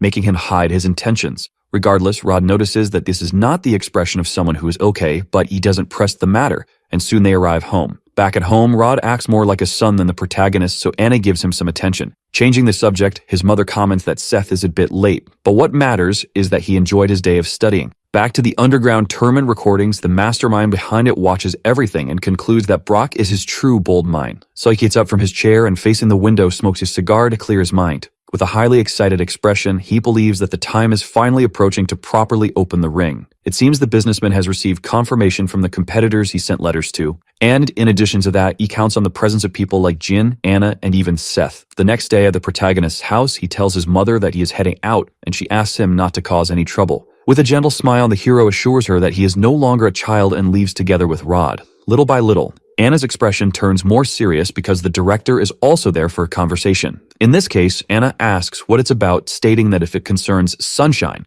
she will no longer interfere. However, Jake informs his sister-in-law that it's not about that, but is still related to her and her son. Recently, there was a strange contact from the United States, and the director thought Anna should analyze it for herself. In a video, the UNC businessman states that if the strongest don't come, it won't be fun. Fanny insists that she should not refuse his invitation, which irritates her. To make things clear, the businessman admits that he is obsessed with her, and if the strongest person does not appear, his plan will not work. Still, he knows that if she insists on not coming, there is nothing he to do. Surprisingly, the businessman insists that Anna at least invite her two friends, because based on the skills he saw in the underground tournament videos, it could bring a lot of entertainment. But instead of feeling satisfied, this proposal had the opposite effect. It made her completely curious. Continuing, the UFC CEO finds it hilarious if these friends are living as normal people and can't help but laugh out loud. Then, in a moment of frustration, Anna throws the tablet far away, shattering it on the road. At this, Jake informs her that Brock is following this man, but now Anna no longer needed convince him. With fury written all over her face, she ordered them to gather as much information as possible,